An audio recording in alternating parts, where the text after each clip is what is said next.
gathering issues, but the fact that it's all under one cover, even as lame as some of that stuff is, it's still nice to have. Yeah. Yeah, it's the same thing with things like the DC anniversary collections. They've been doing the 80 years of this year, and a few years ago they did the 75 years of, and a few years before that the 70 years of. And it's not like the books are the same book. They very much line the up same, different stuff, but a lot of that's.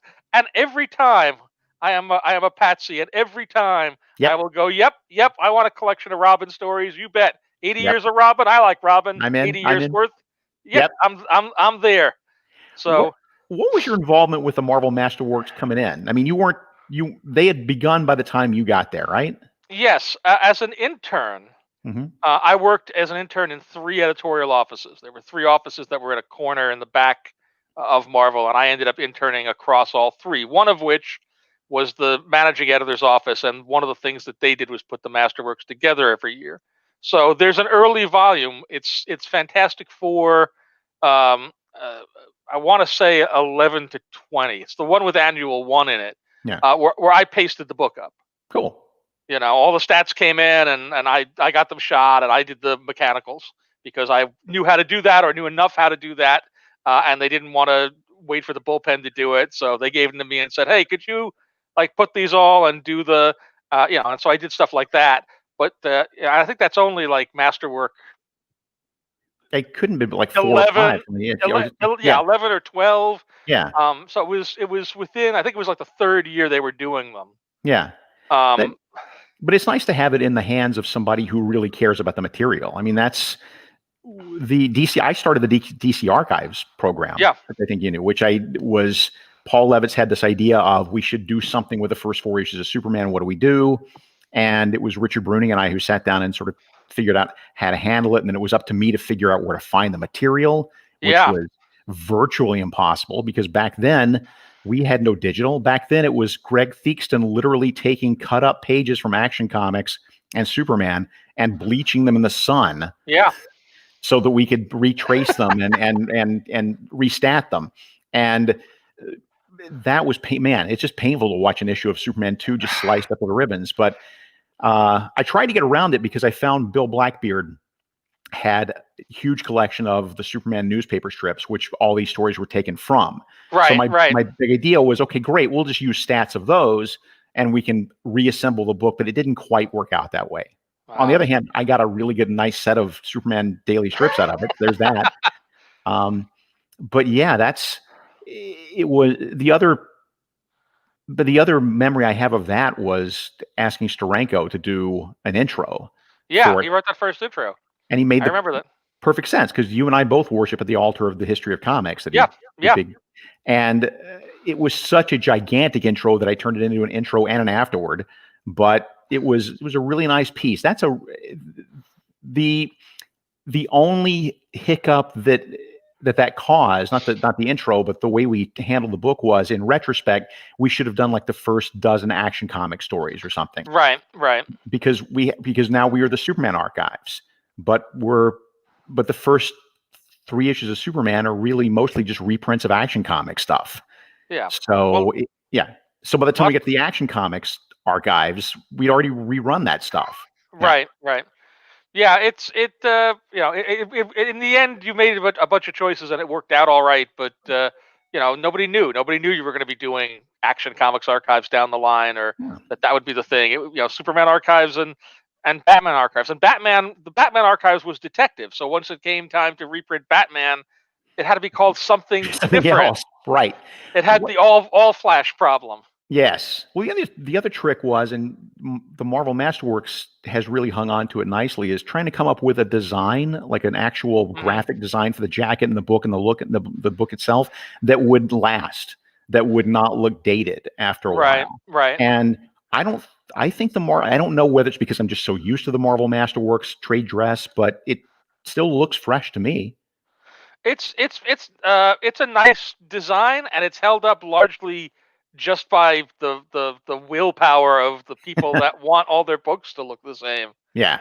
Because even there was that period where the Masterworks went away, and then they came back, and then they were designed differently, and then they came back again, and they were designed differently again. And people like yourself, you made dust jackets Yes, for I your made. volumes. Yep, so they would match. Yep, yes, I And you did. were not the only one, and so eventually, like, all those books were reprinted with the earlier dust jacket, and eventually now they release those new volumes in two formats. So Yeah, depending on which cover setups that you have, you can have a matching set. My set is all over the place. yeah, My set is whatever version I ended up getting, you know, either at the office or whenever I bought a copy. So and I stared at it, and there were times when I thought, oh, I'll just get dust jackets for the other, and eventually I realized that was just going to drive me crazy, and yeah. I need to let go. It's like that one Legion volume of the Legion archives where the Where the spine is it's different. completely out of whack. Yes, which I had to remake from scratch. Yes. Um, No, in my world, it is just you know, a protruding true tooth on my bookcase. but see, when the day is done and everything comes home to roost and it's all over, you'll have lived 30 more minutes than I did. So, or at least done something arguably more interesting, more worthwhile over the 30 minutes. So, but it's so we both have that itch. We both have that. I think you said it once really well, which is that there's no place you can't stand in that room you're in right now and like touch five Yeah. different copies of Fantastic Four #1 somewhere. Yes. So, Yes. And yet, if they put out the right version of it, they're working on Charlie Kochman right now at Abrams. They're redoing the Walter Mosley Maximum Fantastic Four, the book where he wrote oh, that's essays, great. Yeah. and they blew it all up. And the mistake that was made originally was they didn't shoot it from an actual copy of Fantastic Four. They used you know, Masterworks film or whatnot. So they're redoing the whole thing top to bottom, No. and in this case, they're rescanning and redesigning it. They've got, I forget who's designing it, and so that's, you know, that's like another $40 out of my Yeah. out of my life, that I don't need to spend, but I absolutely will spend when the book drops. Well, talking about Fantastic Four #1, so you you have on your blog, tombrevoort.com, like this great assemblage of various theories that we've all had over the years, and you seem to be the biggest proponent of this idea that, and I think I'm with you, Hmm. that Fantastic Four #1 was not really intended to be as it was printed. Like, can you go into some detail about that? Yeah, I can talk about that a little bit. It's a little difficult because we don't actually have a copy here in front of Right. us, and I can't share any visuals. But Fantastic Four #1, if you stare at it, particularly with an editorial eye, you know, with an eye that's used to detecting lettering corrections or art extensions or things, in the same way you can look at like Action Comics #1 and see all the places where, you know, Schuster had to extend panels, or you know, they had to rework stuff to turn newspaper strips into comic book pages. There's a lot of that stuff in evidence in Fantastic Four #1. And so, you know, just trying to look at the evidence that is there, and work backwards to go, okay, what does that imply or what does that mean? It seems, you know, at least in my assessment, that first issue of FF is essentially broken into three pieces. You know, there's the opening, which is about 8 pages long, which is Reed fires the flare gun, and all the characters come running, and we're introduced to them one after another. And that seems like it was the last piece of that issue that was ever done. From there, we go into the actual origin of the Fantastic Four, which is done in about 6 pages. They're like 8 panel pages. They're jammed everywhere. Everything is very compressed and tight, and that was probably done first, Right. and probably done as a longer piece that was cut apart and shaved down and reworked to make it only 6 pages. And then there's sort of the back half of the book, which is the Fantastic Four Battle of the Mole Man. And if you look at that and ignore all of the words, all the copy, Stan's dialoguing, and just look at the, you know, whatever it is, 13 pages that's there, the way it's staged is it's staged like it's a self-contained adventure. Yep. Like all the characters once again are introduced, and their powers are treated like a revelation. There's a moment for half that story, the Thing is in an overcoat, so Right. that there's an important moment where, at, you know, at a dramatic point where he has to fight a monster on Monster Island, he can pull off the coat and show you he's a monster too, and he's going to take the guy on. And the same thing with the torch, and the same thing with, it reads like the Yeah. idea here is you as the reader are being introduced to this stuff for the first time, or maybe the second time. Right. And so trying to piece together how all these things were reworked to make Fantastic Four one is just like this interesting historical puzzle to me. Yeah, we'll never know for sure, but all the stuff that you talk about makes sense to me. And again, like you said, you look at it differently through the eyes of an editor than you did when you were 7. Oh, That definitely. and that you see, like you said, the places where there's a weird imbalance in the panel composition, and why is that character there? That throws everything off, and you start doing that. Like I said, I encourage everybody to go to tombrevoort.com and look up your crackpot theories about how all this works.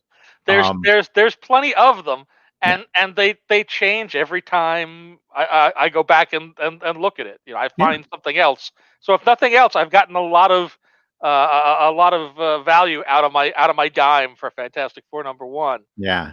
Well, even only recently did I come around to this idea that Stan didn't even write issue 6, which I think is not Yeah, not not the, not the official line, but that's a good theory. that was certainly a tough nut to swallow. Yeah. I'd seen the theory put out earlier by, I forget the name of the guy. I'd like to be able to credit him. Yeah, me too. We're sorry. We're sorry. Yeah, but Yeah.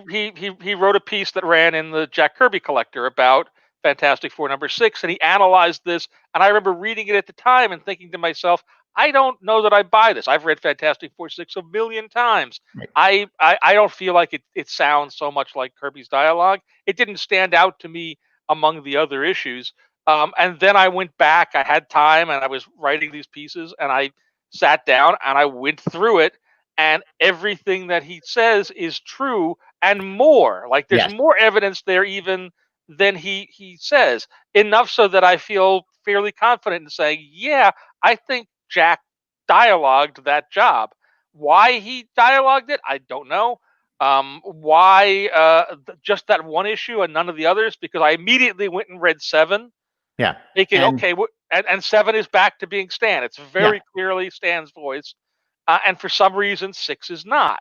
Right. And so again, I have some harebrained crackpot ideas as to why that might be, but again, we'll never know for certain. And it's Um, not radically different. It's just like you said, you get in there, you know that you know it that well, you know Stan's voice that well. You get in there. I can't talk about it specifically, but I was doing some in-depth reading of the first 30 issues for a yep. specific special project, and really diving in. And boy, yeah, you read issue 6 and it just stands out. It's neither worse nor better. It's just different. There's not as much snappy patter.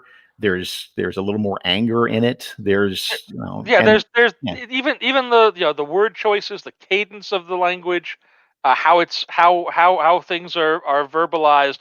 Yeah, it's absolutely clear if you go into it and sort of study it, particularly having some some understanding of as to what Kirby's prose tended to sound like. And again, that's amazing to me because I must have read that comic yeah. 100 times over the years, and the thought never crossed my mind.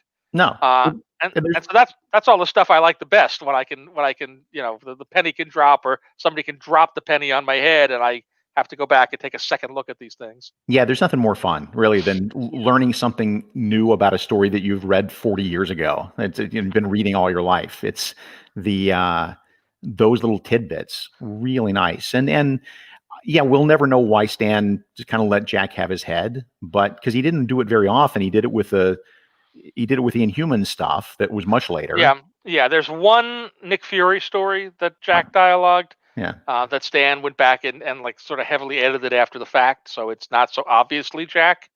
There was the Inhuman stories that you talk about. There were a couple of mystery stories right at the end that right. again Jack dialogued, and Stan, took a very heavy hand in editing. It seems like, Yeah, but again in that period, Stan was trying out other writers. He was trying to get more blood into Marvel as the company started to expand in these new superheroes.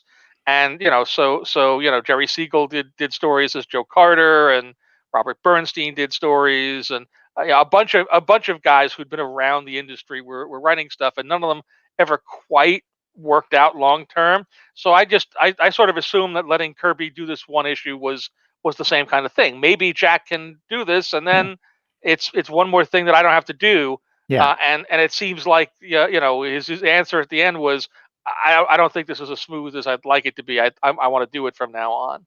Yeah. But you're right. He was casting a wide net early on with Jerry, with Robert, with who Don else? Rico, Don Don Rico. Rico, Yeah. um, Um, Human Torch creator. I'm blanking. Carl Burgos. Yeah, Burgos, who drew, not wrote, but Yeah, didn't write some of that stuff. no, he drew. He drew a bunch of Giant Man and at least one Human Torch That's story. right. Yeah. And the one that Stan apologizes for, I forget who drew that one, but there's one one of those Tales to Astonish issues where in the letter column to the next issue, doesn't it say, "We're really sorry. That last issue really was not up to snuff," which is Effectively so. yeah.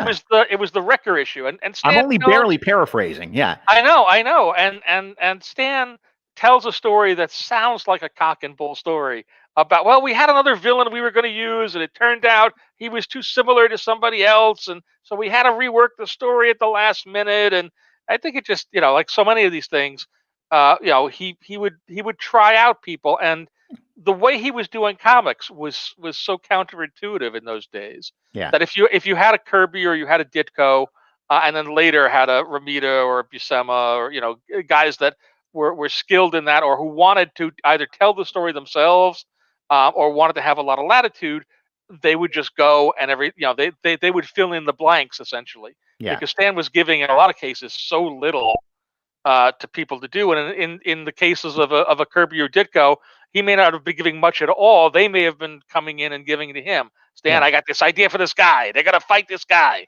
Okay, Jack, that sounds great. Go do that, and I'll put the words in later. But so many of the artists that were coming in and were being tried out, all they'd done for their entire careers for 20 years was, hard and fast, full scripts. The panels is this, the dialogue is this is what you draw. Yeah. And so just being told, I need 13 pages, Iron Man fights a guy in a scarecrow costume. Maybe they steal some plans from Stark Industries. Oh, and Pepper Potts is mad at Tony. Yeah. And get some business in there with Happy Hogan. And they would go home and go, I don't know what the heck I'm Yeah. supposed to draw here. You know who really couldn't handle it? And this is not he was a brilliant artist. It's not a slight on him, but Joe Orlando. Joe Orlando. Yes, I spoke to Joe about that specifically. He did the first couple issues of Daredevil, or the first 2 or 3 issues of Daredevil, right? And not the first one, but the second one and maybe the third one. And boy, it's no fault of his, but those things are just they're heavy with captions. They're heavy with balloons. There's no continuity between panels. It's just he's desperately flailing around, and Stan's having to go back behind him with a shovel, just trying to fix things. The story I heard from Joe, and realize this is the Joe Orlando version of it, so the truth is probably somewhere in the middle. But I had to call Joe up. I put together the first Daredevil Masterworks. Yeah. And because those stories were being reprinted, I needed to reach out to Joe because we needed to send him like reprint money, and we didn't have an address or whatever, contact info on file, and he was still enough with DC at that point that I could get him on the phone. And what he told me was that for each of those issues of Daredevil, those were like 20-page stories, he drew 35 pages. Holy smokes. And that what would happen is he would draw, 5-6 pages, and he'd bring them into the office, and Stan would go over them. And about 3 pages in, he'd go, "How about instead of this, Daredevil does this instead?"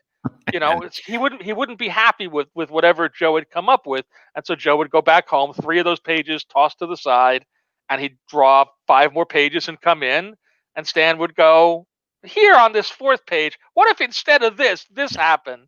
And so, this was the thing that apparently frustrated Orlando, and the reason he stopped doing more work for Marvel was that he was, he said, I was drawing the book like, almost twice and only getting paid for it once. Yeah. Who else was like that? It's interesting. Early on, again, I mean, I think Don Heck had a hard time at first. Yeah. But I think he got it after. Yes. Yeah. And you can tell the places where Don is just completely off on his own. There's an early Avengers issue where Captain America's shield gets destroyed, like off panel, and then just shows back up later, and they actually put a lantern on it, they say, "Oh my God, my shield's destroyed forever," and then nothing. So, and just again, he was never my favorite growing up. Although he's one of those artists that I have come to appreciate as an adult. But the scratchy style, the sort of choppy storytelling, none of that stuff really worked for me growing up. He was a better artist, like so many, before the size of the original art changed. Yeah. That in the as you know, and I will explain this for our viewers in the audience, round about 66, 67, the size of the original art was reduced by about a third. And the reason was that it was Murphy Anderson who had a production we company. hold Murphy Anderson to blame for this. Yes, Murphy was the one who said, instead of photographing these pages one at a time, if you just make them, 2/3 the size, you can fit 4 on the bed and get a negative of all 4 at once. You save a lot of time, and everybody a lot of money. A lot of money. Yeah, and Marv, everybody in the business department cheered him, and everybody in the artistic department just wanted to throttle him because some guys never. Ditko recovered, kinda, but never fully. I don't think. A lot of guys didn't. Even Carmine, I think. I don't think Carmine, completely did. Hurt. Yeah. It changed Kirby. Like post that. Like if you look at the months where the art size changes, both Kirby and even Stan are trying to figure out what they're doing. There's one Captain America story. It was in Tales of Suspense. I want to say 95, but I might be off by an issue. It's the first story that they do at the smaller size, and Stan hasn't accommodated for the fact that the lettering is going to be proportionately larger. And there's way. I mean those early 60s books were heavy in copy to begin with, but here there's no place to put anything. Yeah. And balloons are just like they're elbowed in everywhere. Yeah. And Kirby himself is not quite, like his rhythms or his sense of composition it's just a little off. He hasn't adjusted. He gets there pretty quickly and starts then being able to kind of see the page as a whole page, which was something he hadn't been doing before that, and that really changed and evolved how he drew pretty much from that point on going forward. But a lot of guys never quite recovered from that, and I think Don was one of them. That all the stuff he did, you look at his 50s work. I find a lot of that work dull because I don't think the stories are very good, but I think they're beautifully drawn. I think he did some nice work on the Marvel Hero books when he had work that was sympathetic or stories that were sympathetic to him and better inkers. Often he was being inked by whoever happened to be around. So some better jobs, some worse jobs. He was very much in that, another outgrowth of that Milton Caniff style that was everywhere in those days. Yeah. And not really a superhero artist per se. So he was a guy that kind of had to learn to do superheroes, and particularly, Marvel Jack Kirby style superheroes, as on the job training as he was doing it. Yeah. I know that DC, there's a demarcation where you can tell the month the page, when's the page sizes change, because they used to run a masthead on the top of every issue with the 2 DC bullets and then the title of the book. And when that's gone, that's the month that they change the dimensions of the pages.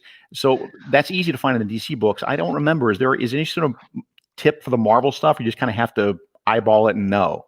You kind of have to eyeball it and know, particularly since every series shifted slightly differently. Like there are issues of Tales of Suspense or Tales to Astonish where one of the stories was drawn twice up and the other story was drawn 1.5. Yeah. Just based on how far ahead, different artists were on their assignments and things. So it's not like there's a month and you can go, it's this month, it's July 1967 or whatever. It really is. You could stare at it, and if you're looking for it, you can spot it a mile away. The one place where it's super obvious is in the it's Amazing Spider-Man Annual number 5, the origin of Peter Parker's parents annual, because the page size changes halfway through. Yep. Larry Lieber had drawn like half the annual, which he was doing over the course of a year because it was an annual. And the second half, he had to switch to the smaller boards. And so you hit this page, and I believe it's a splash page. It's a splash page where they reveal the Red Skull, and suddenly the lettering is bigger. Yeah. And suddenly the compositions all shift. And so it's very obvious there. The lettering size is usually the... they're big clue. Yeah. Yeah. What else do we know about comics of that age? So for the 6 people who are still watching, who are all older than us, what else do we know about comics of that age? Boy, you put me on the spot now. I know. Well, all right. Well, let me leap over because I think we promised people we talk a little bit about Fantastic Four. Yes. So I've been, again, people who follow TomBrevoort.com who follow your month by month diary listings, basically retroactive diary listings of every comic you read and when you came in. But I'm trying to remember which one you picked up, what your first Fantastic Four exposure was. My first Fantastic Four, again, it's a slightly complicated story in that I started not being a Marvel fan. Right. So like me, we have that in common as well. Yeah, yeah, and some of it is the era, and it's the same kind of thing. Like I started reading comics much like you did when I was 6. Right. And at 6 and at 7, I often didn't have much control over what comics I got. My dad would bring a comic home, or we'd go to a store and they'd give me a comic. Right. And so I would get haphazardly issues of Marvel books, and in almost every case I didn't like them. Partly because they were all continued stories, partly because they were being written at a slightly different level than the DC books of the period, which were very self-contained, and often so self-contained that you could have a 14-page Flash story and then like 7 pages of Green Lantern. That's also like a story, or the Atom, or Green Arrow, and that you might get a 2-parter. If it was a 3-parter, it was like a huge deal. Holy smoke! Yeah, he's gonna fight him for 3 issues. Right. That's unheard of. So all the early Marvel books that I sampled, I didn't like at all. And so my dad used to give me grief years later because I spent years. I had to drum this into people. Marvel comics stink. Don't bring me Marvel comics. Yeah. And so when I started reading Marvel comics and started doing stuff, my dad was like, "But I thought Marvel comics stink," and I said, "Shut up." It was a great line last night. I was listening to the Beastie Boys documentary that they've done, and they're talking about their history. And there was a great line where somebody called them on they were talking very, very positively about gender issues and so forth. And somebody called them out and said, "Come on, you're the Beastie Boys." And one of them said, "I'd rather be a hypocrite than somebody who never changes." Yeah. Which I love that. Yeah. For sure. Good on them.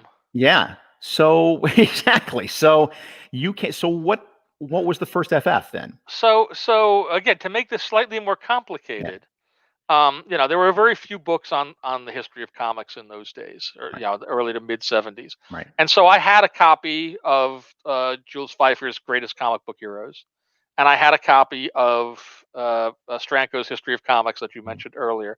But in both cases, like the Pfeiffer book reprints old Golden Age stories and has a framing sequence that is the article he wrote for Playboy, sort of talking about the glory days of the Golden Age. And there was a Human Torch story, and a Cap story, and a Submariner story in it, and I didn't read any of them. Yeah. I owned the book.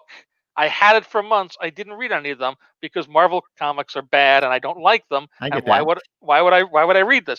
And the same thing with the Stranko book. Like I read that thing front to back, except I skipped the 2 chapters on Captain America and the Marvel heroes, the timely heroes, because those are bad. And why would I read those? Yeah. And so that summer there was one day, and in those days, like a summer day was not like it is today. There is no internet. There's only whatever is on television that is on television on the 5 channels that you have on your black and white television set. If there's nobody around, if there's nothing going on, your options are super limited. And so that was the day that I cracked, and I went, okay, I will read now these. I'm rereading, or I'm looking through the Pfeiffer book. I'll read the Marvel stories, and I read them, and I liked them just fine. Yeah. And I read then through the Steranko chapters and went, oh, okay. So of the 3, the Human Torch story was the most a story. Like the others, the Cap story is just his origin. Right. So he becomes Captain America and not much else happens. And the Submariner story is just 12 pages of him knocking buildings down in Manhattan. Right. But the Human Torch story, he goes out, he fights a villain, he does tricky things with fire. It's kind of cool, and I thought, oh, okay, I'll let me check out what's going on with the Human Torch these days. And I'd known from osmosis, because Sure. you absorbed all this stuff from, the trading cards and the stickers and the lunch boxes and the whatnot, that the Human Torch was now in Fantastic Four. In my area, we had a drugstore chain. I've stopped using the name of the drugstore chain as I talk about this, because while I don't think they're still there, I don't want to get sued. Okay. And that's because what I figured out years later is they had a big, what I call a big bin of comics, big like wire bin. Right. In my memory, it's enormous, but in reality, it was probably regular size. Yeah. And it was full of comics. It was always there. It was entirely Marvel, nothing but Marvel, all 9 months to 2 years old. So this is all affidavit stuff. These were absolutely illegal affidavit return books that were being sold off the back of the truck when they should have been destroyed. And so this drugstore would sell them, like 6 for $1. Yeah. And I would go through, and before I was even a Marvel reader, I would comb through them, because every once in a while, by a fluke, there'd be an issue of Detective Comics. Right. All right. And I would get out with my one issue of Detective or Action. So I went to the drugstore the next time my family went, and I dug through the bin and I picked up 3 issues. They had 3 consecutive issues that at the time were, again, about 9-10 months old, which was Fantastic Four, 177, 178, 179. So George, George Yes. at that point. Yeah. Roy and George, and George, and a little Ron Wilson in the last Right. one. Right, because it was Roy and then Len and then Marv, right? Yes. That's right. Okay. Yep. It was Roy, and it was everybody, and then it was Len. Yeah. Because it looked like Roy left in a hurry, and there were issues there where Jim Shooter kind of plotted it with Roger Stern, and Bill Mantlo kind of scripted it, but Len did some touch-ups, and so that part was a mess. But I read the 3 issues, stretched out under the coffee table in my living room, and I liked them. And so the next time we went back to the drugstore, I dug around in that bin again, and I pulled out 3 issues of Marvel's Greatest Comics, which was 58, 59, 60, which reprinted FF 76, 77, 78. And I read those, and I liked those even more. Those were Stan and Jack comics. And from that point, I started buying Fantastic Four. Yeah. I came in earlier, and it was 141, right? Yeah, 141, 140, because it was. And I think that was the last of the mainstream Marvel books that I finally caught on to. I started with, like you, I started with a few Marvels when I was much younger. But again, I was a DC fan. I didn't know what are you going to do with it. There's an X-Men comic and it's continued. I can buy an issue of Jimmy Olsen and get 3 stories for that. Right. Complete, because at 6, all comics are good. No. Jimmy Olsen's just as good as the X-Men when you're that age. So, in fairness, when X-Men was a reprint title, or X-Men was reprinting, technically it was at least a 50-50 chance that your Jimmy Olsen had a better story than that's very true. So Spider-Man 100 I picked up, and that started that, and then that quickly. That's the beauty of what Stan had, the machine that Stan had set up, that doesn't work as well today because comics are too expensive to just grab a fistful on a whim, is that for 20 cents, I could, wait, this is an Avengers story, but it has the X-Men in it. I should check out these X-Men. And I would check it for 20 cents. It's nothing, and you go pop that money, and then you build and you build and you build. The FF was the last people. I don't know why I stayed away as long as I did, but I do know that I had picked up that issue kind of at random. I was on vacation with my father and stepmother, and it was difficult. There was a lot of tension. The divorce was very fresh. Very fresh. And so I dove into that issue of Fantastic Four looking for some measure of escapism. As I was in the middle of, I remember I was in the middle of nowhere. We were in that was literally the only comic book that was available at the newsstand. And I picked it up, and at the end of it, it's, hey, Reed, you're being served for divorce. Oh, jeez, man. Yeah. So it's only my anal retentive, I have to have every issue that I think that, kept me coming back next issue. It still took me a while to fall in love, and I really don't think I fell in love with the FF until you called me and asked me to do it. Until you were writing them. Yes, Yeah. I remember us having this conversation. Yeah. Because I called you up and it took a little work. Like you had to go away. I pitched you on it. I said we had, Mike Waringo was going to draw it, and I gave you my 10-cent dissertation on the FF and why I thought you could write it and what you could do with it. I don't remember any of it other than I remember we talked about, Reed is like Doc Savage. That was it. Yeah. Yeah. That was my memory of that was that was really what my takeaway was from our conversation, is that so much has been done with Ben, and so much has been done with Johnny, and so much has been done with Sue, and nobody likes Reed. Right. And no, people don't hate Reed. It's just back that we're talking about in that period of the 90s, early 2000s. Nobody, 80s, 90s, Reed was kind of a meh character. Yeah. You didn't hate him, but you didn't like him. Thing was the big star. And I thought, okay, maybe I can be the guy to make you like Reed. Because I like the genius characters. I like the smarty, the smart leader, quiet characters. Yep. And yeah, talking about him being Doc Savage, talking about him being almost Buckaroo Banzai in a way. Yes.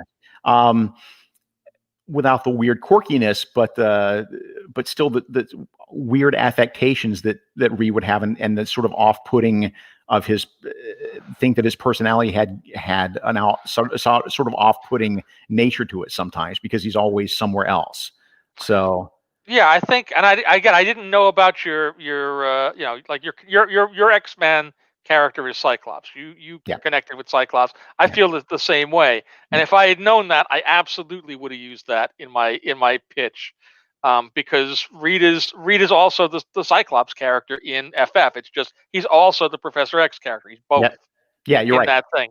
But what you ended up doing there clearly worked, because I think starting with your run and Mike's run, pretty much everybody that came after it, Reed was the lead character, and everybody else, like now you can't find a run where Johnny's the main one or Sue's the main one.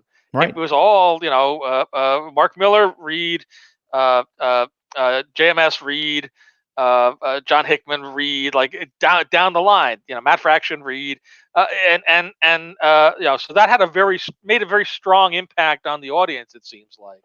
Well, you don't get enough credit for it, and I've talked about this, but people give me all the credit for his speech at the end of our first issue, where he talks about how this is all really a way of making up for ruining his friends' lives.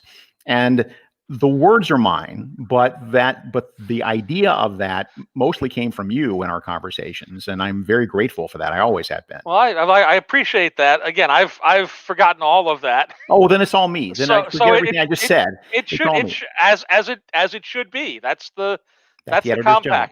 Right. That's the editor's job. Right. That's the way it works. Yes. Yep.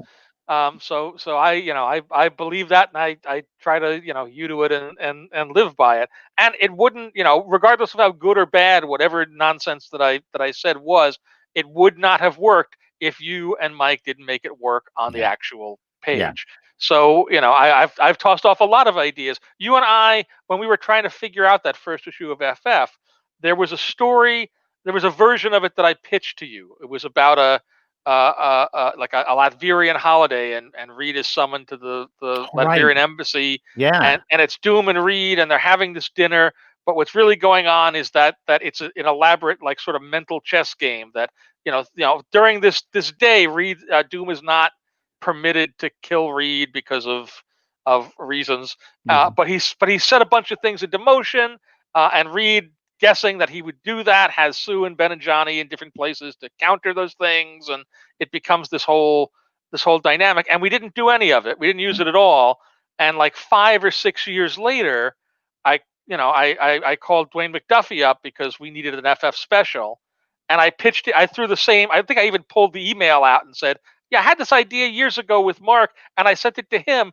And then he made a completely different story out of it. It's, the version that he did is not at all what I pitched him, it has sort of a common seed. So there is a holiday. Reed does come to see Doom. They do have this conversation. They literally play chess while stuff is going on. But he makes it entirely his own. So is that my story? No, not really. It's just an idea. Ideas are, as you know, are a dime a dozen. Yep. And It's all so execution. Yeah. yeah, it's all execution. But that said, I mean, you are a generous collaborator. You are, and I've said this before. You're the best editor in comics, as far as I'm concerned, because Oh, thank you. That's very nice. you're not pushy. You know what you want, and you know what works and doesn't work. But the thing that more editors could take a cue from is the notion that you're not dictatorial, in the sense that if there's an issue with something, if there's something that isn't working for you, you'll let me know. You'll flag it. You'll suggest something, but not something that you're wedded to. And then it's something that you and I can talk about. And there's some flexibility there, as opposed to, there was another editor I work with, who I will not name, who was not a bad editor, but his bomb sites were off. Just like 2 pages, because he would always read a script and he would always have a problem with page 14. Doesn't work. I don't know why it doesn't work, but it doesn't work. And he'd look at it and go, no, the problem isn't page 14. The problem is page 11. Right. Now I understand. And then I have to go back but it was a very frustrating experience, because there was no dialogue there. It was just, I'm the editor. I don't like this. Go fix it. And that's no way to be. Yeah. I know who you're talking about too. I think we've had this conversation. I think before. we have. Yeah. I think I've used the bomb site analogy a few times. But yeah. that's that's a good that's a good example. Like, I try and I teach the younger editors at Marvel the same kind of thing. Like, if I'm given feedback on a script or story, I want to point to things that I see as problems. And I often, as much as possible, I want to offer a potential solution, but I don't care if you use my solution or not. What I care about is that the problem is solved. And I always add this little rider, which is, and convincing me that what I think is a problem isn't actually a problem is a valid solution. Yeah. You can convince me that, yeah, I don't think this works, but trust me, it does. And here's why. And I think you should let me do it. I could be convinced in those instances, hopefully, sometimes, if people are, if the problem is genuinely not that, to go, okay, or I'll roll the dice and we'll see how this comes out. Very few people die in the production of comics, so yeah. If you guess wrong, it's okay. No animals are harmed. The children sleep soundly.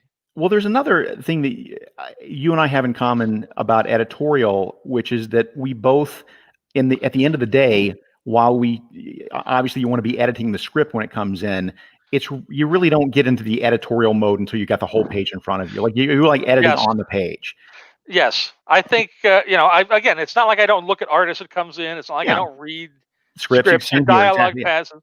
But for me, and I liken it to when we were working on Fantastic Four, my primary assistant was Mark Sumerak, and we didn't think of ourselves as editors so much. Like, the term we used is we're like mechanics. We're like the pit crew. Yeah. You bring the car in, and we're racing out, and we're tightening lug nuts, and we're swapping wheels and things out in the engine, and then get it on the road and go. So I don't think you can really understand how a comic is working unless you've got both the art and the lettering, even if it's formative lettering, there together. And the fact that now everything is done digitally, whereas when I started, books were lettered on the page. Like, you really had to be on your marks, at a stage where you always couldn't necessarily always understand exactly how things were going to translate, because once you put that dialogue down, moving it or changing it was going to be a huge undertaking. Right. And now it's, as the letters who work for me sadly decry, it is far too easy. Yeah. To change or to move or to shift or put that balloon in the other panel. That rhythm works better now. But I honestly don't think you can completely fine tune that stuff unless you've got all the pieces there in front of you. No, like you, when I'm reading a script, I'm really sort of reading it for big problems, and I'm reading it for general structure, but I'm not. Yeah. I'm really not reading it like I would the finished comic. There's just, first off, comic scripts are just not any fun to read. I think that's something that all comic book editors know. They're just no fun to read. But yeah, same thing. I know it's not fair to the poor letterers who have to go back and rework, but it's just, you got to edit on the page at the end of the day, or else it's all the pieces aren't there. Yeah, it's the term I use when I'm reading a script, particularly a script that's just come in from a writer, hasn't gone to an artist yet, is it drawable? Yeah. Which is to say, does the plot more or less make sense? Is every scene accomplish something? Does it move the ball up the field narratively? Is there a point to it? Are there any obvious plot holes? Is everything covered? Do I care if every line of dialogue is perfect? No. Not at this point. No, not the stage. No. Yeah. There's plenty, and I could fuss over that now, but once the page is drawn, I may learn that I don't need that line of dialogue at all, or I may find that I need 6. Right. And so it just means I'm going to work twice or 3 times on the same thing if I, get anal about it and try to make everything perfect before the thing is drawn. Yeah. Is it drawable? Can it be drawn? If it can, let somebody draw it, and then put together with the lettering. Yeah, we'll take next steps. Well, I'm keeping one eye on the clock just for as a we're down to the last couple of minutes. Yeah, but I mean, this has been a lot of fun. We both came into this with absolutely no prep and no idea what we were going to be talking about, but I think it seems to have worked out pretty well. We have filled 60 minutes, as was the mandate. So, yay, team! And I will point out to our moderator that because I have a problem with StreamYard, as we all saw last night during the Ringo Awards, he said, wanting to cut his own throat.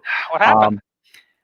With StreamYard, if somebody else comes into the studio, I can't hear or see them until I reboot and re-enter the studio. So in a moment, like for instance, I came in after you on this one. I can't hear or see myself on my own screen. I just see you. And so when the next person comes in, I know.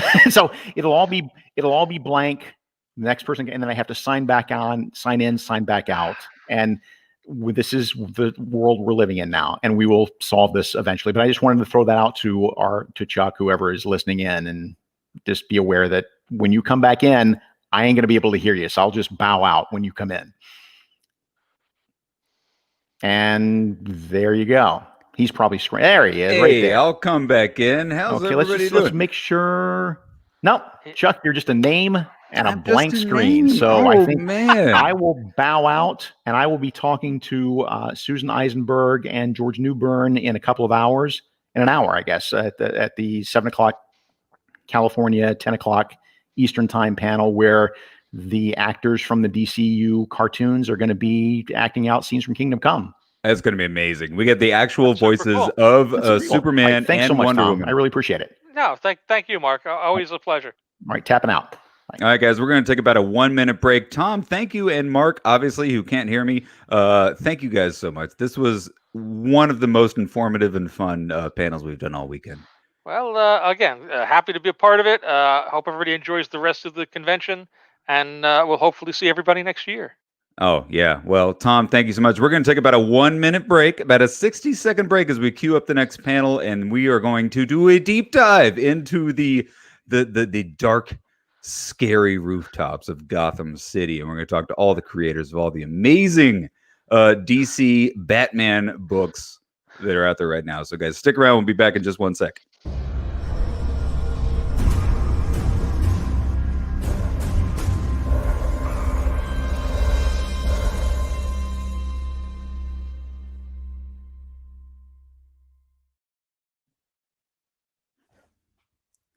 My camera's a little laggy.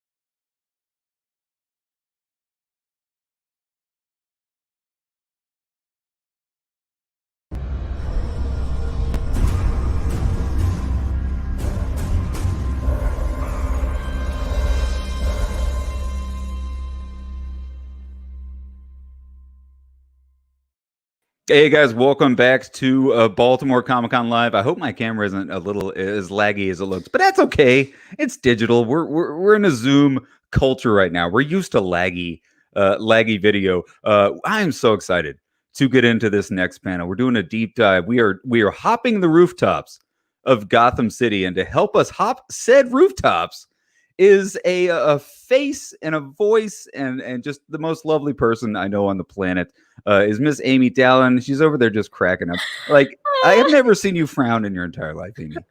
Well, I'm going to try to see if I was going to say if I can keep smiling through Gotham, but that makes it worse, sort of, because there's lots of reasons that might happen. But it's not a happy place. But Amy, before I pass it off, I got to do one thing. For one of your guests, I have to show this one piece of art before I hand it over. It's for it's for Miss Joelle Jones. I just wanted to show off this one piece I have because my wife is actually from Cocoa Beach, Florida, and we purchased when we heard that Lady Killer. I know Lady Killer is not a DC book. But she's from Cocoa Beach, and we purchased this original piece of art from Miss Joelle Jones. I'm about to step away, but I had to show it off because as soon as we found out Lady Killer issue number 2 was going to be set in Cocoa Beach, we had to purchase this original sketch, and I just had to show it off on camera. And so that's our big homage to your mystery guest, who I just totally spoiled. I'm sorry. This is wonderful. That's fantastic. And because these are the kinds of creators that we just cannot contain ourselves about, I am glad you started us off in that way because we have an incredible panel today. We have 4 creators doing. I think this is like a victory lap panel because the 4 people I'm about to talk to have been putting their mark on Gotham in incredible fashion for the last several years. Please welcome Bryan Edward Hill, Cecil Castellucci, Tom King, and Joelle Jones. Oh my gosh, hello! How is everybody doing today? So cool to see all you guys.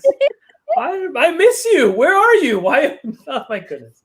All right, so I will slow it down and go one by one. I would like to know, please, how you're doing, what area of the world you're coming from, and then start thinking, because in a second I'm going to ask you for your favorite or earliest DC memory that made you fall in love with either Gotham or DC as a whole. But we'll start out. Tom, where are you coming from and how are you doing?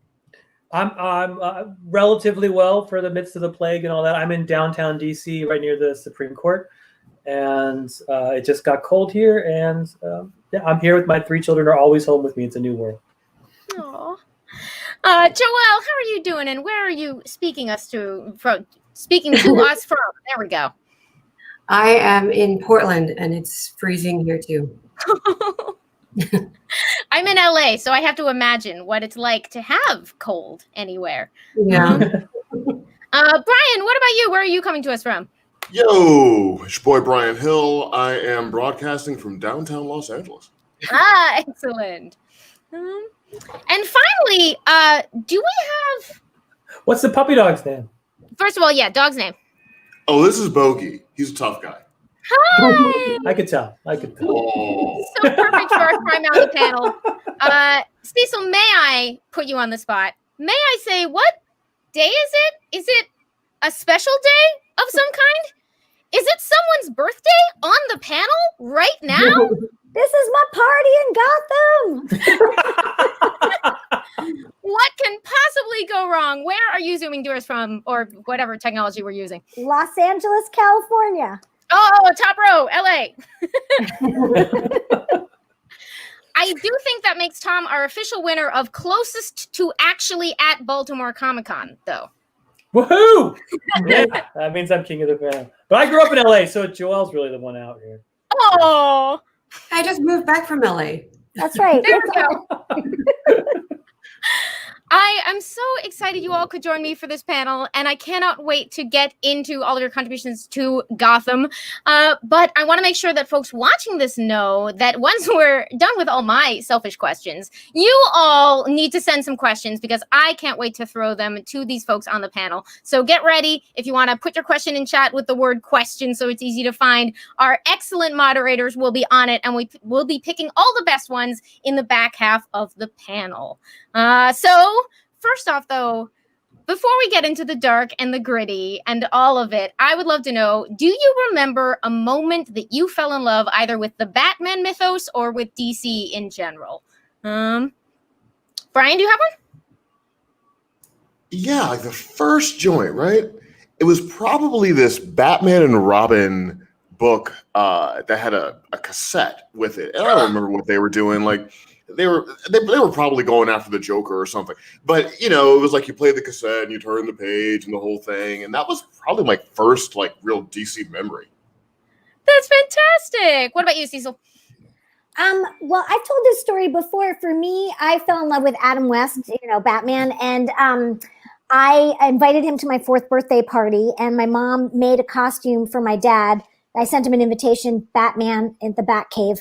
And my mom was worried that I was going to be, freaked out if Batman didn't show up. So she sewed my dad a costume. My dad came and gave me 2 books. One was the omnibus of Golden Age Superman and Batman. And this was before I could really read. And so that's what I cut my teeth on. Were these sort of huge books of Superman and Batman in the Golden Age. That's amazing. Of the world's finest birthday to start it all off. Joelle, what about you? Do you remember a moment? I think growing up I was really big into Marvel and didn't read very much DC until the cartoon came on, the Bruce Timm. And that's when I first gave it a chance, and I really fell in love with the villains and the whole vibe. So yeah, that was mine. I feel like there's a whole generation that was brought into that mythos by like the artful choices on that show and those interpretations of the characters. Tom, what about you? Was there a beginning? I remember being a super young nerd hipster. In the fact that I like Joelle, I was into Marvel. I liked the Avengers as a kid. That was like, and then so '89 Batman hit when I was 10 or so, and every kid suddenly in school who had never read a comic book in their life wore a Batman T-shirt, and I was like, oh fuck all you guys, Batman's so mainstream, man. I like Black Knight. He's metal, he's cool. I remember at the time I remember just Batman was way too. That was what everybody else liked. I had to like something else, or else I just wasn't isolated and nerdy enough for my taste. What made you finally realize, all right, maybe there's something to this Batman thing? I got that first royalty check from Batman 1, and I was like, okay, I get it. This is a phenomenon. I 100% believe you. Yes. I'm curious, for the whole panel, what do you love in a Gotham story? What makes them special, as far as you're concerned? Want to go the other way around, Joelle? What do I love? It always seems like, I love how dark it is and how gritty and how it really gets into the psyche of the characters, but can also be kind of camp at the same time. I think it's a fun balance between all that. So I think that's what I really like. There's room for so much different so many different modes of storytelling with that one consistent world. Cool. Yeah. Bryan, what about you? What do you love in a Gotham story? Oh, well, with Gotham stories, like the real world can creep into the storytelling. So there's always consequence around everything. And that's the most exciting thing for me to be able to write, because the small things still matter in Gotham stories in ways that they might not matter in something more cosmic. Cecil, what's the secret to a really appealing Gotham story, or a really memorable one? I think it's got a good balance between heart and sort of their duty to Gotham. I think that when they're sort of straddling that, I think that's what makes a good Gotham story, because I think it's the sort of inner struggle of the characters and their secrets, light and shadow. What about you, Tom? I like the idea that Batman sort of suffers for our sins a little bit. Like my favorite Batman stories, really, when I got in, were like the Frank Miller DKR Year One stuff, and just that idea that the world is always just on the edge, and that Batman is feeling that edge harder than anyone else, and that he's in the middle of that hurt, but he will never let that hurt stop him. That's what I like best in the Batman. Yeah. That's beautiful. So all of you have been contributing amazing pieces to Gotham mythology for the last several years. So first of all, thank you on behalf of me and everyone in chat and everyone reading all of your books. And I'm very curious, Cecil, I gotta ask, you're wrapping up your Batgirl run this week with a very exciting final issue from what I can tell, and with a very cool and intriguing new arrival. Can you tell us a little bit about Batgirl 50? This is literally just me asking because I want to know. Sure. I'm very, very excited about Batgirl 50. You know, there's a main story and then there's two backup stories. And one of the backup stories has all the Batgirls in it, not Betty King, but all the Batgirls come together and Birds of Prey. So I'm pretty excited about that one. And then, you know, just to add to all the lady bats that are in Batgirl 50, it's the first comic book appearance of the new Batwoman, Ryan Wilder. That's amazing! So, yeah, so it was really exciting when my editor, Jessica Chen, said, what would you think? Do you think maybe you could find a way to put Ryan in there? And it just was such a natural fit with what, from what I know about Ryan, to have her and Batgirl sort of have crossed paths before. And so, yeah, so I'm very, very excited about, about Ryan Wilder, new Batwoman. What was the process like of trying to put together something like that? Which I honestly, I'm so used to being like, I'm going to count down to this for the next 9 months, and then I'm going to count down at 6 months and at 4 months. And it feels like this was like a surprise. She's in the comics in time for me to get excited for TV. How? Well, I mean, they just asked me, and it's just a cameo. It's not her story. It's not her emergence or anything like that. It's just I feel like there'd be 100 games of telephone involved in that, and y'all pulled it off somehow. No, it was just like, here's the information about who Ryan Wilder is. What do you think? And I was like, oh, I've got an idea. And, and I just put it in there. That's fantastic. I am curious, for your run on Batgirl, how did you settle on what the big themes were going to be for dealing with that character in that corner of the world? Well, for me, I was saying this to Tom in our earlier panel. For me, I came into Batgirl and she was in 3 crossover events. She was in Year of the Villain, City of Bane, and Leviathan. So I just really wanted her to sort of be centered and find her heart and really sort of come into her own, and to honor, to have her grow a little bit more. So, obviously I had a response issue to the Killing Joke, with my Joker War, issue where she sort of gets to flip the script on the Joker. And I felt that was really important. She also fights a robot that is Oracle, which, is sort of like fighting the best parts of your own self. So I had a lot of really juicy stuff in there. But what I wanted to do is I wanted to leave Batgirl for whoever may take up the baton later with enough threads to really be able to do whatever they might want with Batgirl. And I think you'll see in Batgirl 50 that first of all, Batgirl is one of the most, I think she is the most resilient Bat, because, she, no matter what you throw at her, she's like, how can I be a hero? No matter what happens to me, how can I continue to be of service to Gotham? How can I grow and change? How can I learn from what has happened before? So I really wanted to leave whoever picks up the cowl for her next, as many threads as possible that they could pull on, with her varied history. And, hopefully move the ball a little bit forward with her growth. Absolutely.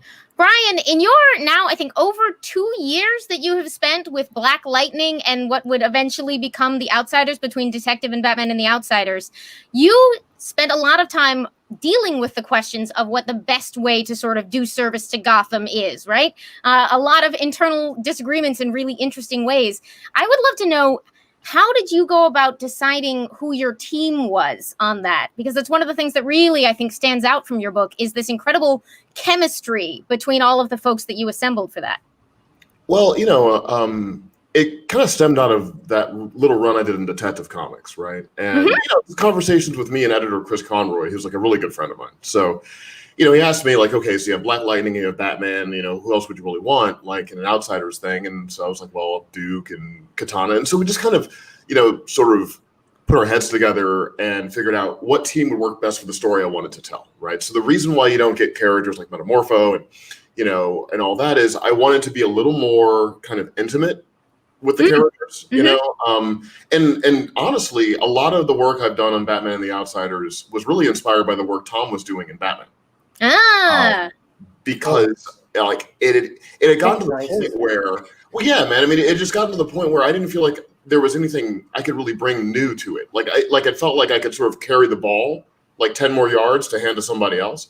But then when I saw what Tom was doing, and, you know, these stories were like remarkably internal and they were emotional, you know, and it mirrored what I was doing in screenwriting and television writing in a lot of ways.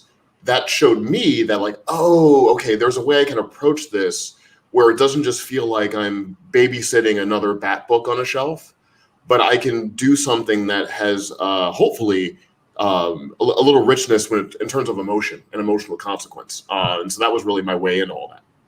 Oh, that's fantastic. Tom, that actually leads nicely into your wonderful and very long run on Batman and the much anticipated upcoming Batcat, which we're all so excited to finally get a look at, especially with your brilliant partner in crime, Clayman. I am curious, speaking of that emotional impact, you're consistently interested, it seems like, in your work in looking at events from different perspectives, in that sort of internal kind of discovery. Is that something you've intentionally chased in your different work, or is there something else that you want people to pull out of the threads of your Gotham stories? Maybe I'm doing it wrong, but I think, I don't know, internal discovery seems to be just how you write stories. Like, yeah, fair enough. I'm sure like Jonathan Hickman could break it down to me why eternal discovery has nothing to do with stories in this metaphysical way. But to me, like, yeah, that just seems to be, I don't know. When I look for a story, I look for someone who's just looking for someone who's trying to find something in themselves or in someone else, and then either discovers it or doesn't and learns from that. But I mean, yeah, then that's what Batcat is about. It's about actually two characters who deal with that very differently. That's one character, Batman, who doesn't change, sort of, who never discovers anything new about himself, for a good reason, because he's like almost a perfect character. And then Catwoman, who's a very who has changed a lot, who has gone from a villain to a hero to a villain again. It's about why those two people match together. One sort of dynamic and one static, but always drawn together. That's exactly it. That's the whole theme of the book, and it's told over 3 time periods. You know, it's in the future after Bruce dies. It's in the past when they first meet, and it's the present. And so you see like how they change and don't. Yeah, static and dynamic. I should have thought of that. That's brilliant. Where were you when I was pitching this damn thing? I'm curious. I want to make a self-deprecating comment because you just reminded me that I was like, yeah, writing stories. What happens in them? But in my defense, y'all are the experts, and I literally am here to find out all of these secrets. Joelle, speaking of Catwoman and her ever elusive true nature, you are continuing on covers on that book, but have given us one of, in my opinion, the great Catwoman runs. And I would love to know, what are sort of your reflections on having written and drawn her? What did you learn from the process? And maybe specifically, how do you make such wonderful moments of suspense? Because you have both like you've done both just the writing side and the writing and art. But I'd love to speak to thoughts on Catwoman, what you might have learned, and how do you make it so scary? I think that just comes through naturally.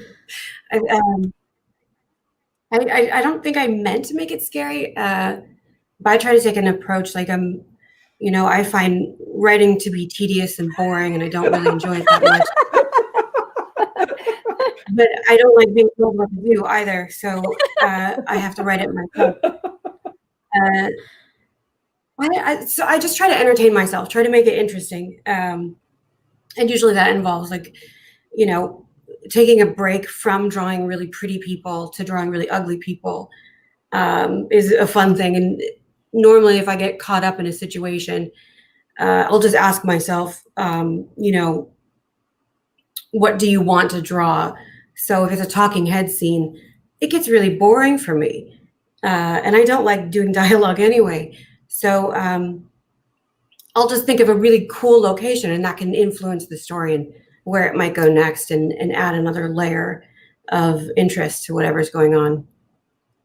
That's fantastic. So what you feel like you're just following sort of your muse in this circuitous path, and for the rest of us, we're seeing this beautiful operatic tapestry that you're creating. What I loved about, the beginning of Joelle's Catwoman was how she sort of dealt with the idea of beauty in that, and I think that sort of like takes that Catwoman to a totally other level with that woman removing her face, and the idea of female beauty just was amazing. Oh, I like Cecil. But I have a question. So if writing is boring, is art not boring? Is it not boring to draw? It depends on thumbnailing is boring. Roughing is boring. Inking is the light. Inking is a delight. It can be tedious.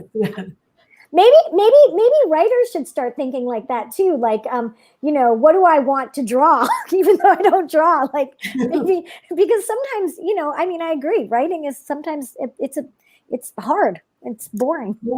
It's boring. It's boring sometimes. How do you know when you're onto something exciting? Is there an internal sense of the way, Joelle, that you're like, this is the setting that's going to make this conversation fun? Is there a sense with ideas or projects where you're like, that one in that direction? Yeah, I think, I tend to know where I want the story to go, and to get from scene to scene. It's like, what was it? When I was doing Lady Killer, it was a talking head scene that I had to get out of the way. And I thought, how to make it interesting. I set it in a bingo hall. Mm-hmm. And then I got really excited, and it was really fun. And I got to write what the background characters were doing, and how, trying to focus on bingo cards and a really heavy conversation at the same time, what that would look like. So just adding layers to make it really interesting, I think. Oh, see, I'm the opposite. I find that boring when I'm like, crap, I just want to write a nice talking head scene, but I have to write boring background descriptions so there's something fun to draw. So I'm on the opposite side of it. I know that I'm excited about writing something if I get goosebumps, or if I'm weeping at not out of frustration, but out of I've moved myself enough to actually cry, in an emotional scene, or if I burst out laughing, then I'm like, oh, maybe that's okay, and I'm onto something. Your first test audience, Bryan. What about you? Yeah. Is there a sign that you're going the right way? Usually when I'm writing, I'm drinking. Is that true? Do you write? And famously, Alan Moore's never been sober while he wrote. And he does all right for himself. Well, you see, here's the thing, Tom. I can't get drunk, because then your boy just goes to sleep, right? So I have this big goblet, if I was Drake sized wine. And I'm really classy, so I put ice cubes in it, and then I white wine in it, right? And so I kind of sip, and the music's going, and I tell you what, if I feel like I'm working, then I know it's whack, right? When it's working, it just feels like freestyling over a beat or something, right? It's it for me, writing when it's working feels like I'm capturing something that's already happening. I'm not doing it. They're just talking and they're just doing things, and I'm just trying to catch up to what they're doing. When it feels like effort, then I'm like, this is whack, and that's pulling teeth, and that's where I'm down with what Joelle was talking about. That's boring, right? Because you're like, this isn't hot, I'm just pushing my way through it. I'm not finding it. But for me, writing is really similar to making music. And both those things, it's just not, you shouldn't feel like you're working. Bryan, I just said that when me and Tom were talking. I was talking about how it is like making music, and it's one of the having been in a band before, it's the closest that I've come, the collaboration with artists, but it does feel like making music. And I agree with you in terms of when you are in that flow of writing, it doesn't feel like an effort at all. I think that's also why I write my favorite parts first.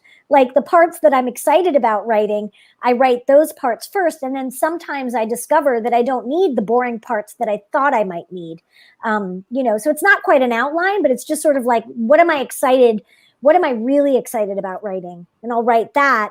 and then maybe I can cut out the boring talking head scene.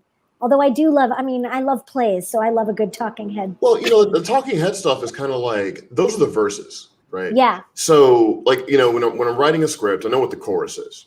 And if I think the chorus bangs, then I'm like, okay, I know I got the chorus, right? Heads are going to be nodding. Like, this is going to be all right. And then I just got to find the lyrics, right? So when you're doing the talking head thing, you just want the lyrics to just kind of flow. Yes. You want it to be like a little smooth. So normally I won't really get started until I know what the chorus of the script is. Yeah. Then I'm like, okay, I know what this is. I got the hook. And once I got the hook, then I can go in and I can, work on the rest of the track. Yeah, I think when I'm doing creator-owned stuff, that's why I write the end first. Like, I have to know what the end is.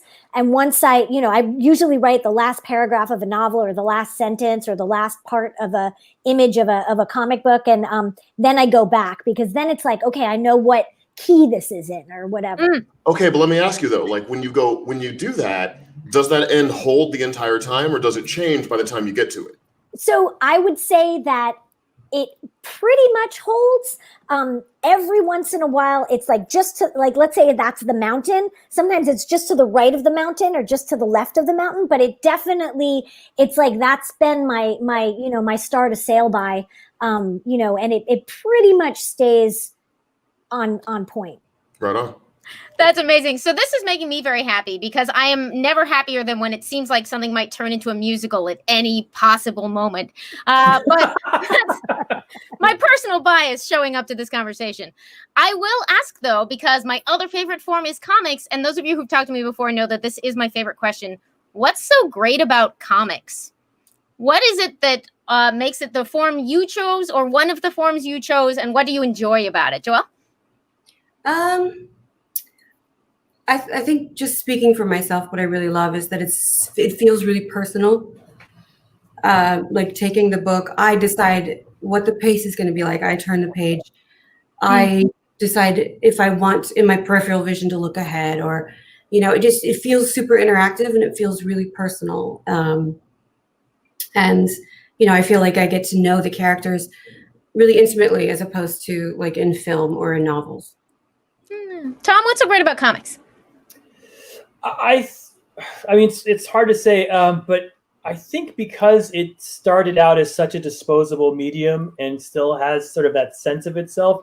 So it's a deadline medium. It's a thing that has to come out, and therefore it forces you to create. And it lets, like, I write a comic and I finish it. I send it to my editor. My editor likes it. 3 months later, it's out and it's in the world, and I've created something. Having written a novel, that's not the process of a novel. Is you write it, you rewrite it, 3 years later, maybe it comes out.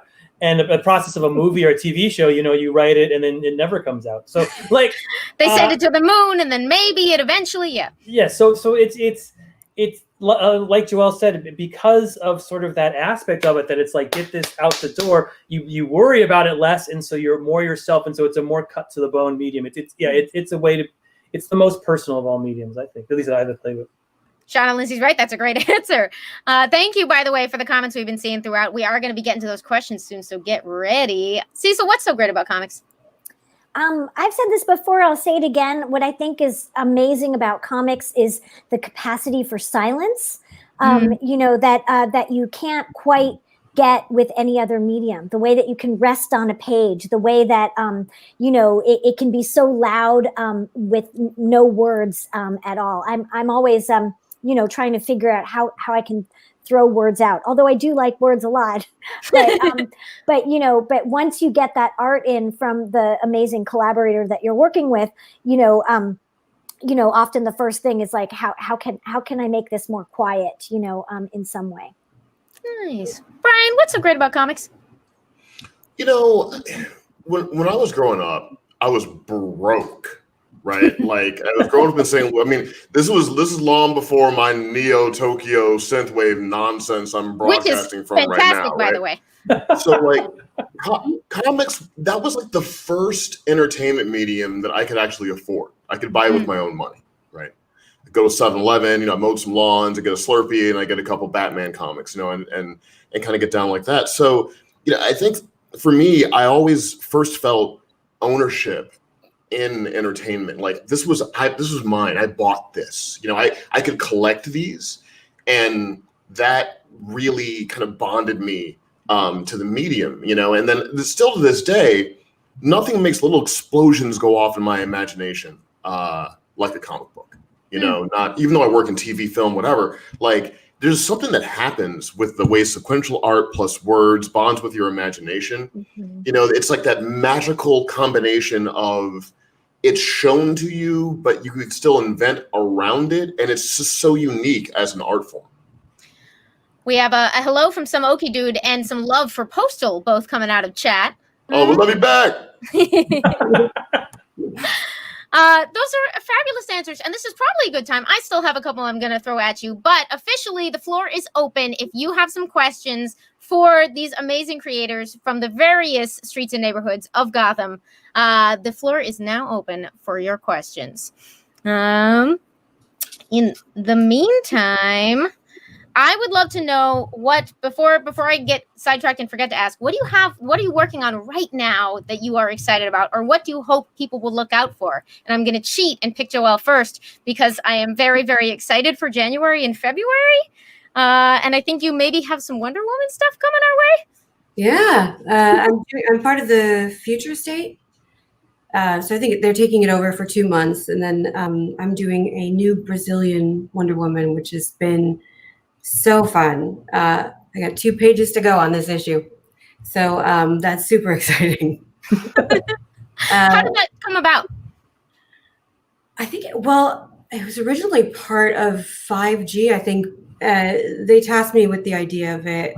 And I got really excited about showing a different type of female superhero.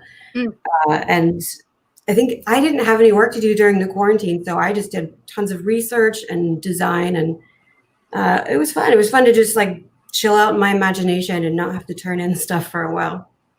Just to get to simmer in the ideas there. That's fantastic. All right, I'll just go in between questions. Meow Nyan asks question. Gotham has always been described like a living entity. So if Gotham were a character or person, how would you four describe them? Ooh. That's interesting. Tom, can I put you on the spot? You first. Fucked up, corrupt. If Gotham were a person, he'd be like a dirty cop taking a bribe. That would be Gotham. That's how I see it in my head. That's so sad. Inherently set out to do something better, but barely remembers that time. That's right. Cecil, what about you? I think Gotham would be a femme fatale. Ooh. You know. That's such a better answer. I hate that. Stop. What can I say? She's a she, and she's complicated. Love it. Bryan, what about you? How would you describe Gotham as a character?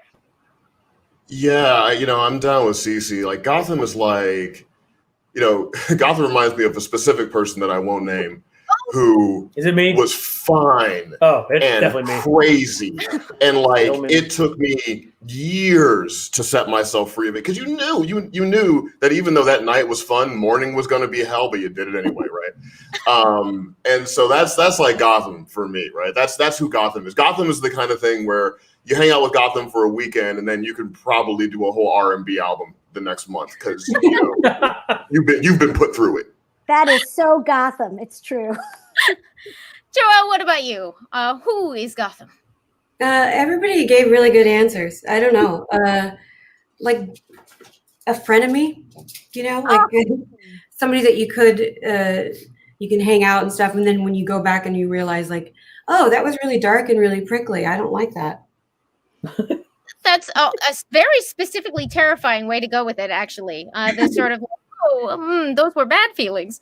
Bird's Eye View asks question, if you were mayor of Gotham, what would you do to make it a better place? Tom, how about you start us off again? I would figure out very quickly that Bruce Wayne is Batman, and I would go to him and be like, you're a fucking billionaire. Why are you wasting your time running around on the streets? Why don't you spend some of that time actually cleaning up? You have billions of dollars. Clean up the goddamn city. Hire some people. Spend this money. Why do you need a mansion for? Cecil, what about you? This, I think, is partly a theme in your Batgirl book. You might have some answers ready. Yeah, well, Barbara does work for a congressperson, but if I were mayor of Gotham, I would definitely, go to Barbara Gordon. She had her company, Gordon Clean Green Energy, and I would rebuild Gotham. The infrastructure of Gotham to be green and sustainable. All right, Joelle, you're mayor of Gotham. What do you do? I guess if I'm out to do good things, I would start with looking at IRS stuff for the crime family. I don't know. That's a good one. That's a good one. That's a good way to go. That's how they got Al Capone, and it could work on all kinds of tax evading criminals. Just saying. Bryan, what about you? Mayor of Gotham. What's day one? Oh, hold on. I gotta be a politician, right? Well, in order to actually affect real change, what you have to do is you can't do it from the top down. You got to do it from the bottom up. So I would have an education initiative to make sure that we don't get confused the difference between fighting criminals and fighting crime. I would just like to say that Batgirl does say that in Batgirl 50.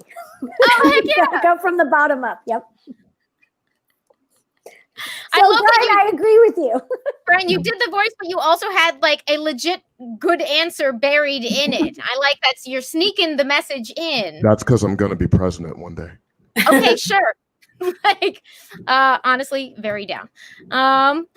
Philosophy just says, wow, in appreciation of that one. While we wait on the next question, Tom, what have you got coming up that people should be excited about? Strange Adventures is still coming out. We're halfway through the story. We're at issue 6. The director's cut comes out next. You get the first issue and all the behind the scenes, and then now we're just accelerating the end. Rorschach #1 just came out. Congratulations! How was talking to Dave Gibbons? It was nerve wracking. That's how it was. I don't know how you moderators do your job. It's much harder than my job. You're all very intimidating. We're faking it. Oh, good. That's what I did. That was what I did. I faked and pretended I belonged in the same room as Dave Gibbons.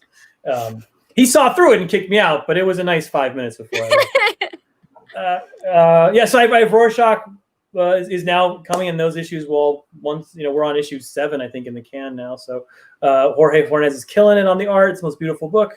And then Batcat #1 comes out in December. But I'm not working on any of those because I've already finished them because we had this stupid plague and I got so far ahead. So I'm working on books that are not even on the screen. Oh my goodness! Those books are all done. That's the past. Cecil, what do you have for us to look forward to? I saw you in a couple of my faves, the YA anthology type books that are coming out. I spotted your name in a few. Yeah, I've got a Supergirl story in Flashbacks. And I'm really, really excited about that because it's all about the solar system. And I just showed it to a space scientist friend of mine. And they were like, oh my gosh, there's so much science in here. Yes. And then I also got to do Wonder Women of History that comes out in December. And I got to do, I really like outer space a lot. And I got to do Ellen Ochoa, who was the first woman of Hispanic descent who was in space, but she also was the director of Johnson Space Center, which I visited for research purposes. And so that was incredible. And then I have a 10-page story in the DC Metal Dark Knight Last Stories, that thing. Last Stories of DC. You guys are shutting it down. I don't know. What do you do with a brief like that? And everything. Go. So that was actually really fun. I won't say what character because I don't think it's been announced, but I got to sort of write a St. Crispin's Day speech for that character, and I'm really excited about that. And I'm kind of hoping that some actors or some people will do that St. Crispin's Day speech. Just film it because I've worked really hard on it. And that's a challenge. You're hearing that, right? Yeah. I expect you all to deliver. And then I have a couple of things that aren't announced yet that I'm very, very excited about. Some creator-owned things. So yeah. All right, Bryan, what are you working on that we should be excited about right now? Okay, well, first I just want to thank everybody who's in the chat who's been supporting me with Batman and the Outsiders way back to Detective Comics. I love all y'all. Really, the love that I've been getting from that, to the heart, and I really, really appreciate it. Coming up in the future, I got a miniseries thing, a DC thing that I can't really talk about at all right now. But on the way, stay tuned. I'm going to be pulling away from doing monthly books because I'm also a co-producer of the Titan series on some DC streaming now, moving around. We're in season 3 right now, right? So a much anticipated season 3. Yeah, I'm really excited about that because we got Red Hood. I can share that. I can't share anymore. But it's going to be really dope. And because everyone on this chat is a homie, I've put little Easter eggs about all y'all's work in the show. So y'all have to watch it and find out which episode I'm talking about you. Wait, really? Yeah, like really. I don't play. You know me. I'm just dead up. I'm always 100, Are we getting a paycheck or does... No, of course not. No, well, you're not, Tom. Everyone else is. So I took yours and I split it up for everyone else to get. That's right. We have a hat. You get a really nice hat. With Same amount I'm getting for WandaVision, I guess. With a T. Oh, good. Yeah, we put that right next to the other one. We're going to come back to that. I will pop in for this question from Andre Paul. And I feel like this question answers itself a little bit on account of it's Batman. But question for Tom King. Why is Batman super sad in your run? Because somebody killed his parents. You guys not read the book? It's like on the first page. It's like there's like pearls involved. You guys should research that. He's very sad about his parents dying. And then he tried to get married and it totally didn't work out. For a while, then it got better. Why is Batman so sad?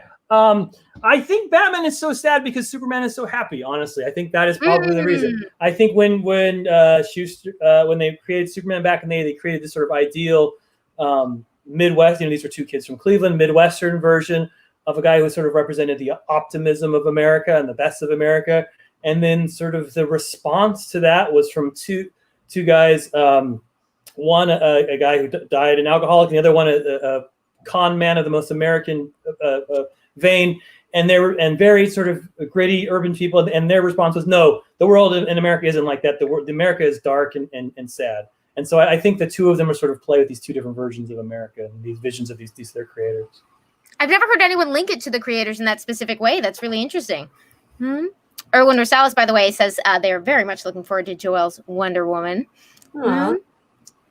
I am curious, Bryan, as someone who has played with versions of Gotham into completely different media, even though I made you go to bat for comics earlier, and I basically agree that they're the best, I'm just saying, what has been interesting or challenging about working with that very different version of the DC universe?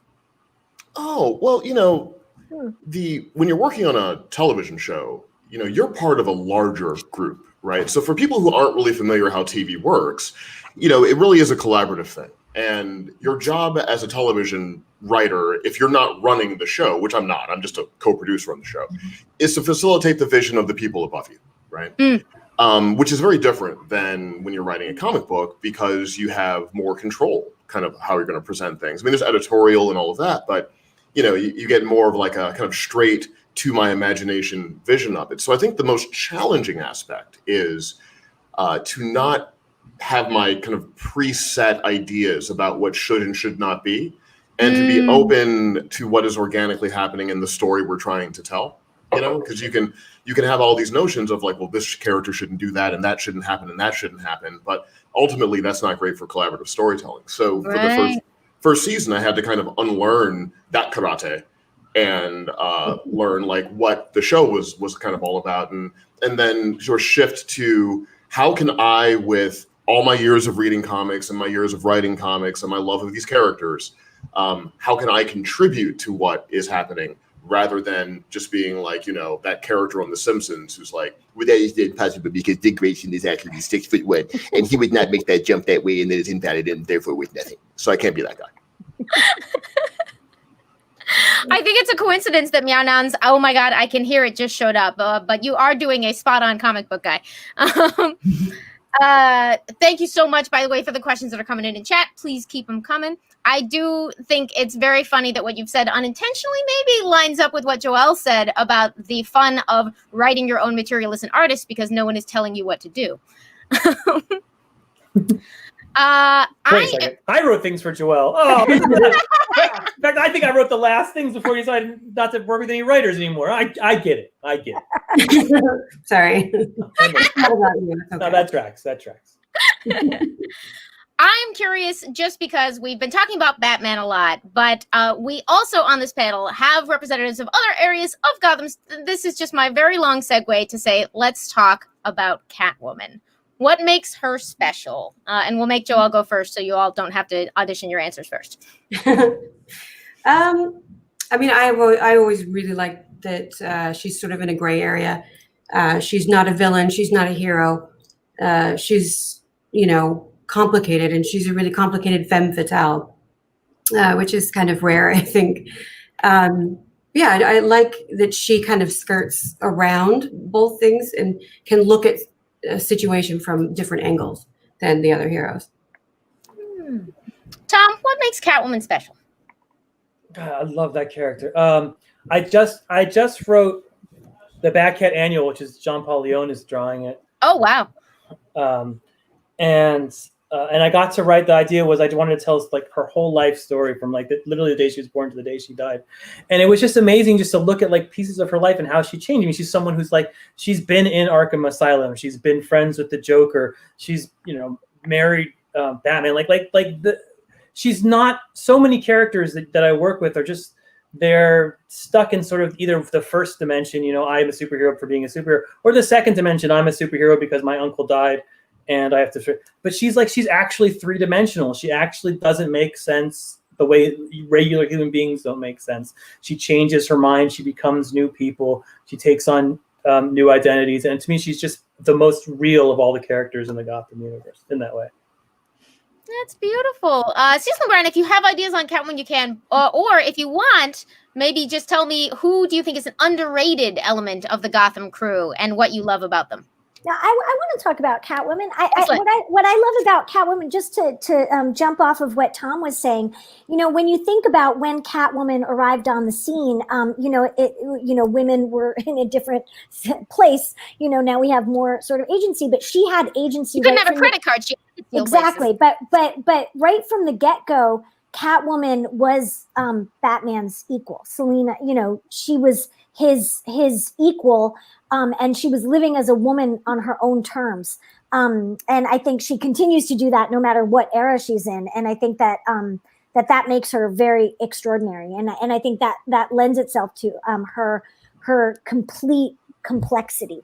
Mm-hmm. I love the way that oftentimes characters who are transgressive or intended to be transgressive in their early incarnations become symbolic heroes to later generations, as we're sort of like, it's great that she was doing her own thing because the regular way of things happening was no good at that point. Right, yeah. Bryan, what about you? Well, I think to that point, Amy, it's Catwoman to me has kind of mythological connections, kind of going all the way back to Lilith. Really, right? Yeah, and you see like what's happened with Lilith over time, where first villainous because she was bold enough to want to be equal, right, and to live on her own terms, and now she's like the embodiment of kind of like feminine power, right, like and the majesty of it, right. And so I've never written Catwoman actually, but what I've always loved about the character is the experience of the pleasure you get from not restraining yourself, like whether it's in like Joelle's work or Tom's work, and that's like, and they're both writing like incredibly sexy comics, by the way, right? on the DL, right? It's like super sexy stuff. Or you're thinking about like Michelle Pfeiffer in Batman Returns, yeah, like just like the freedom in that, and I love any character that in a full-throated way doesn't apologize for desire, right? I think Lilith is such a great touchstone for Catwoman, in my opinion. I'm sure that absolutely. I got to do a panel with Terry Moore yesterday, so Lilith was very much on the brain because some of the extended Terry Moore mythology plays with those same principles. I love some Okie dude pointed out that Catwoman is also a different kind of yin to Batman's yang, as opposed to Joker, but they make their own sort of duality. Yeah, that lovely comment. And then Shauna Lindsay asked if any of you were influenced by, I think it was Shauna Lindsay. There we go. Did you take anything from the Gotham TV show in terms of backstory or interpretations for Catwoman? This is for anybody, if you happen to have drawn inspiration from that.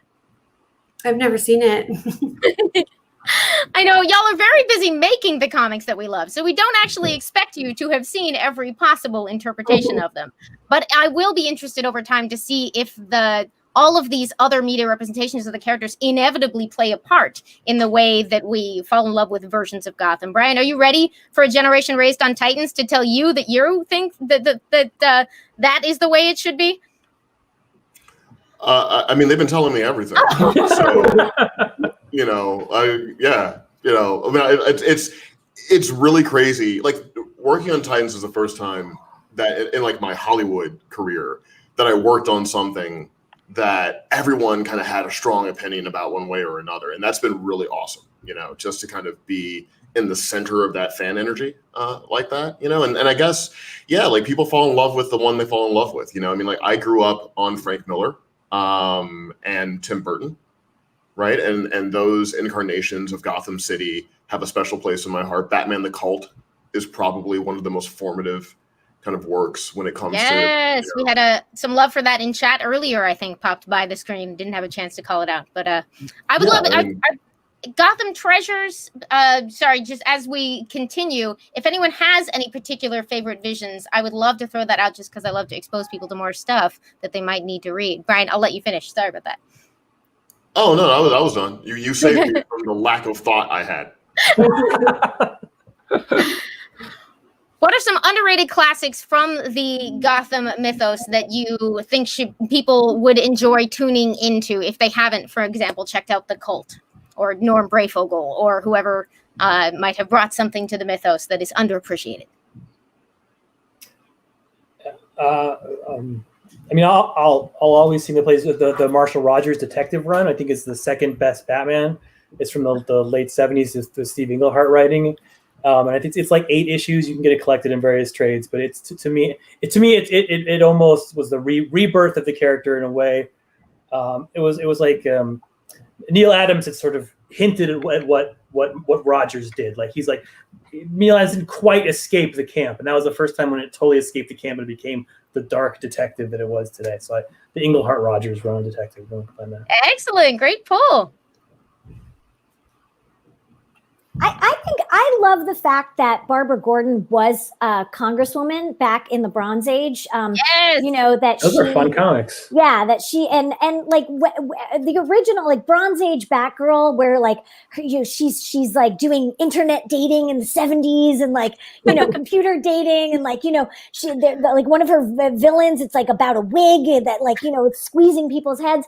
I mean, I would love if I ever got to do like an out of continuity miniseries with Batgirl again. I would love to do like an ERA 1970s, like just completely campy Batgirl. So I love the fact that she was kind of like the AOC in the Bat universe back in that time. So I would say it's a pleasure to go back to that, especially as a woman who reads comics, or writes comics, reads comics, enjoys comics.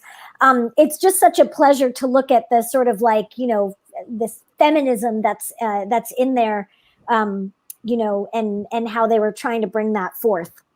And there's a lot of sort of earnest energy in a lot of those early attempts to sort of update comics to that stuff. And sometimes it doesn't work, but sometimes it works great and it's super charming. Yeah. Joelle, is there a particular era of Gotham or work that you would love to point people in the direction of? I mean, my touchstone is the Frank Miller take on Gotham, but I'm pretty sure everybody's read that. You never know. That's what I learned working at a shop, is it was never safe to assume that people already know what they should read. I will keep introducing people to Saga until the day they put me in the ground, because it turns out not literally every person on earth has read it, and that's not enough people. So so Frank Miller, always a good pick. Would you start with Year One or Dark Knight Returns? Well, I started with Dark Knight Returns, and it worked out well for me. So I, going wrong for anybody else. But yeah, I love it. There's something really immediate and exciting and visceral and like I don't know, it's textural to me, and yeah, I love it. That's fantastic. I think that is going to about run us out of time. But before we go, I would love to know if people want to keep up with all of your various projects, maybe things that you've hinted at that might be coming into being, what would be the best way for them to do so if you have a newsletter or a website or a Twitter account or none of those things? And we'll just keep reading our various previews and previews adjacent publications to find out where things are going on. I'm going to use my time to say that I will be on Election Day. I will be in downtown Philadelphia, Pennsylvania at Fat Jack's giving away free comics to voters. So if you vote, come by Fat Jack's. I'm signing them. You can pick them up. You go in line or whatever. Free comics, Batman comics, plenty. Just go out and vote and then pick up a free comic. Tom, that's incredible. That's wonderful. Yeah, and I guess I'm going to say, I met Miss Cecil on Twitter, but I'm going to say, since it's my birthday wish is that everybody goes out and votes. So please go out and vote. And if you're in the DC area, then go and get Tom's comics with your voter sticker. Philadelphia area, not DC. Oh, sorry. I'm sorry. Philadelphia area. We got the votes in DC. Yeah. Sorry. This is the part where Joelle tells everybody to go out and vote. Yeah. Yeah. I had a blast. Everybody else did it. Thank you so much for being here. And Bryan, where can people find you? Oh, well, everybody knows I'm the bum on Twitter. You can just find me it's just my name because I have no imagination. So it's just at Bryan Edward Hill. That's Bryan with a Y. And go ahead and vote. Like get out there, make your voice heard. You got to use the right to keep it. Thank you all so much. This has been so much fun. I have been Amy Dowling, and thank you for letting us hang out at Baltimore Comic-Con. Amy, I don't want to wrap you out quite that quickly because you have done just the Lord's work here at Baltimore I keep going Comic-Con. over time. Sorry. No, I know. We got like a minute or two, but I just want to give a big round of applause to Amy Dowling. You did 1,600 panels at Baltimore Comic-Con, and you crushed every single one of them. If you're getting enough sleep, it is not a convention. Kids, don't take that advice seriously. Take better care of yourselves. But we can't thank all of you guys enough. Cecil, Tom, Joelle, Bryan, everybody. Everybody that turned up for Baltimore Comic-Con. Massive thank you to all you guys, especially Amy, because you've just been working your butt off. It's a delight. And Chuck, thank you. You all have run a wonderful convention. Well, we're not done yet. We got hours and hours and hours left to go. Right after this panel, we are going to be doing a live reading of Mark Waid's Kingdom Come, with Mark Waid moderating it, with Susan Eisenberg, the voice of Wonder Woman from the Justice League. She's going to be reading the voice of Wonder Woman. And then we got George Newbern, the voice of Superman from the Justice League, going to be reading the part of Superman. It's going to be absolutely incredible. So stick around for that, guys. We got so much awesome stuff coming up in Baltimore Comic-Con. Can you tell I'm getting tired? Okay. All right, guys. Well, stick around for more Baltimore Comic-Con action right here. Huge thanks to all of you guys. We'll see everybody in just a little bit. Great birthday party in Gotham. Happy birthday, Cecil. Everybody give Cecil a big happy birthday. Happy birthday. All right, guys. We'll see you in just a minute.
Hey, everybody, welcome back to our continuing coverage of Baltimore Comic-Con right here. It's day 3, and this is the moment you guys have all been waiting for. I'm going to bring on Mr. John Suntress. John, I know this is the panel you have been waiting for the entire weekend. It is by far the most excitingly fun, amazing panel. You got Susan Eisenberg, George Newbern. I want to give you the entire hour. I know Mark Waid's insanely excited about this, so I'm going to cut loose. Man, I'm so stoked about this panel.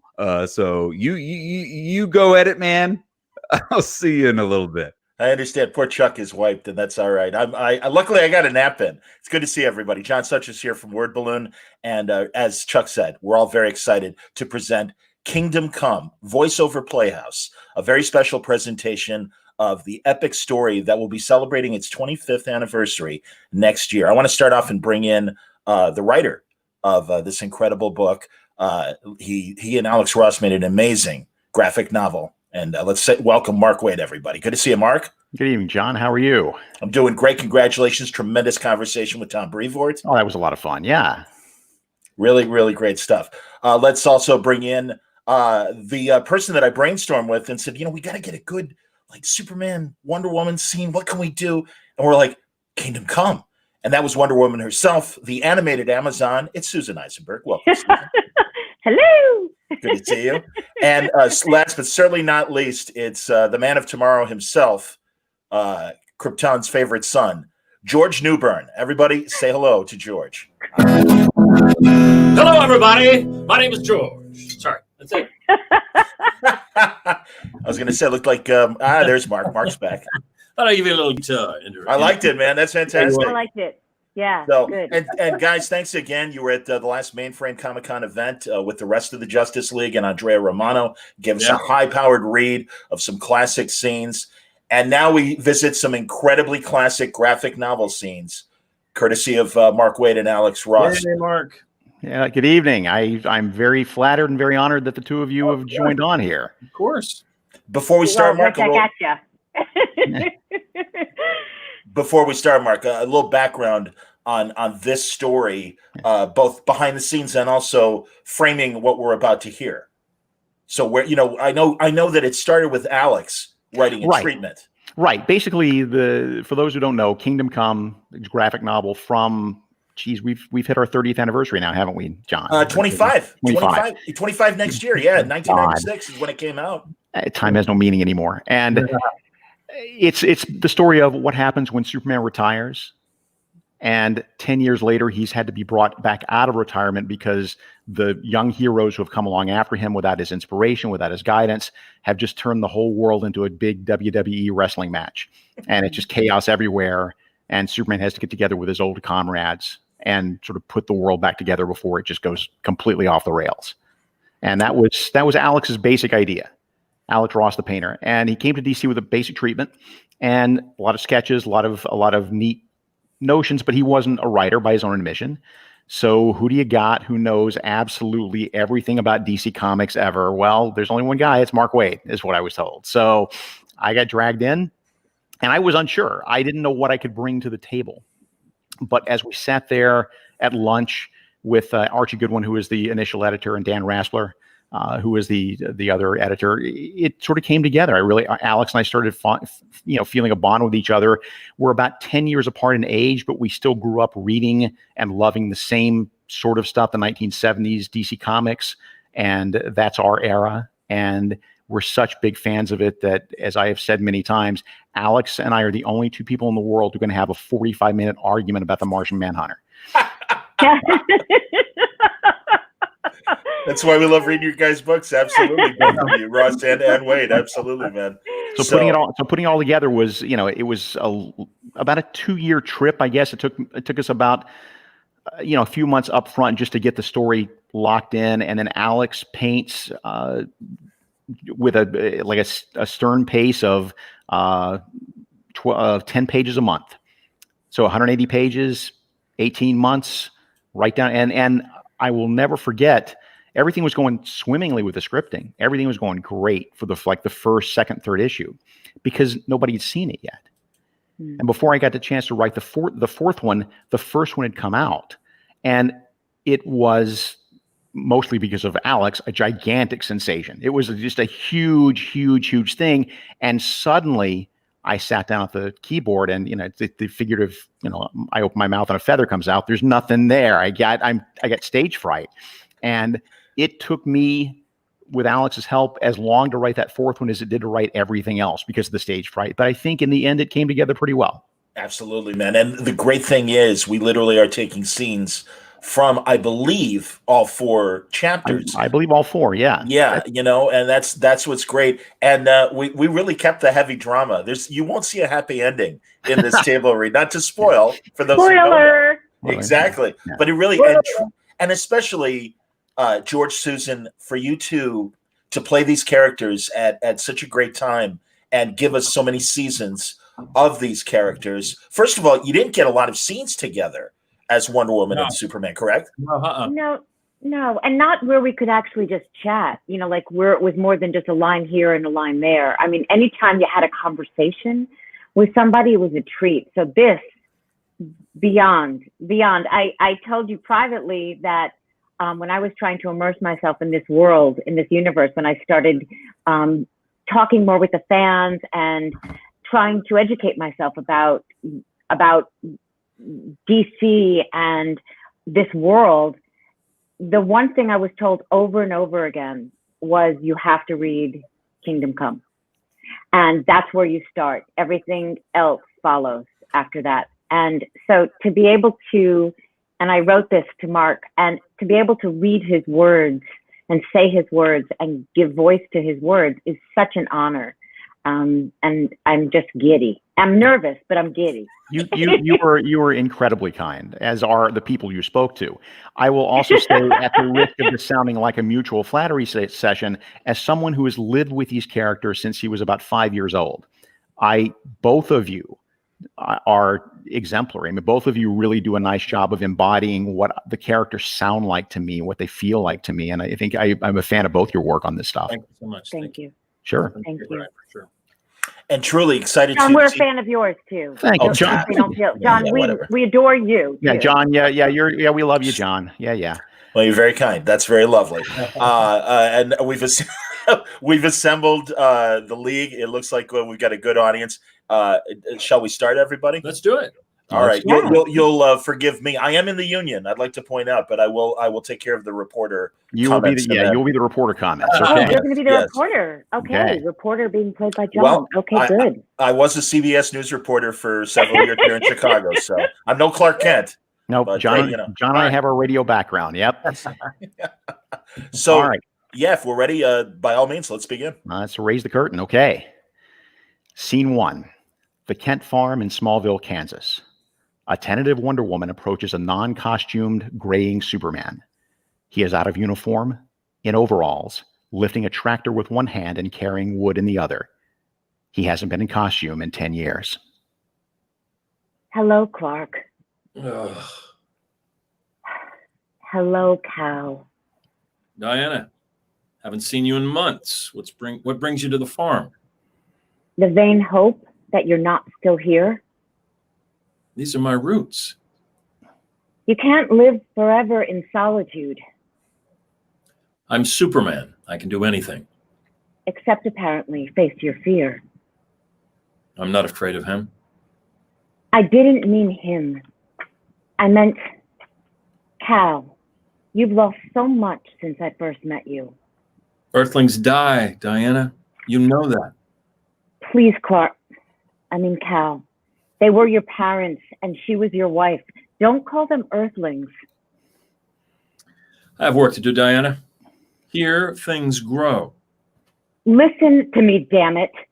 I've come with news from the outside, bad news. It's shaken the world. Cal, he's out of control. I tried to tell them that 10 years ago. And they didn't listen, I know. Stop punishing them. I'm not interested. I see. Do you live in nothing but lies? Here are 2 words. See if they sound familiar. Truth. Justice. You can't have completely forgotten them. Ugh. Just see for yourself what he has let happen to the world. That's all I ask. and steel yourself. Viewer on.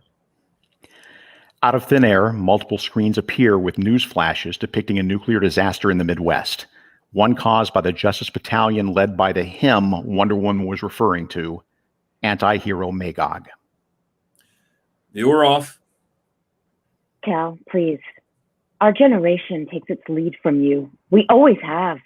You must face this. If you don't, neither will the rest of us, and it will just go on. You're wasting your breath. There's nothing I can do from here. Go back to your island, Diana. You're safe here. You're safe there. A disappointed Wonder Woman flies away. Scene 2. After their conversation, Superman begins to pay more attention to current events. More reckless battles between immature heroes and villains cause more damage and destruction. The carnage forces Superman back into costume and action. The old Justice League reforms under his and Wonder Woman's leadership. They hold a press conference to explain their strategy to correct the world's issues. Good afternoon. Many of you may remember us. We've been away for a while. That was our mistake. In our absence, a new breed of metahumans has arisen. A vast phalanx of self-styled heroes, unwilling to preserve life or defend the defenseless. A legion of vigilantes who have perverted their great powers, who have forsworn the responsibilities due them. We have returned to teach them the meaning of truth and justice. Together, we will guide this new breed with wisdom and, if necessary, with force. Above all, we will restore order. We will make things right again. Will there be others? Our ranks will grow. Are you prepared to shut down those who don't honor your principles? I don't anticipate anyone acting without our sanction. Anyone? Would that include Magog, Superman? Are you truly prepared to confront Magog in light of what he's done and gone on before? Magog will be dealt with if he surfaces. Given the consequences of his actions in Kansas, that seems unlikely.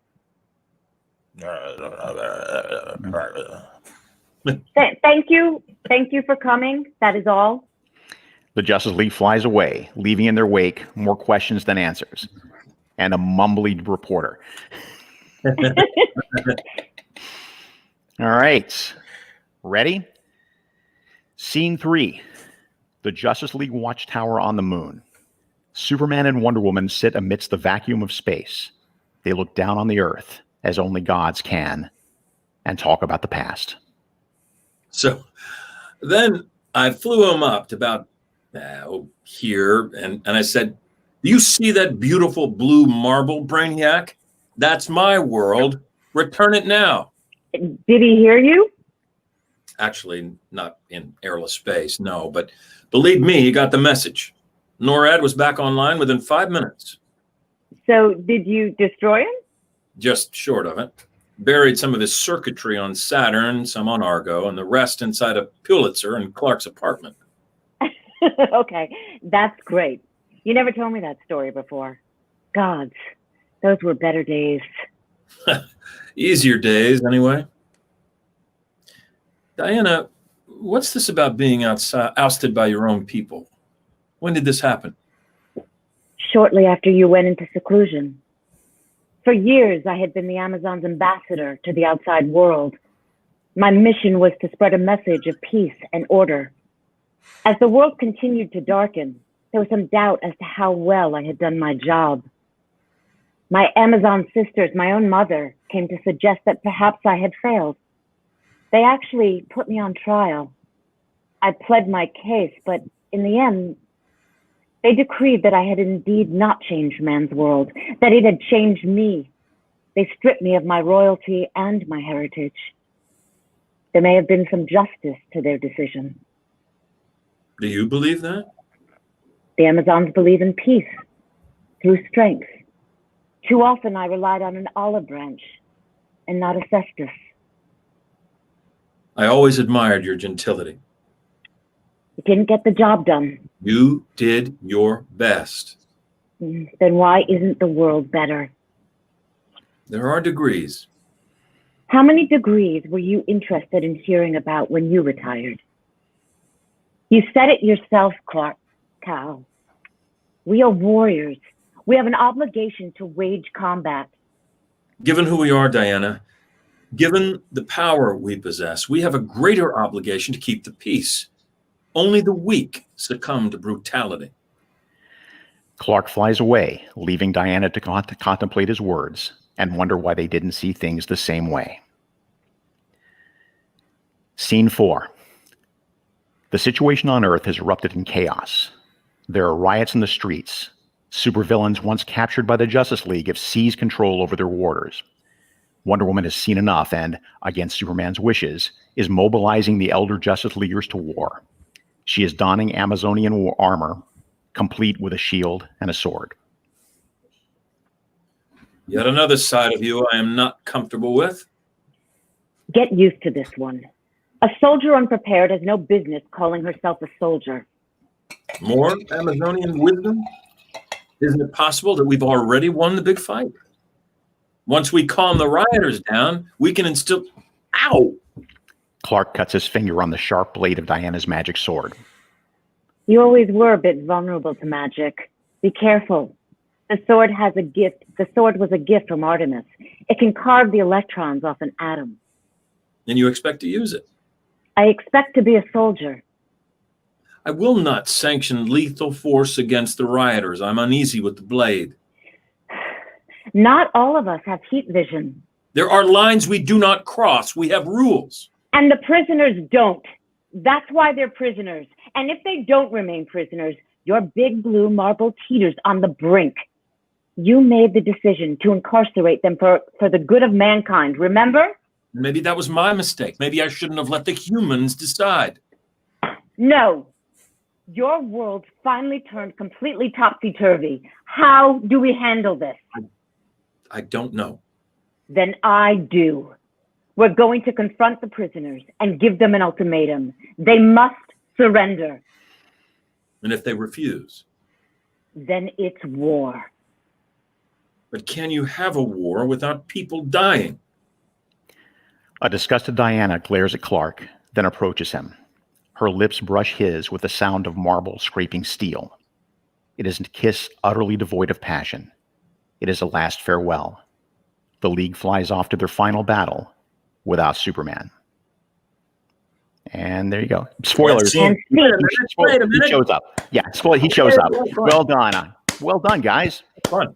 That was fantastic, guys. It's so great. Thank you. No, I appreciate it. There, as I've said to Susan and George and John in emails, there is, when you're writing dialogue for the page, yes, you want it to sound natural, and yes, to some degree, you'll read some of it out loud to yourself as you type to make sure it kind of sounds natural. But it's not quite the same as writing for voice acting. Right. And so there are a couple of those places where both of you had a little bit of a mouthful, and I'm sorry about that. But hey man, that's that comes with the territory, and I didn't notice it, by the way. But if it's there, you take it in and you navigate. If it you navigate beautifully. Yeah. Well, and I have to say, when I read it, I mean, there were a couple of words I tripped over, but that's just my thing, not the words. And I have to say, when we read it, and it feels very natural to read it as dialogue. So I know that wasn't your intention when you started to write it to be read and performed by voice actors, but it flows really easily as an actor, as opposed to a lot of things you read as an actor that don't flow so easily. So thank you for that. No, that's very nice of you to say. I know I had an experience once where I wrote, somebody else had doing an audio adaptation of a comic book that I wrote, and I realized that I had written about 50 words in every sentence with a lot of commas. And so it was not a single sentence that actor could say in one breath. So we made our way around it. And George, honestly, I was really excited to see both of you do this because, again, it's such a different version. I mean, even things like the Justice Lords, someone mentioned that in the chat. I mean, this really, in that case, it's this alternate universe Superman. Mm-hmm. To me, this is canon. I know it's not, it's an Elseworlds technically, but it's so great to see Superman this far down the road and frankly burnt out. And everything he believed in, he questions now. Absolutely. I narrated a an unauthorized Superman biography about, I think it was about 4 or 5 months ago. And I learned so much that I didn't know about the history of Superman, about the guys that started and all the different iterations of, through the silver era of Superman and up till today. And it's amazing the life of Superman and how he's been able to just keeps on keeping on. No matter what, even if he's retired, he's coming back. Right. Well, George, there's something you bring to the role that I appreciate, and that is that it's, to my mind, there is a humility to Superman. That Superman is the last person in the world to call himself Superman. Right. He wouldn't give himself that name. No. And that, in fact, is sort of the crux of the story. Is that when Superman retired in this story, he didn't expect everyone else to retire after him because he's just another, one of their peers. But if you're Green Lantern, if you're Flash, you're like, how do I get out of bed the next? If Superman can't make it work, why do I even bother? Yeah. Right. That's the difference between the DC and Marvel in some respects, that these characters are a little more cut and dry. Superman really does have there's not a lot of gray. It's good and bad and evil versus good. So yeah, I've tried to sort of hew to that, and I mean, in the character, I'm sure in my life I've got a lot of gray apparently. But oh, look what I just found! I just found something in my little studio. There he is. Hey. Oh, cheese. There you go. Get some white out to gray his temples a little bit for this. Yeah, right, exactly. But Mark, I'd be curious to hear your thoughts about people. So many writers. There's so much controversy about how Superman is written, and is Superman boring, and is he? I've always loved the character, and I grew up with Christopher Reeve playing the character. So to me, good isn't boring. Just because he's not a dark character doesn't mean there isn't some darkness to him, and some sadness, and some emotional baggage there. What is your take on writing the character? And do you enjoy writing Superman? Oh dear God, it's like more than anything else in the world. When when other writers tell me, "Boy, I find Superman hard to write," I'm like, "Are you nuts? This is the easiest to fall off a log." Yeah. It's when I approach Superman, the thing that I keep most in mind is that he's alone. Right. He is of a kind. There is no one else like him in the universe, and he's the last survivor of his race. And that's something that is the tragedy of the character. That people say, he's invulnerable, nothing can hurt him, he has no problems, everything is easy. No, that's he lost his home world, he lost his second parents as a young man, and so now and because of the nature of who he is, and because he has these powers, I mean, you have to imagine living in a world where everything is made of spun glass and everything is made out of, fiberboard, and you can't just be in a pickup basketball game with your pals because you can't volunteer to help somebody move because you might sneeze when you lift their couch and you throw it to the moon, and then so you've got to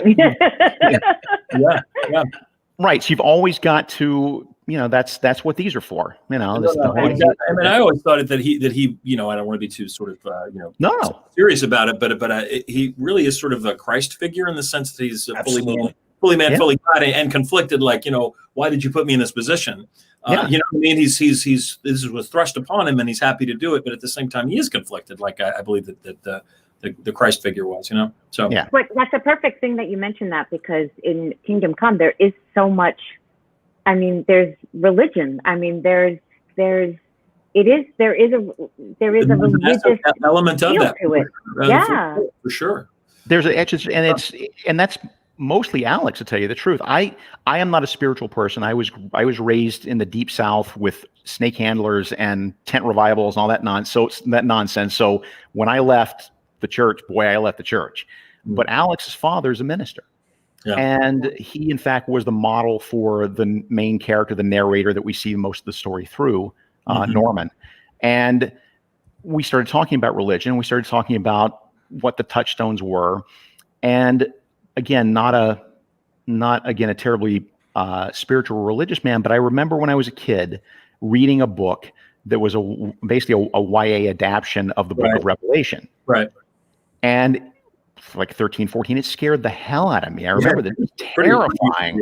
Pretty crazy out there. Yeah. Yeah. And so going back to the Book of Revelation and using that as sort of a roadmap for us, you know, an informal roadmap for the story worked out really, really well. Huh. Where did the idea for the narrator come? That was Alex. Alex had come off of a similar project at Marvel, where it was the Marvel universe has told through the eyes of a photographer, just a news photographer over the years, and sort of following that guy's story as he looks at the events of the Marvel universe. So Alex was well aware that it works well for him to have a very human character at the center of it, a very normal character at the center of it that can be us. And that's where that came from. So Alex is really, really brilliant. Yeah. And then again, sorry, that's John, why I didn't mean to take over and ask a bunch of questions. No, gee, Mark, will you talk about Superman for a while? My God, yeah, of course I'll talk about Superman until it's tomorrow, Susan. Come on. So this is a great opportunity for the two of you who lived with these characters for years, and a guy like Mark who has lived with these characters for years. So I am out of the way and letting you guys talk. That's quite all right. I'll tell you too, Susan, Wonder Woman, I didn't have a handle on until I wrote Kingdom Come, which was very strange. Because again, I loved all these characters when I was a kid. I've been reading DC Comics all my end life. I know everything about DC Comics. I'm their semi-official historian. There's not a single DC character that I don't like, but Wonder Woman I never could get a handle on because it was finding, you know, being an agent of peace by going around and punching people. And I couldn't ever make that work for me. But it really wasn't until Kingdom Come forced me to drill down on that character and seize that dichotomy and realize that, no, she is a warrior. She will do things that Superman will not or cannot do. So, well, you know, when I was doing Justice League, and I've said this many times, Andrea Romano, our director, and our casting director and our voice director, early on, she said, I think even at the callback, she said, you have to understand about Wonder Woman that she is a princess, but she's also a warrior. And so at every time, you know, in everything, you have to infuse it with both of those qualities. And when I would be too princess-like, she'd be the first one to say, no, okay, you're losing the warrior. And vice versa. So, I mean, that's interesting that you use the word warrior, because that was the biggest direction I got from Andrea Romano. Yeah, it's so easy to play Wonder Woman like Linda Carter, who was wonderful, but that's not, you know, that's all the sweet and nice parts. That's all the soft edges, and that you're able to bring some toughness to it is paramount. And now too, with Gal Gadot, we're seeing both sides. Yeah. Oh yeah. And truly, and that's, she's so good.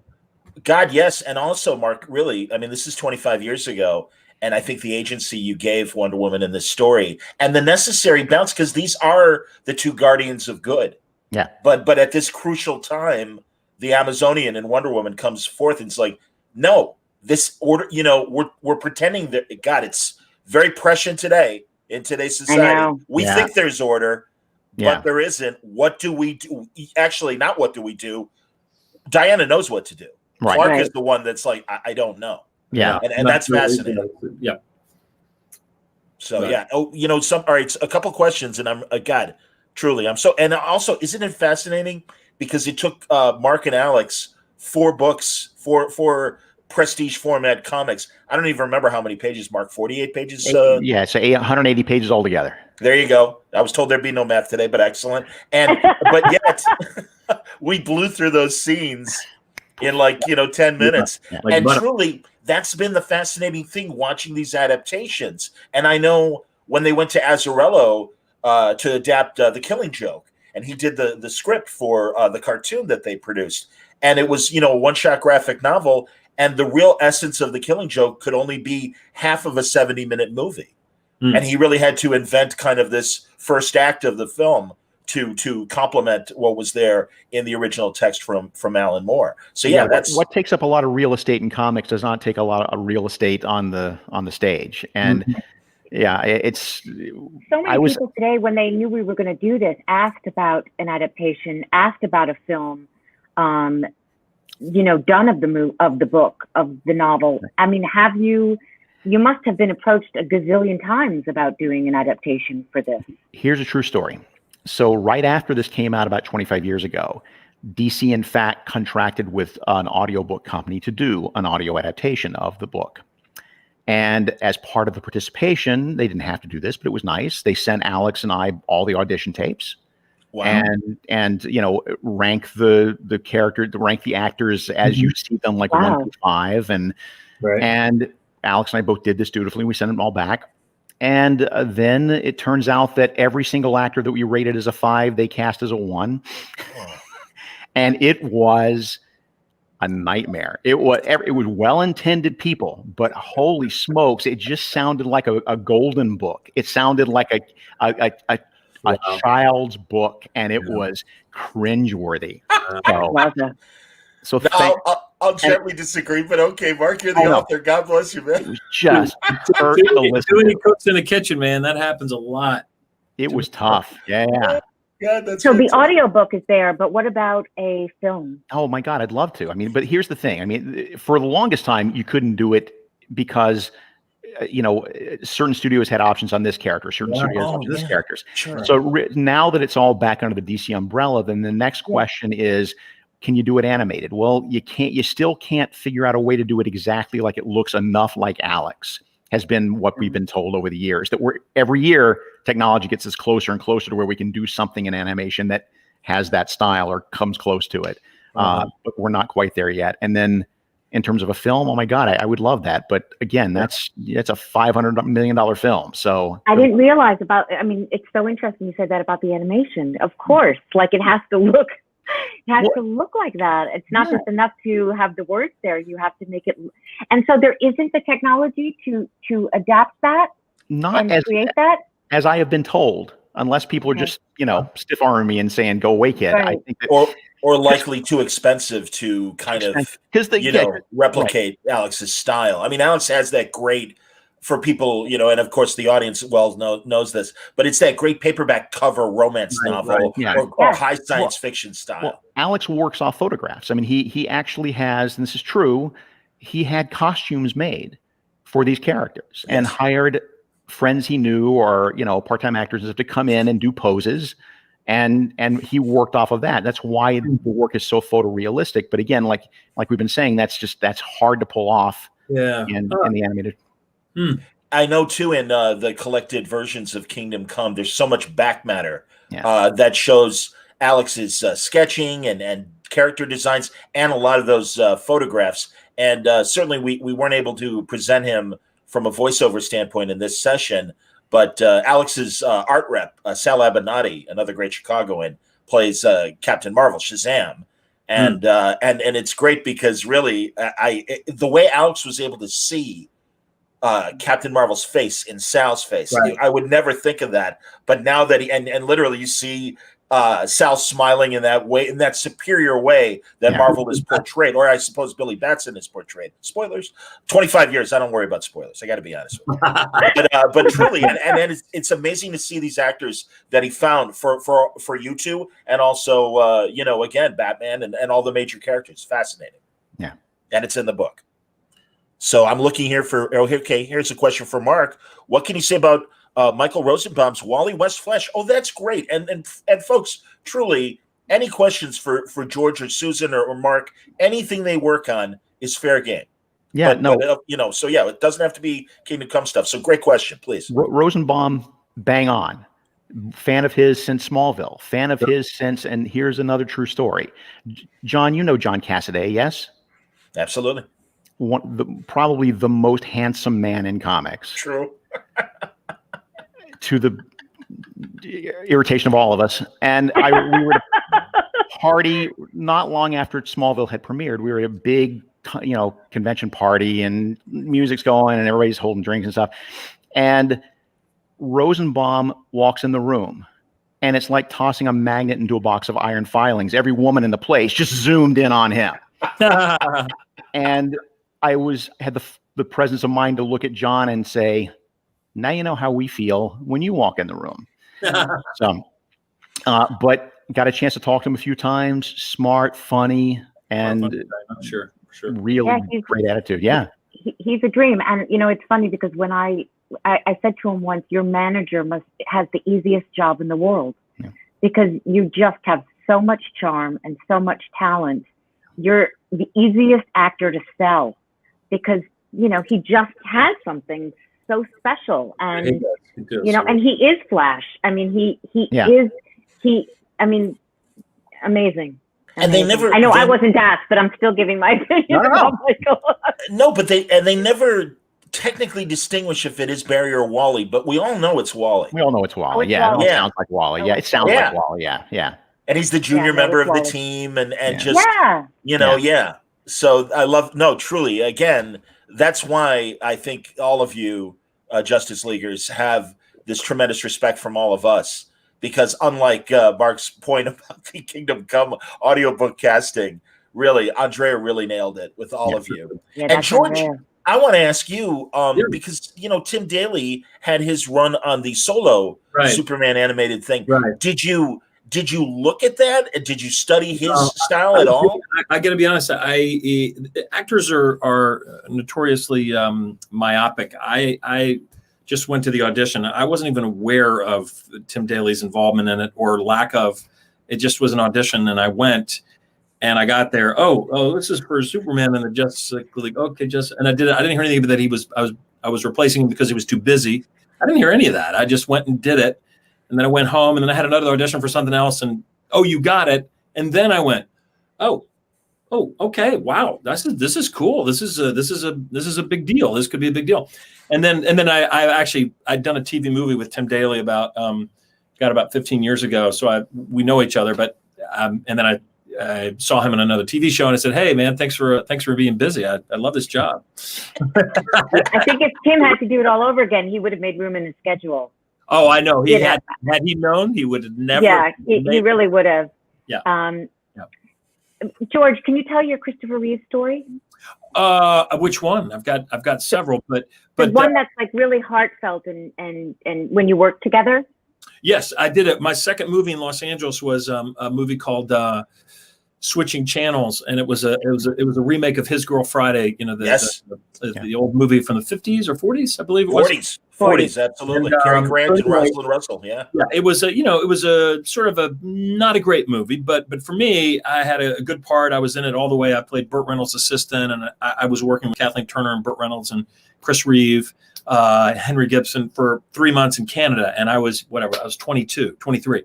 So I was like, oh my God, I get to go work with Superman. I'm going to get to work with Chris Reeve, and which one? The not getting the table or the Superman thing? Which was it? Superman thing. Superman. Because I got another. But anyway, I asked him. I said, Chris, is this? Obviously, because he was right off the movie, and I said, does it bug you that people come up to you because they were coming up to him on the street? Superman's everywhere we went, in Chicago and Toronto. I said, does it bug you that people do that? And he said, at first it kind of did because, I went to Juilliard and I thought, I can do more than this and I should be more than this. And then, I went through a period of a couple of years when I realized, wow, what an iconic thing this was.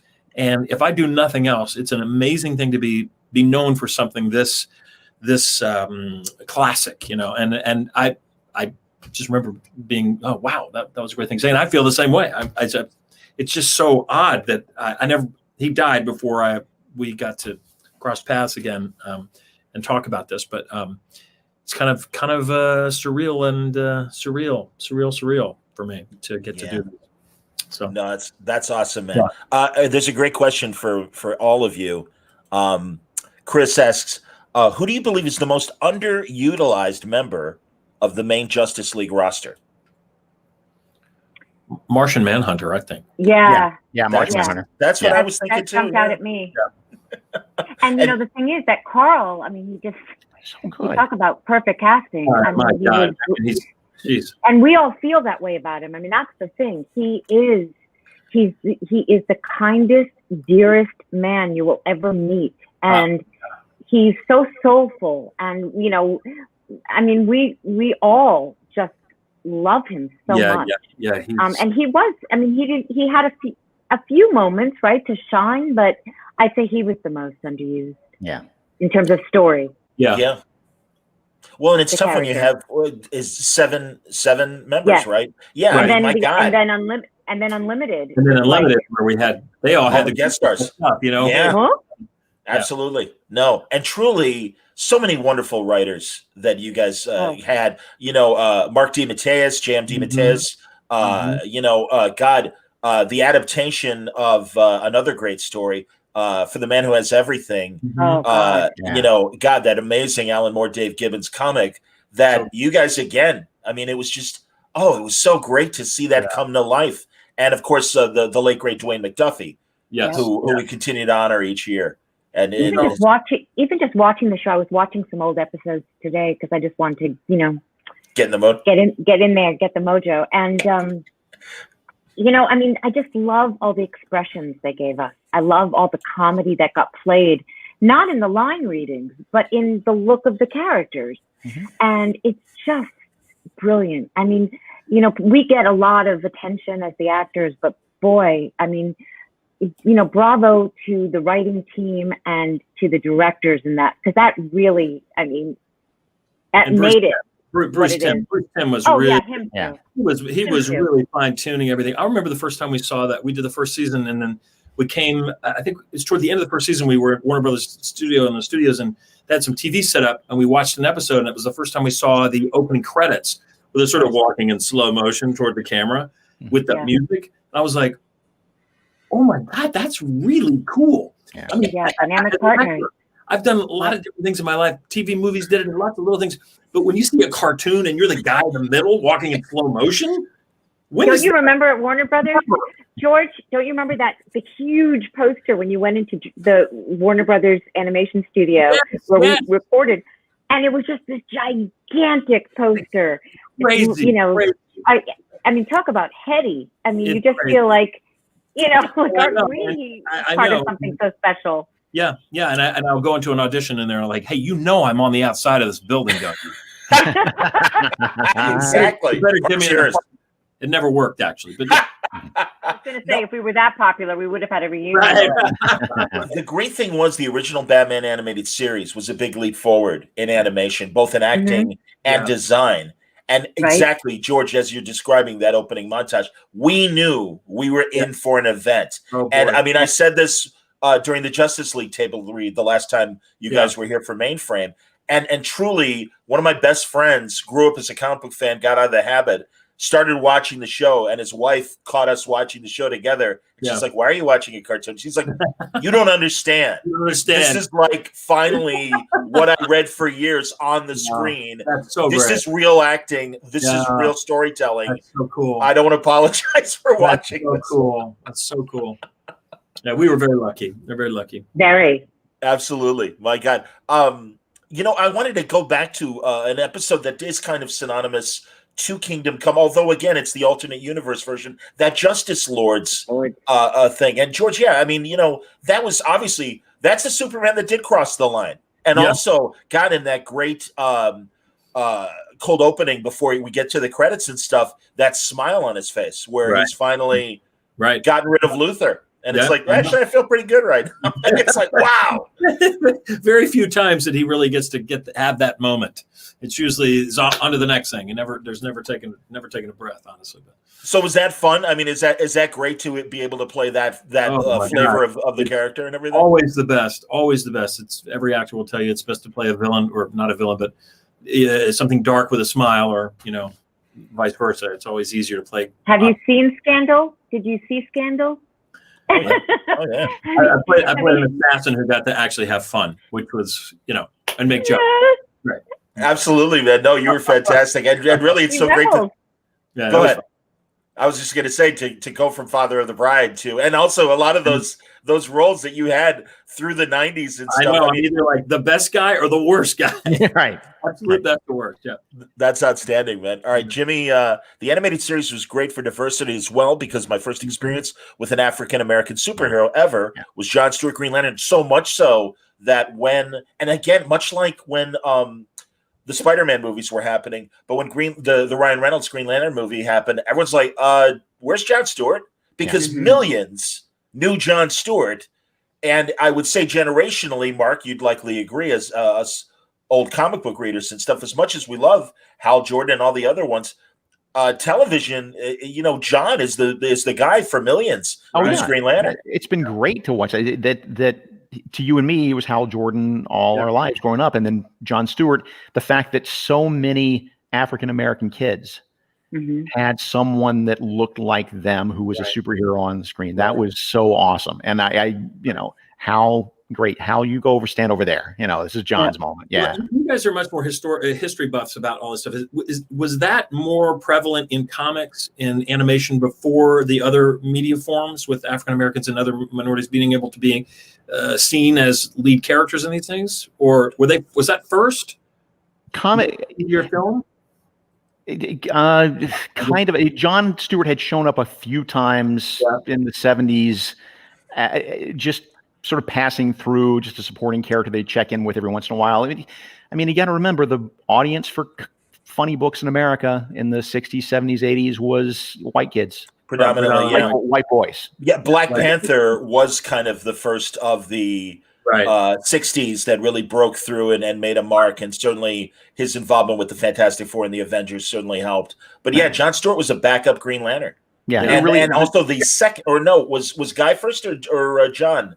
Guy was first or second. So he was like second lead, or second alternate. Right, and third string quarterback, if you will. Yeah, and so like you said, so it really, as much as anything, the cartoon show really did contribute to this idea of, they don't all have to be white, guys. They don't all have to look like us. And that's great. How many African American writers were there, to write those characters? There weren't. That's just it. Then how many women were there to write Wonder Woman? None. Just a handful. There was you're right. None for Wonder Woman. Which is why it took so long to get a feature. I mean, how many iterations of Batman? How many? I love. Obviously, everyone knows I love Batman, but and Superman. But I mean, my God, it took forever to get her animated, to get her, a live action film. Yeah.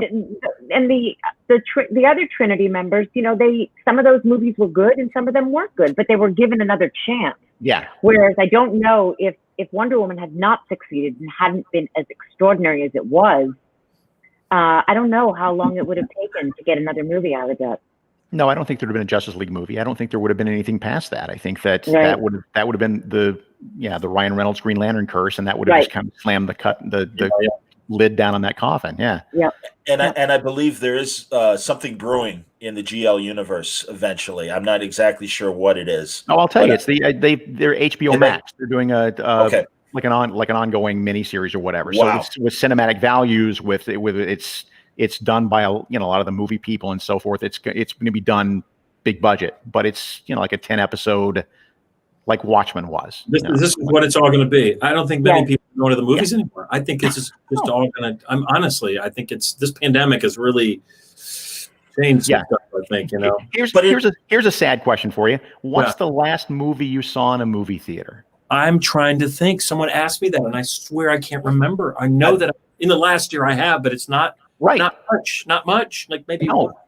I want it because honestly, that comes up a lot. I believe mine was Ad Astra because as a SAG member, I do get screeners now for the SAG Awards. So honestly, I was kind of spoiled with everything that came late in the year. And so, and there was nothing at the beginning of the year that really intrigued me. I was ready to see Bloodshot. I was ready to see Birds of Prey in the theaters. And then COVID hit. So, what about you? I mean, it's been I don't know. It's been a while. 1917. Again, 1917. That's what I saw. Which was it? 1917. Well, you went on a good note because I won't name mine, but it was wretched, and so that's really disappointing. Yeah. But I think you're right, George. I mean, I think that's. I mean, look at what Disney's doing. It seemed big, whatever the James Cameron movie that the science. What's the the big green guys. What's Avatar? The movie? Avatar. Now that I want to see in a movie theater. Right. And that when it comes out, I want to see that in big. But that's it. Nolan and Tenet. I mean, everyone who saw Tenet is like, you got to see it not only on a big screen but in IMAX to really get the full effect. Yeah. No, I hear you absolutely. All right, I got to put all of you on the spot because it was an interesting, polarizing movie last year, and it certainly got acknowledged by the award people. Joker. What do we think of Joker as someone who has played in the DC universe? All of you. You guys go first. I thought Did you see it, George? Really, yeah, it's really disturbing, but really good. I mean, really, really well done. As I don't know how I couldn't give you an analysis of how it compares to all the other iterations, but I think it was pretty damn well done. It's a pretty great piece of art, but dark and disturbing, as it would be. Susan? Yeah, no, I agree with that. The artistry's there. I'm not a dark person when it comes to my comics. I know it's always existed, and I know it's there, and I know that that's always been a mainstay in terms of the book, in terms of the comics. But I think it's all gotten so dark, and I find I don't like that. I think that one of the beefs I had with Justice League was I just thought, how can kids come to this movie? Yeah, it just was so scary, and I thought, there's got to be some light and some, I don't know enough about Joker and Batman and all these characters that in their darkness, but I don't gravitate toward it. That's what I'll say. I prefer some good old fashioned good versus evil, with the evil not being so evil. There's enough evil in the world that I don't now that we do. I like some earnest escapism that's not going to give me nightmares. Yeah, there's not enough of that actually. Now it used to be the mainstream. Now it's the exception. So you got to stay in the exception route anymore because everything's so dark and gray. It's good to have some that are a little lighter, for sure. Yeah, I mean, the only yardstick you can really use to measure art is, did it achieve what it set out to succeed? Did it succeed to achieve what it set out to achieve? And in that sense, yes, Joker did that. It was Taxi Driver. It was very Scorsese. And on an artistic level, I was blown away. The experience was really something. But man, I came out of that theater wanting a stiff drink. I really did. That was tough. Oh, for sure. Yeah. Oof. God. There's no one to root for in that movie. No. Right. Yeah. Well, as you said, Mark, the echoes of Taxi Driver, King of Comedy, were very clear for us old movie buffs that know those references. And Did at first, use the word "old" in that sentence, John? I'm only speaking about myself, and I'm picking on Waid. I won't deny that. All right. I know. Don't say that, John. This is every time you say that. That's true. We're not all right. We're not old. You're absolutely right, and we're doing good. We're all doing good. But no, all I was going to say was I agreed with Mark, and also at first I didn't. I mean, as a lifelong comic book reader, I didn't agree with a lot of the choices, but I couldn't deny that the movie was sitting with me, and it was in the back. It lived in my head for weeks afterwards, and I'm like, well, then that's good art. I mean, if you're thinking about it, then they achieved something. And so, I my opinion has evolved, if you will. Yeah. Awesome. We only have a couple minutes left. Let's see here. I'm just seeing if there's any other interesting questions. And just a comment from Jimmy. He's getting tired of evil Superman all over media, movies, and games. What happened to hope? Well, again, in the right hands, we do get hope, and again, and then the right performances as well. Give that to you. Absolutely. I've written my first game tomorrow. I'm recording a Superman game tomorrow. Hey, awesome! And seriously, great way to transition as we do wrap up and see what everybody's doing and anything everybody would like to plug. Susan, please start. Oh gosh, let George start because he just started talking about. It's a game from Warner Brothers. It says Doken something or other. I don't know games very well, but anyway, I'm doing. But you do a lot of them. Well, so I'm doing a game as Superman in the Warner Brothers games tomorrow from my booth, which is the first time I've done that. So this is I do through the live thing with a real live signal, not just a Zoom call. So through Source Connect. So I've never done it. Oh, I've done it. I like it. I may never go to another studio again. Actually, frankly, I'm good. If you were just going to go there by yourself, I just assume do it from here. Honestly. Yeah, no, it's pretty brilliant. So I guess the thing on my horizon is Masters of the Universe and playing Sorceress. So that's I'm excited for people to see that, and you know, and there are a couple of things on the horizon beyond that, but I can't talk about them. So, but you know, Source was a kick. That was fun. That came out of like left field. So thank you. And Kevin an interesting, exactly, an interesting showrunner and Kevin Smith and an all-star cast. We've all seen the credits, and we're all waiting in anticipation on what He-Man is going, the Masters of the Universe is going to look like in those hands. Yeah, I mean, the scripts were stunning. I mean, it was so emotional, and I didn't know much about that universe. I have to be honest. And reading the scripts, you know, they got me. They really did. The writers were just terrific. So I'm looking forward to it. That's awesome. Mark, a lot of rumors swirling around what might be in your plate for 2021. And I don't know how much you can or can't say. All I can say at this point is I did write my first Superman story in 15 years. Comes out in about 5 weeks. Wow. It's a real short thing that I was part of a bigger crossover thing, but it's all about hope. It's all about hope. That's what it's about. Oh, yay. It's all about hope. Superman showing people that there is a tomorrow. Love it. Wow. Love you know, after what we're going through right now, we need that right now. We'll take it. Perhaps down the Good road. timing. And well, it's more of a Clark Lois story, but of course, Mark wrote an amazing short story years ago called "Forget Me Not."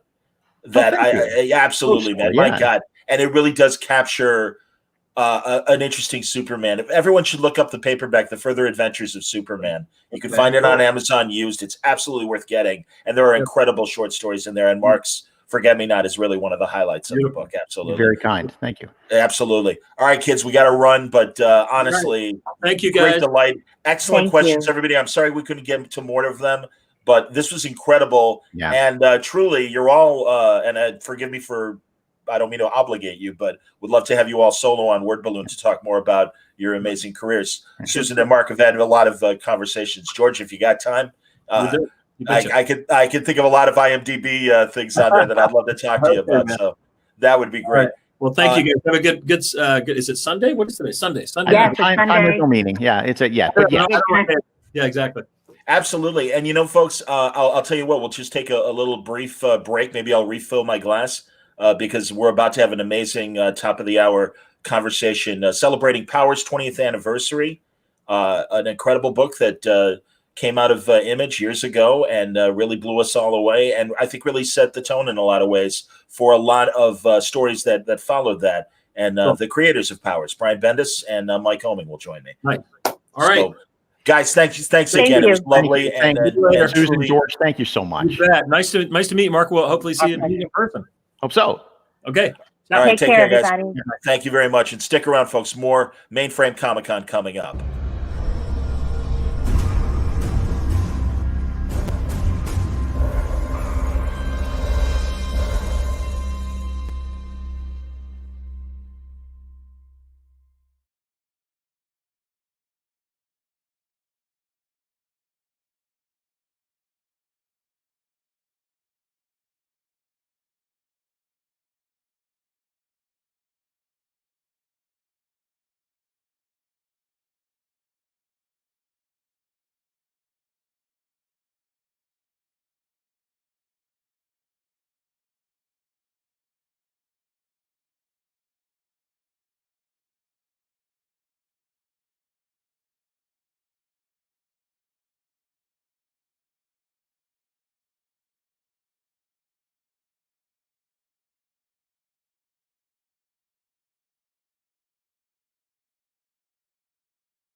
Hi, everybody. Welcome back. It's time for the final hour of Mainframe Comic-Con. This is John Suntress from the Word Balloon Podcast. Thank you all for an incredible weekend. Amazing questions, fantastic conversation, and truly very excited to close things out with one of the best, the panels that we put together.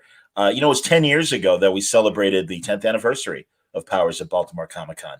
And I was pleased that Mike and Bryan chose me to moderate the panel. It was an easy conversation because these guys have been my friends at that time already for a couple of years. And now another 10 as we celebrate the 20th anniversary and the curtain call for Powers, the best ever, the graphic novel. Brian Bendis will be joining us shortly, but in the meantime, it's great to welcome the co-creator of Powers, the co-plotter and co-writer at times as well. It's Mike Avon Oming. It's great to see you, Mike. Hey, John. How's it going, man? It's going great, buddy. Seriously, thank you very much for doing this. It's been an incredible ride with the con this weekend, but also, my God, 20 years of Powers. And really, Mike, how long, because you're the guy that's doing the heavy lifting, how long did it take to really come up with, draw the book and really, you think it out with Bryan? It happened pretty quickly. Really early on, Bryan and I just bounced back some ideas back and forth. I think I just drew Walker and Dina, and they both had dark hair. So Bryan was kind of like a little too much like brother and sister. So then I changed one to blonde hair. And pretty much right from there, those are kind of the only designs or forethought that we really put into the book at the time.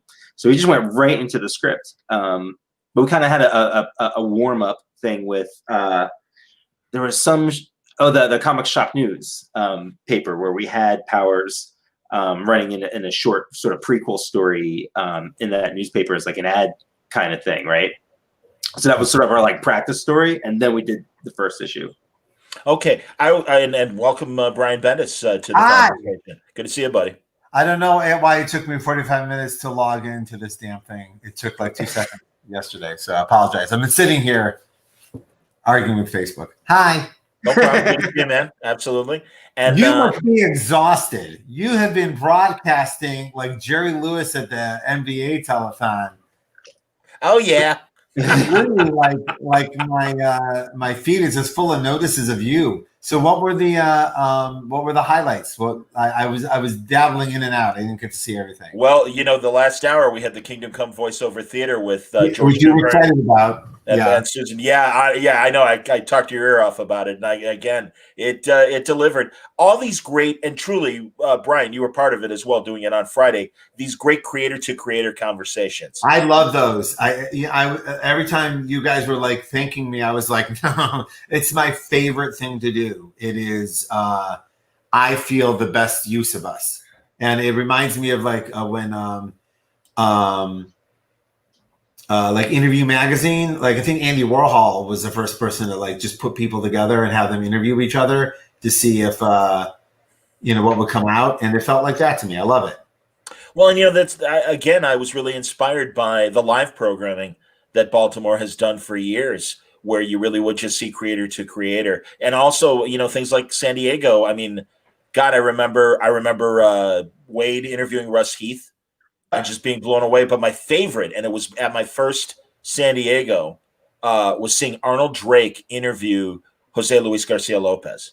Oh, and I'm so glad I got to see that. I must say, I'm more as time goes on, and I've been doing research and some historical stuff. It's a bummer what isn't filmed. A lot of this stuff was just taken for granted at the time, and now I feel don't you wish we filmed every Jack Kirby panel? Why wasn't all of those filmed, And if anything, I was thinking about how we will, as garbage as 2020 is for everything and everyone and every concept, including the comic book business, at least we're going to have an outstanding record of it. So we'll have a lot of conversation about it online, recorded forever. So that's cool. And everybody's taking advantage of that in the best way. Of having these incredible new form of entertainment conversations. Although, as you pointed out years ago, Bryan, and I was going to say in terms of the things from the past that we wish people had recorded, well that Will Eisner's Shop Talk Yes. was transcribed as a book. But thank God the cassettes still exist. Mhm. And that amazing Tomorrow's documentary about Eisner, the Yep. bonus features are like 10 or a dozen Eisner conversations with Kirby and Phil Suling about the direct market and the first comic conventions that he was involved with, and Milton Caniff, and all these great amazing creators. So thank God. And also the Comics Journal, I don't know where they sit in their archives, but on their website, God, they had some amazing panels of Gil Kane and R. Crumb talking to each other and stuff like that. So again, they're few and far between, but there are some artifacts of those times, and thank God. Well, I don't want to talk about even like our stuff. Like, I wish we would have like kept more stuff in the '90s. You know what I mean? Not to and also, but you're right. If anyone gets a chance, the Will Eisner Shop Talk is a great book. It's also like, Will Eisner invented the podcast on top of everything else. It didn't have a name then, but if you listen to it, it's this podcast by him, and for those of you who don't know, I quoted generously in cover that story about Jack Kirby and the magic pencil. It's from Will Eisner's Shop Talk. He actually describes that story to Will Eisner about how people always come up to him and go, "What pencil do you use?" As if that's all you need to draw like Jack Kirby is the right pencil. And his line of, "It's not a magic pencil." So. Mike, I know that Bryan was certainly inspired by things like Fantagraphics' amazing stories back in the 80s, and all the amazing interviews and stuff. Were you reading that stuff too? Oh, yeah, definitely. You were published in there too, right? What was that? You were published in there too, in the Amazing Heroes. Oh, did you remember where I had my very, very first fan art? It was like Me some too. Swamp Thing. If you find in the back of the letters pages, you'll see those little 2-inch high things, and I think Swamp Thing, and I did a couple others. Those are like my very first printed things. Yeah. And they paid you, right? Like, didn't you get like a little money? No, those are just I think it was like $50 or something, because I remember it came with such a genuine thrill of you didn't feel I'm like going to phone a chef here. Give me a second. Sure, no problem. But I remember it made me feel like a professional. Like I was like I'm there, I'm printed in a book, and Brian Boland's on the cover. I must be a professional person, right? And even though I'm I literally was using like international male magazine models as like my for whatever I was drawing back then, And that was such a great magazine, especially because it things are so curated now, or they've been curated for a long time. But you picked up like Amazing Heroes, it would have an X-Men story right next to some the beginning of the Crow before anybody knew who it was, and some stuff like that. That's right. It had everything in that book. And when I was first reading comics, it was such a great way to learn about what was going on in the industry. And that was some of my first exposures to even and seeing ads to stuff like First Comics, Right.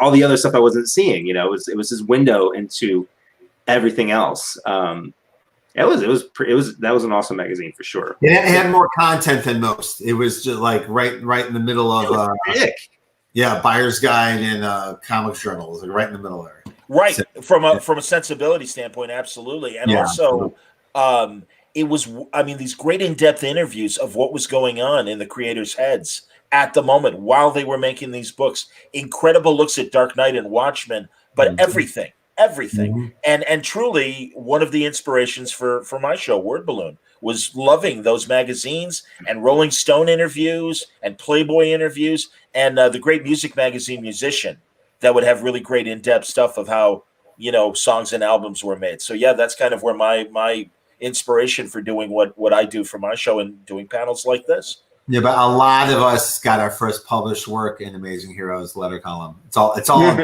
garbage, but it just to see your lines printed is an enormous education. It's hard to describe. You can look at the piece 100 times. I mean, everyone's different, but me and a lot of our friends, once you see it printed, you see it for real. You're not seeing it right until you see it printed, and that was. And also, it was my first time seeing my art at a different size. Yeah, this was 1980 something, so there wasn't photocopy machines around all over the place where you can just scan your art and see what it looks like smaller.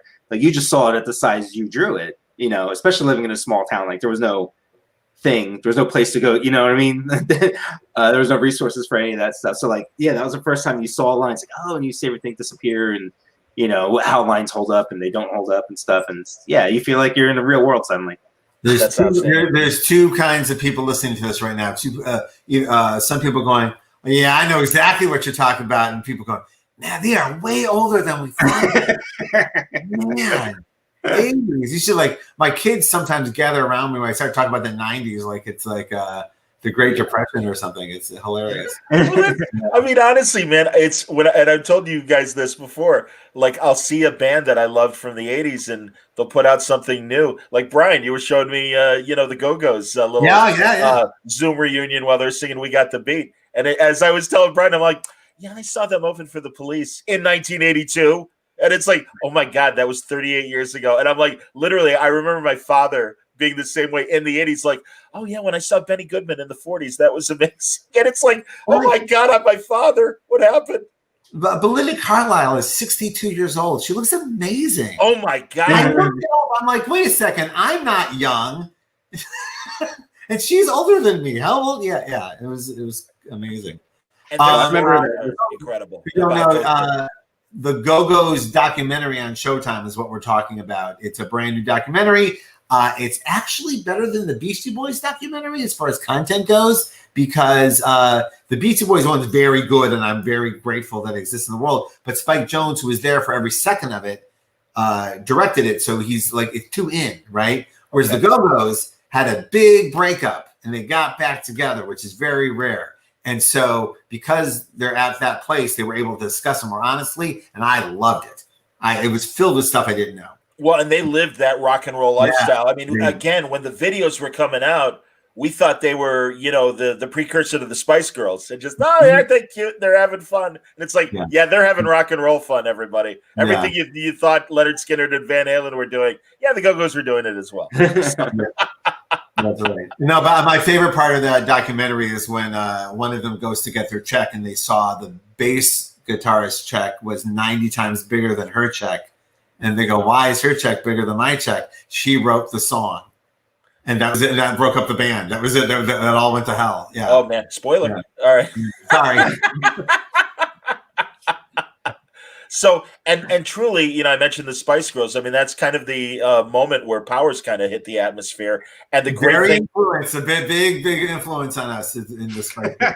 Walker, very, very posh Spice when you think about it, really. But because we're in the Powers all week long. The woman who was hosting the last debate is named Kristen Welker, and it's just everyone was pronouncing Christian Walker on TV, freaking me out. They were listening to this slightly gently mispronouncing with like a Canadian accent. It sounds like Christian Walker.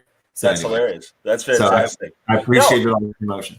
Well, I was going to point out again, and it's something we've talked about when we talk about Powers. This was really the beginnings of social media, and also I think this generation, the younger readers, might take for granted the idea of a police procedural in a superpowered world. But you guys kind of were there first. And I mean, we were. I was surprised by it. There have been other, procedurals in other like cop stories in comics, obviously. But there hadn't been a straightforward like homicide book in a world of superheroes. But there have been like, I do not take away the fact that Commissioner Gordon was solving homicides in a superhero world every time, but from the perspective of the detectives and allowing us a fresh take on superheroes. And I remember when we started it, I would literally walk around the comic store going, someone must have done this before us. Like I'm clearly this low-hanging fruit isn't just laying here.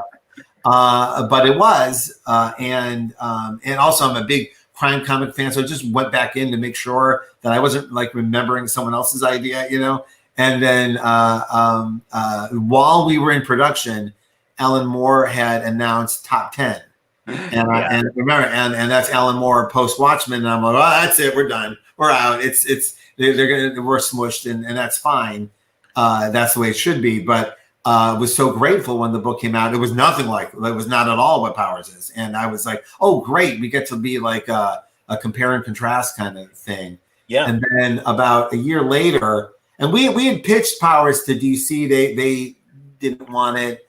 And then a year later, where our book was out and successful, and then we heard like they're going to do Gotham Central. Like they called us and said, we're, you know, it was Ed and Greg, like old friends, and I'm like, yeah, it sounds great. But it was like the biggest win me and Mike had ever had. They had rejected this idea and now wanted their own Powers in the DC universe. I'm like, oh, well, that's a win, right? Isn't that as close as you can get? So other than them actually publishing it, and now they are. We did get to keep our rights, though.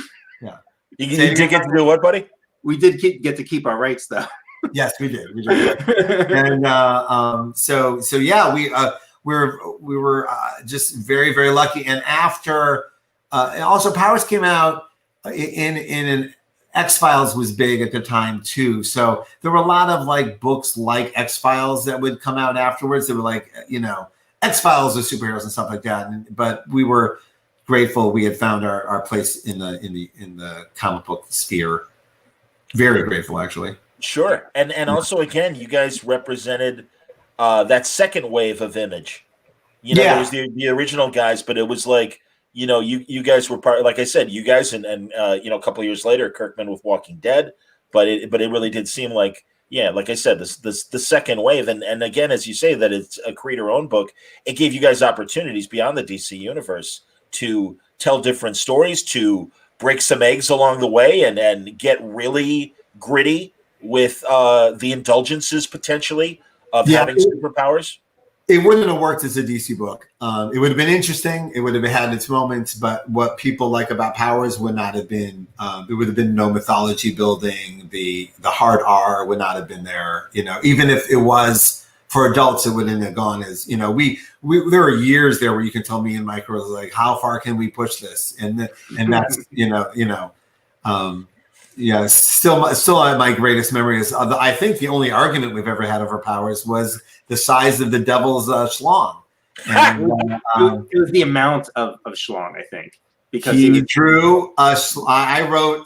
You know, again, this was at a time in the book where I knew I had to write nudity, because if I didn't, he was just going to draw it. So I had to control where the nudity went. I had to make it as story specific as possible, because there was other times where yes, it was a different time. You're a different person now, but there was a time where just shirts were coming off, and so I would aim the nudity, and at this time the devil had captured Christian Walker and was basically teabagging him, as you do. And because you have to imagine that the devil invented that, and so we started. He started sketching what he thought that would look like, and what it should like. Really, how humiliating would it like? Really make it something special. And he drew all these different kinds of, like, there was a forked one. I remember there was a forked thing and a molted, and then you would send it to friends of ours. Which one do you think it is? And one of our friends wrote back, what is wrong with you guys? Like, we were so far off the rails of what normal human behavior is in our creative endeavor that it took one of our other nutty friends to pull us back in. And it's not even the worst or strangest thing we got to do in that comic. Yeah. So absolutely, everyone's got to go through the volumes and see some of those choice bits. And no pun intended about choice bits, but they're there. They're definitely there. That's outstanding. So I'm grateful that the right choice was to do it as an independent comic, and for us to explore everything we needed to explore and to go as naughty and wherever we wanted to go as adults. I'm looking right now at some questions. I wanted to. I didn't see. I'm sorry. We were not ignoring the questions. All right. No. Where is Taki? Oh yeah, that's true. Mike, absolutely. Jimmy wanted to know. She's in this cage here. Oh, nice. I hear that, Doc. Oh, that's good. A cameo. Oh, I see a shadow. There you are. Hey. Hello, How are you, buddy? Colors on the planet. How are you? Oh, me? Yeah. Yes, you. Yes, your cameo, bud. We want to know you're doing. Absolutely. Definitely. How are you guys doing? We're so cold over here. Cold? Yeah, we're freezing. Oh, yeah. Are you Yeah, it's cold out there. are you drawing or coloring right now, Tuck? I see the thing on your hand. Are you okay? Yeah. Okay, It's because also for fashion. I see your Yeah, Michael Jackson no, glove, and that's why I was fashion wondering. Okay. All right, Yeah, good deal. See, Just fashion. It's part of a more elaborate outfit she puts on for We do after. part-time movement shots group that we're in. Yeah. And then, you know. All right, while Tuck's on screen real fast, I want to ask about the Kickstarter, the comic that comes out via Kickstarter. Yeah, After Realm. After Realm, thank you. Oh yeah. After Realm. I know. covers it. Mike and Tuck are my buddies, but After Realm is a very, very good comic book from them. And I think the third issue is the real sell. The third issue is really, really, really original and awesome. So I hope people check it out. Particularly if you love powers. It's Mike's genre brain unfettered. I really like it. Thanks. Sure. We're doing the Kickstarters quarterly. I think the next one we're going to do mid-November. And that'll be for issue 4, which is already drawn and stuff. And yeah, just going to keep that ball rolling. Yeah, it's really exciting. It's really exciting when your friends do something that makes you sit up straight and go, "Oh, look at you!" Yeah, it was really cool. Thanks, buddy. When you put it in trade, Mike, is it going to be 4 issues, 5 issue trades? What do you think? I don't know yet. Okay. This is I know it sounds a little BSy when writers talk about how organic their story is, but considering the format of Kickstarter, it's just completely different than a regular direct market comic. You can really take your time telling the story. So I'm still trying to gauge it, especially because some issues are 64 pages, some are 48 pages and stuff. So I'm going to guess about issue 5. I understand. And, honestly, that's been the recurring conversation with all of you since Diamond had their brief shutdown and these alternatives. But also the great thing, I was talking about it with Brubaker, that you don't have to limit yourself in chapters to be 20 or 22 pages. And, I mean, that was also a great hallmark of Powers and an infamous issue that went all the way to the back cover. And I loved it. And a lot of people are like, hey, where's the back matter? Where's the letters? Where's all the stuff? Where's the no life suggestions of what to watch? Yeah, F you, man. And it's like, I'm sure that's exactly correct. We just want to give you more story. Yeah, It's a continuing struggle I have, which is I'm thinking like an indie guy, and I'm like, oh, just fill the book up with stuff. I'd be thrilled. It's still whatever it costs, and you're filling up the pages full of content. And then we thought, hey, listen, we can go to the back cover. It's our back cover. We did that one. We used it. We don't have to make it an ad. Some people didn't get that it went to the back cover. It looked like there was a pagination missing. It looked like the book, the letter column was actually missing from the book. So I understood the complaint. But you try your things, you try them. So absolutely. Yeah. What were the other highlights from Baltimore? What did Mark say? What did Mark said something about Kickstarter too, didn't he? I got a bunch of tweets about it. I don't know. God, I mean, honestly, between hosting the panels that I had to host and wanted to host, I won't deny I did miss a couple conversations. Oh, okay. I thought you were in on that one because I was napping. Well, the great thing is, thank God, because I'm part of Mainframe and stuff. These are all Word Balloon episodes, including this very conversation. So yeah, I mean, I'm literally sitting on a couple of weeks of content. But by the same token, people are like, "Can we talk this week? Can we talk Monday? Do you have time before Halloween?" It's like, yes, it'll be fine. And that's why I do 25 podcasts a week. People in our business that think they need to promote their book the week of the national election. They think this is the week I'm going to get out and get some promotion. All right. You still think there's going to be an election that week? No, that's what I'm just saying. While people are talking about the election that never happened, then maybe.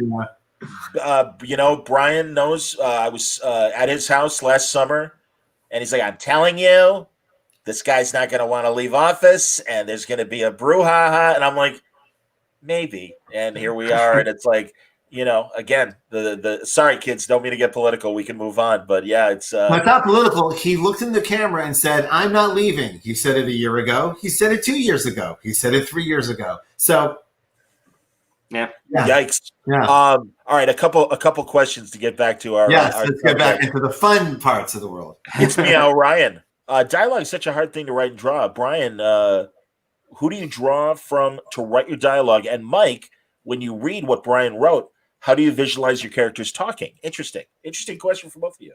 with the dialogue often comes a lot of subtext, acting notes, or what I think the artist wants. Depends on the artist and what the artist can do with. Everyone has different strengths and weaknesses in that. So it's not just the dialogue, but how you're presenting the dialogue to the artist and in what sense. Most of my heroes look at dialogue like music. Most of my heroes play their instrument in a way that is very appealing to listen to, and that could be anywhere from David Mamet to Aaron Sorkin to Richard Price. There's a lot of playwrights that I'm a big fan of, and I look to them because playwrights are able to often get the story across through dialogue without it sounding like exposition that you're giving to the reader. It's like more natural way to get across the information. So I spend a lot of time on that to this day, trying to find the best way to do the least cliche thing you could do with the dialogue, which often brings, when you do that, it's harder work, but then things start to flow in a nice way, and the jokes get better and more in the moment. And that's another thing too, is I really spend a lot of time with the characters in the moment that they're in. I look around the room for them. I smell the room for them. I try to really be in the moment and have the dialogue reference how they're feeling. Comics are cool because you can really have people wear their heart on their sleeve a lot, and it be good writing. Whereas if you did it sometimes in TV or film, it could come off, a little bit like a thud. But in comics, people can really look at each other and say, "I love you," and it really work. Whereas in TV, you're better off with it. They can be saying "I love you," but they're saying, "Can I have some ice cream?" They're saying something else. So subtext, yeah. Mike is one of the few people in comics who can do subtext. You can say they're saying yes, but the eyes say no, or they're the opposite of what they're saying, and it's very difficult to do. Mike can do it. Alex Maleev can do it. A few other people can, but it's a talent unto itself. The characters look like they're thinking. They look like they have a history. The weight of the world is on Christian Walker's shoulders. Every single panel of that graphic novel. It makes it just wonderful to write to, because what will happen is a lot of the times dialogue will be removed in the lettering stage because I gave them the line, I gave them the emotion. He put it so clearly on panel that the line is actually getting in the way and making it less interesting. It's funny because to this day, I had an artist this week who got flustered that I had removed a line of dialogue from a DC book, and I had to point out, you see, I was just covering up your excellent acting. I was not making it better. That if I was in the editing room with a film, I would yank the piece. I would yank the line. So it's just at that last minute when you see that art, if you're showing and not telling, show. Yeah, Bryan's. I mean, that's the highest compliment you can get working with Bryan, and it's like when I know that we're at our peak Michael Jordan-like levels working, which isn't all the time. That's why I'll make that joke. Like, it's not all the time, and when you get there, Bryan's writing brings out the best acting in me because he does write subtext. He does write that thing of what people are saying versus what they're feeling, and when I'm able to do that. To reciprocate and do that really well, then a lot of times, like he says, he'll take the dialogue out, and there is a part of me that feels like, oh, but shit, man, like I got here because of the way you wrote it, and I want to see those words. But you have to be your own editor sometimes, and realize, well, the best bet is to take it out. If Bryan's taking it out, then it's only me who ever saw that and has that feeling, that weird attachment to that moment. But we made a better moment together. Yeah, a better moment than either of us had intended at the moment, and that's like one of the best things. That's one of the best feelings you can get. And, we get at least once an issue. Oh, that's awesome. Yeah, when I start piling on the dialogue, that's when there's trouble. Great questions here, and I want to get to them. And comments as well. Taylor says, I want to thank you for always creating characters of color and diversity. Off topic, Bryan, and I'm going to zoom in. He sees the Akira box set. So he's got to ask, what other manga are you a fan of? And he wants to know Mike's favorite manga as well. Akira's and Atamo is my favorite. I hate to be so on the edge. wow, what a shock. Someone in America likes Akira. But and I was actually watching an Akira little documentary last night on the YouTube because that's where I am in my life. And I was shocked what year the movie originally was released versus when I had seen it. Because I remember seeing it thinking it was an older movie and it had only been out 6 months. So I'm the way it was presented to us in America was unique, and it was a game changer for me as I was finding my feet and my voice as a comic creator. I think it came out in 1991. My first book was published in 91, which makes next year my 30th anniversary in comics. And buy me a cake. And but so it was very, very, very important to me, the movie and the book itself. How about you, Mike, with manga and anime? Yeah, relatively obvious. I mean, Otomo is a big one, not just his Akira work, but just his body of work. Shiro Matsumune, I think his name is, did Appleseed. That stuff was really super mind-blowing when I saw it. I still love it. And, and obviously Miyazaki Films, and, the Valley of the Wind graphic novel set is just, it's just a masterpiece. And they're all such different creators who just do things in different ways that it's amazing at how wildly diverse those subjects are just under that. And then there's a bunch of modern artists that I follow on YouTube. I don't know what they're working on or what their art is, but they'll just post. I think there's a guy named Yoshido. I forget his name offhand, but he just does live inking and drawing. So it'll be like a 4-hour video of just the sound of a pen. Really, nothing else. That's fantastic. It's the best. Yeah. Yeah. So that's how I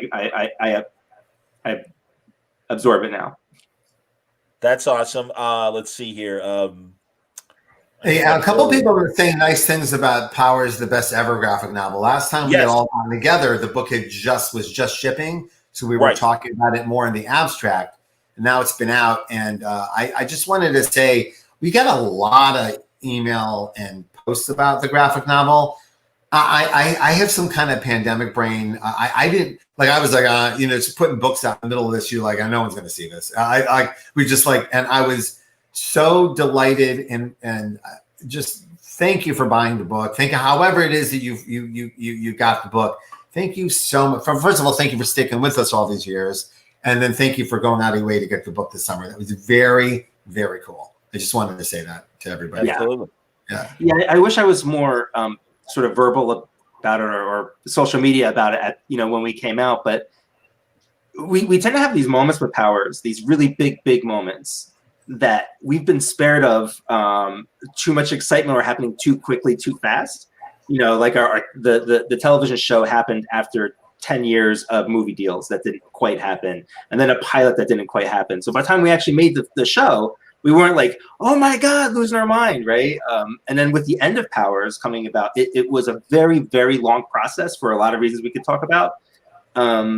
So by the time it came out, we had really emotionally been through everything already. And then by the time it actually comes out, the pandemic's heading. So it really, really was a nice way to soften, the ending of Powers and stuff. Wow. But I do wish I was more verbal or just more out there on social media, really thanking people for the moment. It was just hard, You know what? I find I have this with Superman and Legion too. You want to engage everybody because everyone's going out of the way to write nice things to us, and then you just feel like the world's burning. I don't want to reach a bunch of victory lap while everybody's dying. Yeah, and then but at the same time, our job is to hang out and have fun and chill and make people forget about it for 10 minutes. So it's always this weird balance with me. I would just take these moments where I really feel everything's calm, like this moment, and we can all just take them in and say hi. But I'm sorry if I'm not as engaged as I used to be online. It's just very difficult to know what kind of energy is appropriate, or sometimes even when you're feeling it or not. But I would say for both of you, honestly, and then truly, this has been the recurring conversation with all the creators I talk to. You could talk about making the donuts, or you could make the donuts, and you guys are making the donuts. And frankly, you are comforting a lot of people while you make the donuts, because I've seen the numbers. Graphic novel sales and comic sales are doing just great during the Yeah, pandemic. they really are. Because people, we're inside. Go ahead, Brian. You can expand on that. No, and I wasn't sure. Me and Mike had talked about this. We are sadly old enough to we have been through other economic downturns in the market, and historically, every time there's an economic downturn, entertainment spending goes up because people just need to chill. And I get away from it. understand that. It's just for something because there's so much going on. Like we're in like 4 different reasons the world's gone to hell at once, and it's just hard to process that sometimes. So I wanted to say I'm having mental problems about it. I'm grateful that the readers are enjoying the work. That's why we're doing it. The same thing with Legion. We had this like crazy 44 artist Legion project that we put out in the middle of all this, and everyone was really enjoying it, and it was created to be enjoyed. And then I was like, I can't, I don't know, I can't retweet all this. It's just you want to be, there's a debate going on. I'm like retweeting things about Ultra Boy. Anyway. No, and again, well, like Mike, with you and Taki doing After Realm and then doing it as a Kickstarter and stuff, these other alternate ways of distributing comics and stuff. Any Brian, any thoughts on that? And Mike, obviously you're doing well with the Kickstarter, going quarterly and stuff. So it's obviously succeeding in the way that I'm sure you guys had hoped. That Kickstarter is going great, and we're going to do some other ones that I've got planned as well. It's just a great way to put stuff out, and one of the things I really love about it is there's not the same sort of limitations that you have in the direct market. And I don't mean that in a wide negative way, but like, say you want to do, a story about turtles who are accountants, don't give it away. you probably won't be able to sell that in the direct market, but you'll find an audience on Kickstarter. You can do any sort of weird thing, or like there are other styles that I work in. Sometimes people have seen me do like the life drawing stuff with a flat pen. It's very different than everything else. I would love to do a book like that, but nobody in the direct market necessarily wants that from me, right? They want what they know from me, or something similar, not some crazy other thing. But I could do something like that there and not worry about it. So there's a nicer amount of freedom. But comics, the direct market is great. It's immediate. You have an idea, you can get it out really quick. You don't have to do that same sort of, half of Kickstarter is the actual campaign as opposed to the work. And sometimes it's just easier for me to just sit down and just draw scripts, and next thing I know, it's out on the shelves, and I'm moving on to the next thing. And I like that kind of speed, which you don't get in the Kickstarter stuff. Understood. I know that's fantastic. Here we go. All I know is you brought up donuts. Now everyone's asking for donuts. Exactly. Well, and you're in Voodoo Donut country, Brian. So you're gonna have to make a run for us. I will never forgive you for killing Melanie Moore. You created someone new that I loved and take her away a year later. Hurtful. Yep. Good answer. Good answer. Very good. I had a fortune cookie that said exactly. I deeply appreciate that very, very nice compliment. I wanted you to be mad. I wanted you to be hurt. I'm glad you liked her as much as I did. And we haven't like, it's hard to see someone murdered in Action Comics. It's a fierce place to see a murder. So I'm looking for, because a couple people have asked, and there was a kid that was one. Here it is. No. Hey, Brian, you're my favorite comic book writer of all time. When I was 12 to 15, all I would read was your books. What advice would you give to an aspiring 17-year-old writer? And Mike, I think you've obviously got thoughts on that as well. Dive in, my friend. Get in there. Write something. Write for yourself. And also write, may I say, try to give yourself some short story assignments. And when I say short story, I mean 8 pages, beginning, middle, and end. All right. And by the way, you Google short story writing advice. Every writer on the planet will give you this advice. Why? Because you find out a lot about yourself. You find out what kind of stories are important to you, the sturdy structure of a story. And with 8 pages, you really got to scrape away everything that isn't important. You got to really just get to story. And sometimes that's the hardest thing to do, and but the most valuable thing. So try that. Also try things that surprise and delight you. You're at an age where you know, you pick up your guitar and start messing around with it just to see what'll happen. You know, if you like certain genres, go for it. If there's also genres you like but they frustrate you, that is something. That's a voice in your head telling you you have something to say in this genre. I have found this out. Like I was like always like hands off with sci-fi, like a little like standoffish with it, and I realized no, there's a kind that I like, and it's rare for me, so I'm gonna go make some of that, right? And so try that too, right? Like if I'm doing something that's annoying you right now, go right in that genre to see what it is that you want out of that genre. All right, well, that is a stepping stone thing that's going on since cavemen. I don't like your caveman drawing. I'm going to go do my own. You just described the inspiration for Word Balloon. That's exactly what happened with me. And no disrespect to anybody who came before me. But yeah. Mike, any thoughts on that idea of an aspiring writer? What they I mean, I think everything that Bryan said. Another piece of advice, which I wish I knew about when I was young, was to keep a journal. One of the reasons to keep a journal is you can hone. It's like a gym, you know, for your writing. Like you're not writing stories and stuff, and it'll help you extract everyday stuff that you don't think is a story. You know, when you talk to a lot of younger people and you say, write what you know. And like, I remember hearing that when I was a kid, and I was like, I'm from a little town. I draw all day. I don't have friends and I don't do anything else. I literally have nothing to write.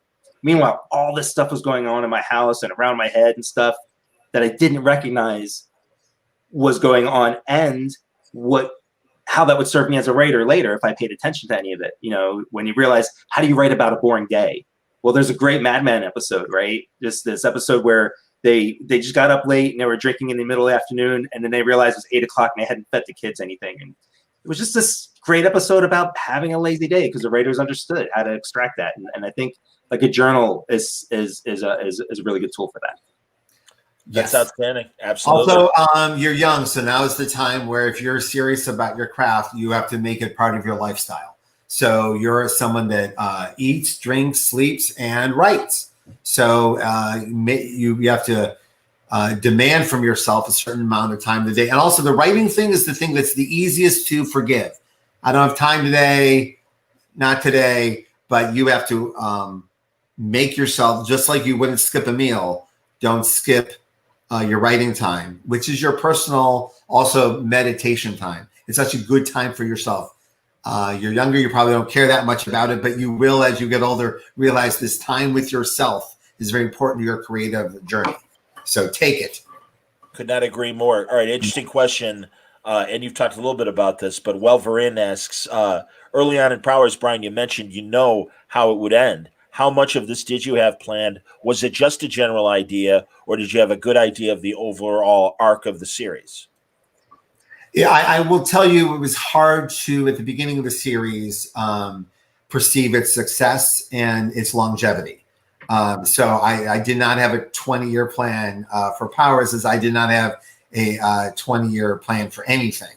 And also hard to imagine, like, anything that would come from Powers.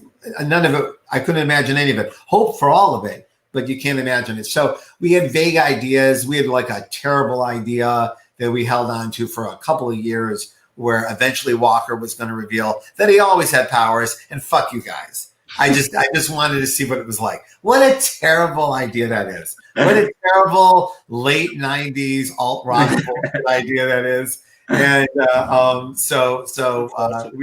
we had abandoned that. Like, I remember he goes to jail for murder. And then we had a whole thing where like Walker was going to get pinned for murder. He's going to go to jail. They're going to go, give me your belt. And he kicks up the belt and goes, well, that's my drainer. And he flies away. And then, he goes off to the next thing. Yeah. So we didn't do that. That would have been terrible. So as I will say, around the time of the TV show, we started planning what this storyline would be. Like that. So I'd say about 5, 6, maybe even 7 years ago, this story started to plan itself. At the same time, Mike was doing the guts of what would be the flashbacks as a different story, as a different kind of story that he really, really wanted to do. I'm a big fan of when your partner comes up to you and goes, I really need to do this. I'm like, do it, go. And then when we saw the pages together, I turned to him and said, we could take these pages and apply them to the bigger idea and maybe elevate both ideas. And isn't that what a collaboration partnership should be? So that this was one of those good moments where both of us wrote a song. We came together and realized we both wrote about 3/4 of a song. So now we have a song and a half. That's awesome. Here's a great question from Bradley. Are there any characters that you wish you could have worked with more from previous story arcs of Powers? The hardest thing with Powers is that it's a murder mystery. So some of them are going to get murdered. There's going to be murder. And also, they're cases. So not every character makes it to every case. So yeah, you do get to miss them. And and also I miss writing the TV version of them sometimes. Like even when we were putting together this, I could feel the influence of the TV show on the graphic novel, which was unique. I did not feel that before in other ways. Just the overall energy of Powers, like bearing down on one piece of story. Yeah. It's funny. The one character I missed, we had killed kind of early as Sean was Cutter. Cutter, great. Bryan writes the best asshole heroes. Like they're people you wouldn't want to hang out with because people are complicated, right? But they'll do the right thing with people, right? They just have bad personalities. Cutter, and in the graphic novel, transversely, his daughter is in it, and she's my new favorite character. I already miss her. I miss drawing her. She was in a very stylish tweed suit, and her hair looked awesome and stuff. And it was really fun, and I miss her. It's weird. That one issue, and I'm like, shit. Well, that's why I've been hesitant to call this finale because we like new Detective Cutter so much that we think that there might be something there. But I would offer that it would need to be really something special for us to like. Or El Camino, or You guys read my mind. That's what I was going to ask. Is there a Better Call Saul sideway, addition to what you guys have created in the Powers world? It's a high class problem, but me and Mike have a laundry list of shit that we were supposed to get to over the years, and we have so much we want to do and so much we can do. And then there's Powers that we love doing. And also, I love United States of Murder, Inc. Even more than Powers. And so I keep thinking of things about that. And then we want to go back to Takio. And there's 2 other things we're supposed to do. And the clock is ticking. We're not getting any younger. So part of me thinks just stop and move on. Even ER went off the air eventually. And do the new stuff. So we'll see. I don't know. It's he does leave a really nice world there in a way that, like, we always had a world in Powers that we developed together, but the way Bryan structured this at the end, it felt like a true world as opposed to just one for Walker and Dina. At the end of it, it felt like they're a smaller part of this larger thing now. Without lessening their characters any from but we can go forward without them, having the shadow be there, Yeah. 100%. No. And truly where everyone is left that survives. If for people who haven't read, you'll have to read to find out who. It's still, I think, fresh enough on the bookshelves that I don't want to spoil anything. Yeah, no. But who killed Retro Girl? But I will.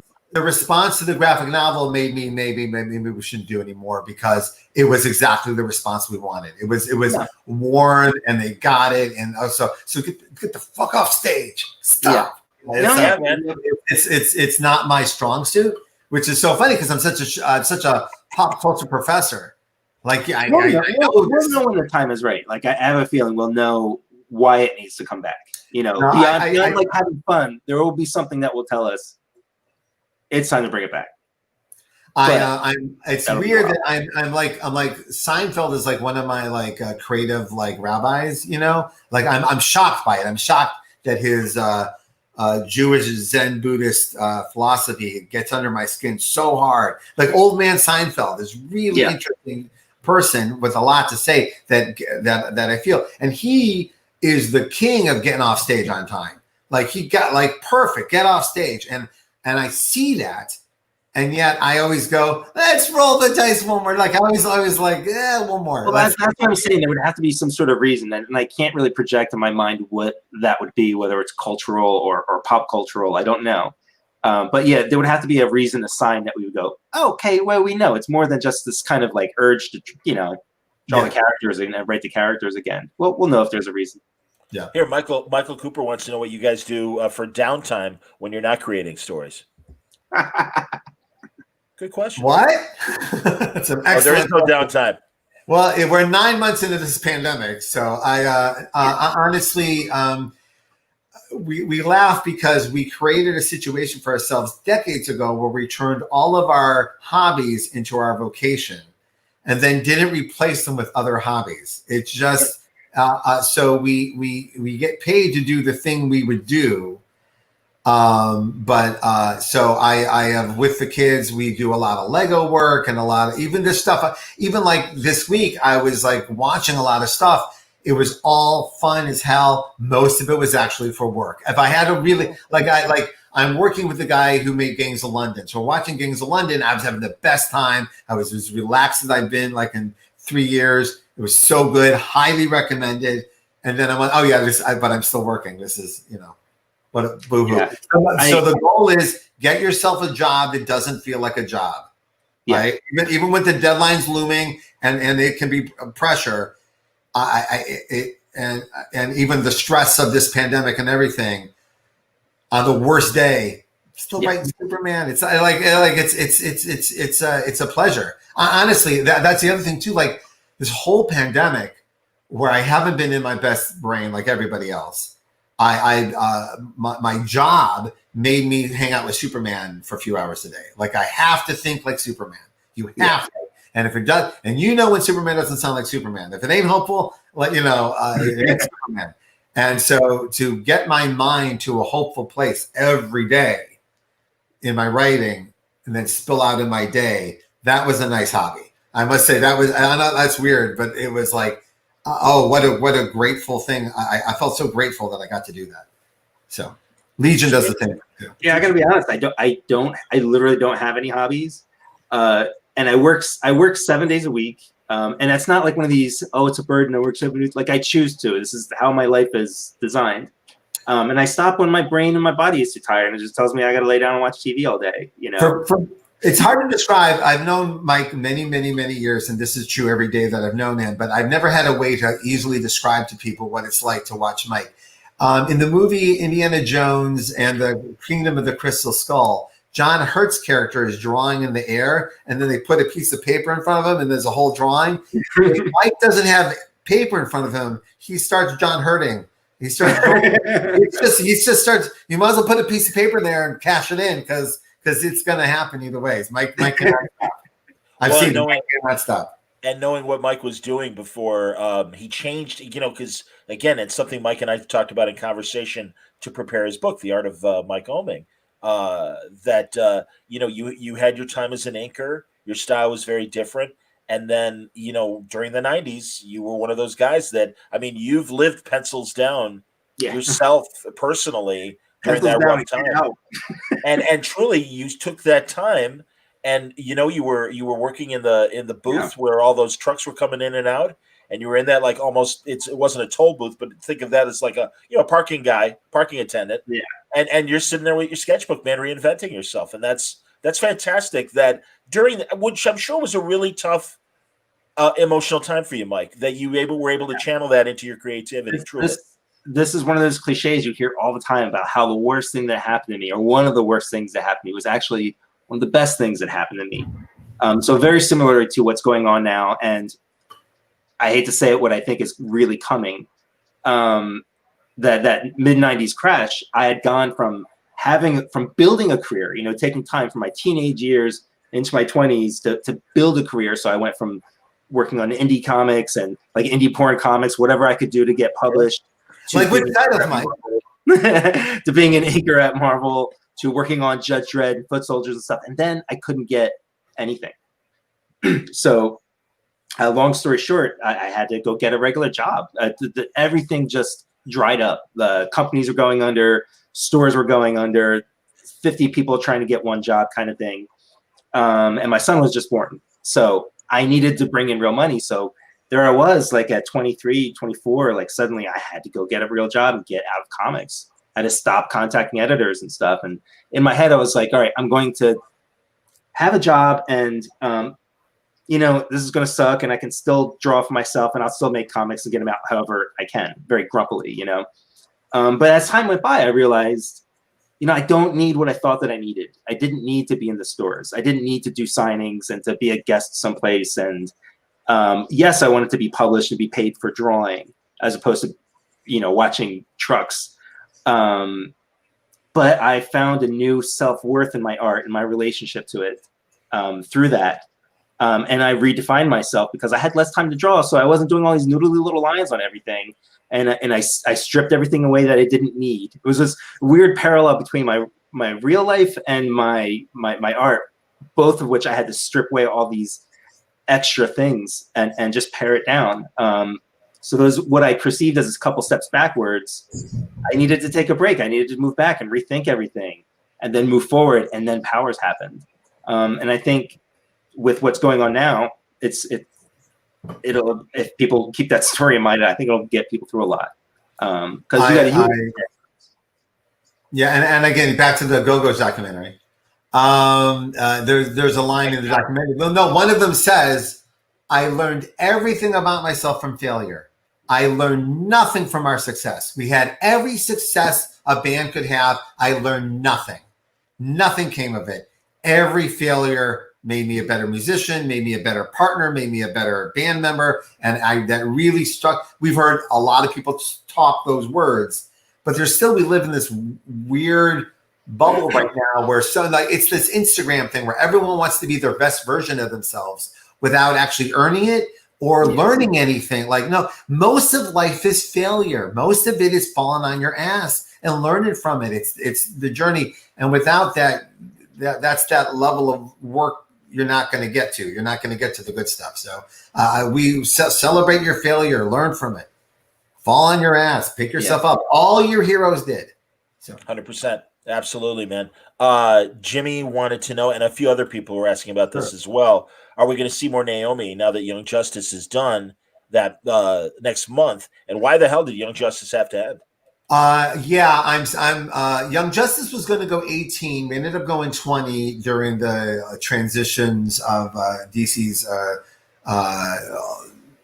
evolution as it evolves. I haven't talked about what I'm doing next to DC yet because of pandemic. I mean, they literally like put out the solicitation for my last Superman on like 9/11, and I'm like, I'm still of the age where you're not supposed to talk about yourself on 9/11, right? I don't know. I didn't mention it. I have a new major book at DC. We will announce it when things are hopefully calmer. I'm pretty excited about it. And the pieces at DC are all going to reveal themselves as the year goes on. So yeah, I'm sad that we're done on Young Justice because I loved it. I would have liked it to have continued without me. That was my original goal, that I'd step off the book, but that wasn't to be. Yeah, it just wasn't to be during the transitions. But part of the deal at DC was that I was supposed to do less, like that, like I was supposed to do for them, but less, and none of that happened. Some of it was because of the nature of the deal. Some of it was because new toy box. Some of it was because almost died, and I was running like a lunatic. So all these things kind of barreled down my first 2 years at DC, where I was just like a lunatic. But now I'm going to settle down like I was supposed to and be a little so, which will mean which means yes, more Jinx World. That was the other thing, more creator owned. That's what I was going to add. But more DC too. That's excellent, man. Yeah. And also, honestly, I love how they turn. I didn't answer the Naomi question, but go ahead. No, finish on Naomi, and then I'll say. I'm sorry. There, Naomi. As soon as Jamal Campbell is done with Far Sector, He has pages already written for Naomi 2. Also, Naomi's place in the DC universe will be revealed very shortly. That's all I can say at the moment. So for Naomi fans, thank you for your patience and thank you for your support, because you made certain moves that we're making with her inevitable. So not to be too Thanos-y, but I'm pretty excited about that. Some really, really cool Naomi news coming. And I'm being vague and enthusiastic, but it's genuinely vague and enthusiastic. What I like is how DC turned 5G into future state, which I think is a good shift with that material and making it an event rather than, and we'll see what sticks. It's interesting, Bryan, and you can appreciate this having created Miles Morales. And in fact, we were talking about this in an earlier conversation, they're all kind of conflating right now, my panels, but truly, the feeling was, hey, Clark Kent is Superman, period. Bruce Wayne is Batman, period. Peter Parker is Spider-Man, period. And then all of a sudden, well, wait a minute, we like Miles. Miles is Spider-Man, and there's room for Miles. So it's going to be interesting to see what sticks, if anything, from Future State. But I appreciate them finding a way to use that material, maybe giving some of you guys a break in between projects and stuff. And I think that's all positive. And I was talking to Philip Kennedy Johnson about his Superman stuff for Future State. And he says it's without giving anything away, it is kind of coming out of the end of your Superman run. And I don't know how much you can talk about that, or unless is he frozen? He might be frozen. No, he just does that sometimes. I know, exactly. Oh no, Bryan is in the Phantom Zone. Oh no, my God. So, Mike, I'll ask you, what are your future plans for Superman? I plan on him bringing the shorts back, wearing them on the outside, but backwards, like inside out. Because to get a second day's wear out of him, obviously, as many of us bachelors would do.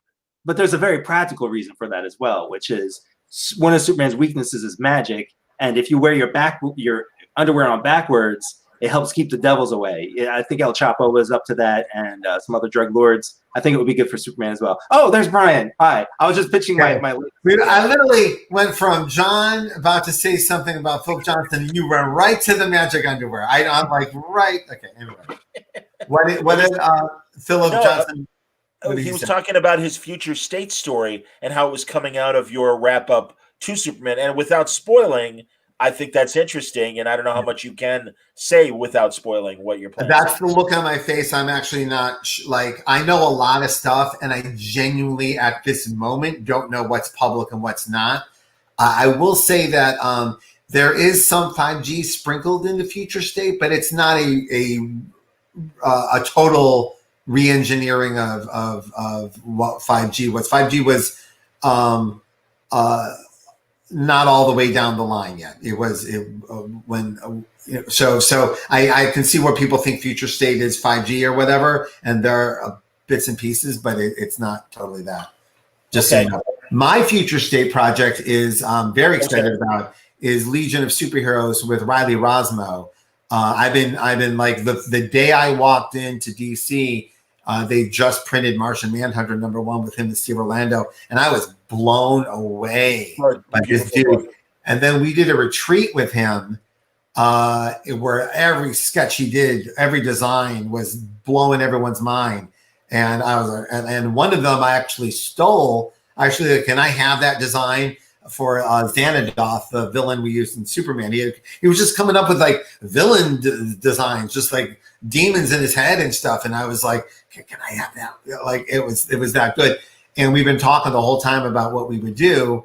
And then like him, like just tearing into Ryan Sook's world of Legion was really exciting to me. So we're almost done on those two issues. For those for Legion fans, just FYI, these two Future State issues are in continuity, and consider them issues 13 and 14 of Legion of Superheroes. Honestly, this is if things were continuing in a numerical way, they would be. This is the move I'd be making. I would be doing a time jump and shocking you with what happened between Wow. issues 2 and 13. Yeah, I absolutely love this. This was thrown in front of us, and I love it. So is your Legion run continuing after Future State? Yeah, hopefully, yeah. Okay. Yeah, that's the plan. Yeah. Okay. Very cool. And that's funny. Talking about Riley sketching like that, Mike, reminds me of the times you guys both were telling me in the Powers television room when you and Ben Edlin would be off to the side sketching and stuff like that, and just coming up with crazy shit. And the creator of the Tick was one of the writers for the show before his own show took off. Right. And we were in there in the writers' room, just it's like high school all again. You know, the adults are talking, and everywhere just sketching funny faces and crap. Yeah, it was amazing. Bradley points out a great scene, and man, Bryan shared it with me before it came to print. But when Perry White hugged Clark Kent, when he revealed no dialogue, just a beautiful moment, and ending with that hug. Yeah, seriously, man. It's a beautiful place to be when you know your entire creative team will just nail it. There wasn't there wasn't a plan B. There wasn't another version of it. There wasn't some line I was going to drop in if needed. They will nail this, and nailed it. They did every step of the way. Was that Ivan and Joe and Alex Sinclair? They're an amazing team. And when you get up to like issue 18, that's when you really just know like stuff about them that they may not see in themselves. Or I had that with Bagley too, where it was just like things they are clearly capable of doing that they may not have had a chance to do yet, or whatever. But Jesus, it just that my favorite part of my time at DC is getting to work with people I would never have gotten to work with at Marvel, and having an equally great collaboration with them. And some of them are people I don't know. I don't know Ivan. I don't know him. Like, we're not pals, but we are just great. Yeah, but I love him. I love work with him any day on anything. But him and Ryan Sook, like everyone, and Johnny and Klaus, who I did know at Marvel. So it's just like this mixture of collaborations that are my oldest collaborations and things from Marvel and brand new things all happening at the same time. That's awesome. I talked to Johnny a couple of weeks ago. How did that go? How did that go? He's a mensch. You know how he is. Seriously, and I even told him, I'm like, Johnny, the last time I saw you physically, Bendis and I are in a corner outside of the San Diego Convention Center, and you just happen to walk by. We're both like, John! And it was great. He sat down with, you didn't sit down. We stood with him for like 2 seconds. And I guess, you see, that's the thing, man. For me, I literally, because we see each other all so infrequently, I remember every moment that I spent with you guys. Oh, that's sweet. Well, yeah. Well, when we leave the house, I remember everything we've done together too. Yeah, it's and for Johnny and Klaus, and we just wrapped up our Action Comics run.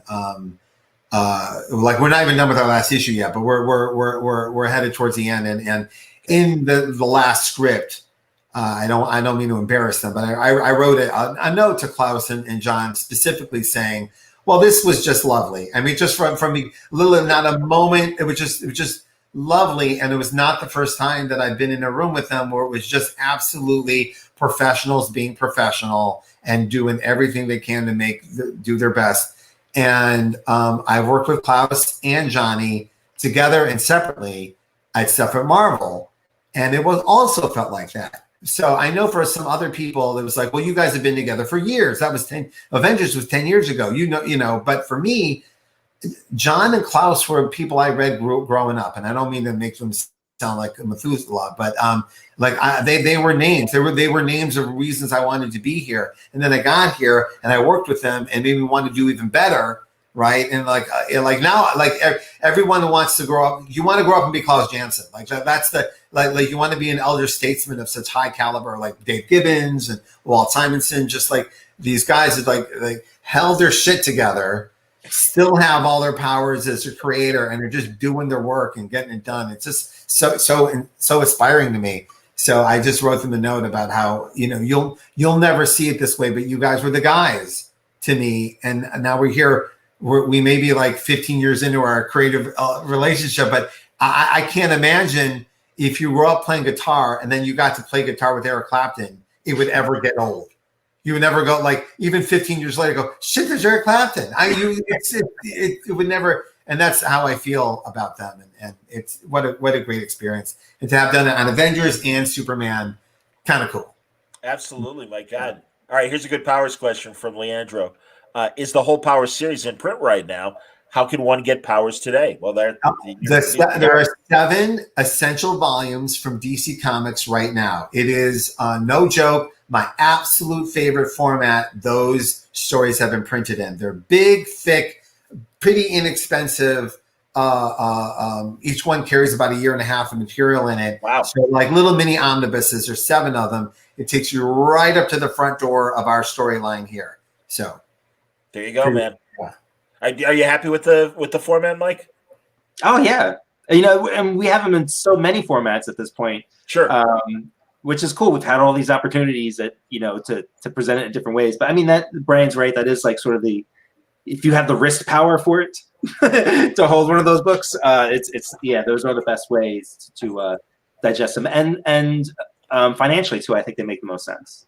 Yeah, okay, they're a good deal. I'm really, really proud of them. That's awesome. A lot of calls to see Brian Michael Bendis on Nightwing eventually. I so appreciate it. I did my Dick Grayson in Batman universe. He ended up being through more than half of it, which was not originally planned. But as soon as and you can thank my son for that. My son, being 7, doesn't have any baggage. No, a lot of the Bat family has a lot of baggage with a lot of fans. Like everyone comes at them from a different thing. But when a 7-year-old comes up to you with his 2 Nightwing nightsticks and goes, "Nightwing is the coolest," and walks away, you have to sit there and think about it. Nightwing is the coolest. You don't want London with those sticks, though, man. That kid is dangerous. I posted this on Instagram, but we went to the even though Halloween is canceled here, we went to the Halloween store to let them like pick out a costume. We're gonna do some kind of like scavenger hunt here at the house, which is the Easter. Yeah. But Halloween was big for us. John and Mike knows this, but we at our old house lived across the street from the Holiday House in Portland. So we would have we would have an excess of 5,000 trick-or-treaters. The last 8 years of our life has been 5,000 trick-or-treaters coming to our door. You think we're bullshitting? No bullshit. Lying down the street, and it was just in concert with our neighbor who had Elvis doing a live concert, hearses, stuff on the lawn, Thriller flash mobs. So we were all there just to accentuate the experience of our neighbor's amazing thing. So to my kids, Halloween is the #1 holiday. It beats everything. Britannica beats everything. And so it's a bummer that it's gone this year. So we went to the store and I said, pick out your costume. I'm not giving notes. Pick out whatever you want. And he came up with Ronin, which is, me and Joe. And and he goes, "Oh, Ronin, ninja swords." And I'm like, I win. Yeah, it was great. all those people yelled at me about Hawkeye. I win. Anyway. He was in a Green Lantern costume for Rose City Con the day you guys went. Yes, and I was with you and stuff. And he's like, "Can you help me out?" I'm like, "Absolutely, London. No worries, man." I'm like, "That's great." Yep. So yeah, man, and that's the great thing, man. I mean, obviously you guys are in the business. And so, it's like, no, this is, of course, you're going to feed into that love. And it's so, because I don't know how many creators it's like, yeah, Dad makes superheroes, whatever. Actually, my funniest moment early in 2 months into the pandemic, he was talking to one of his friends on Zoom. And he said to his friends, like, "What are you reading?" And the guy's like, and the kid goes, "Oh, we're out of books." He goes, "What?"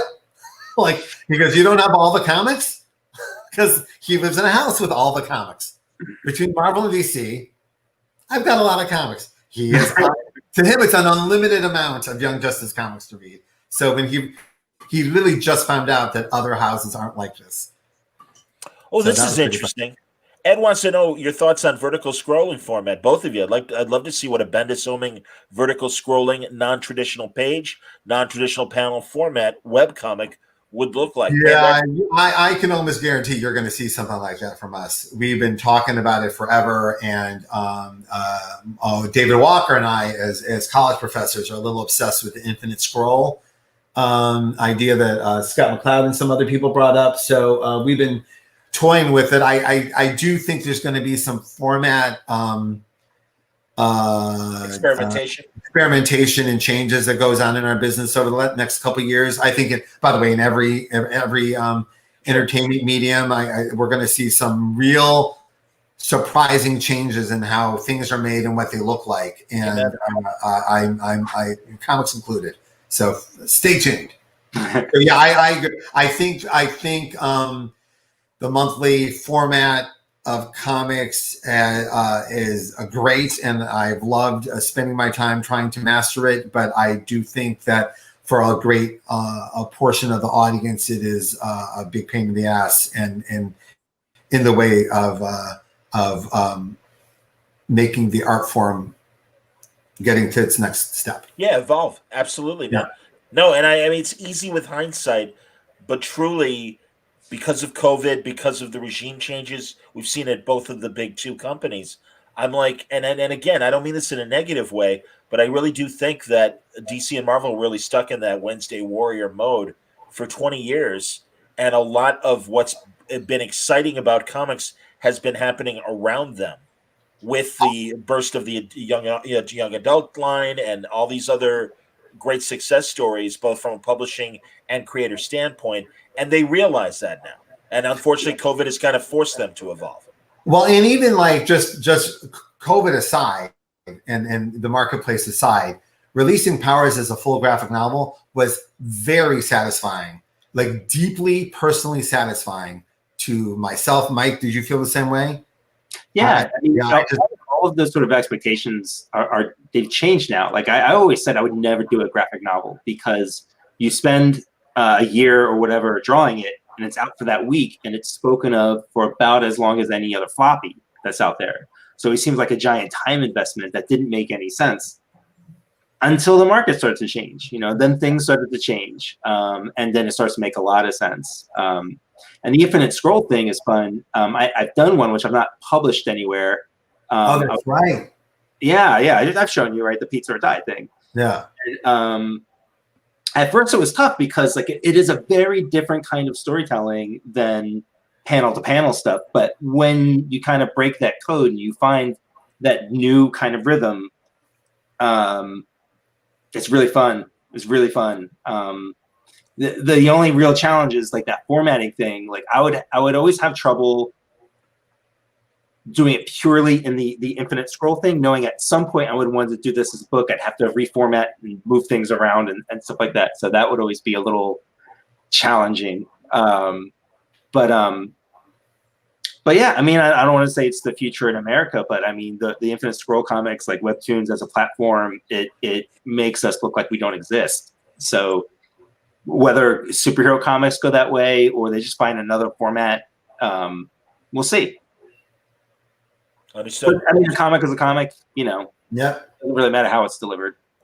Totally. No, absolutely. Guys, but what COVID did that was interesting. Again, I'm not talking about the devastating part. We're just talking about. I'm not ignoring the devastating part. I'm just trying to like not think about it for 2 seconds. Sure. But it was interesting how people have.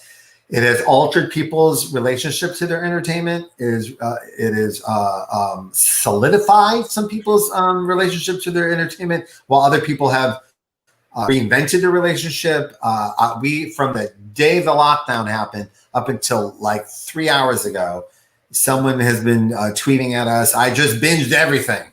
I just read all of this, and it is such a warm, phenomenal feeling that we would, as authors, did not see coming.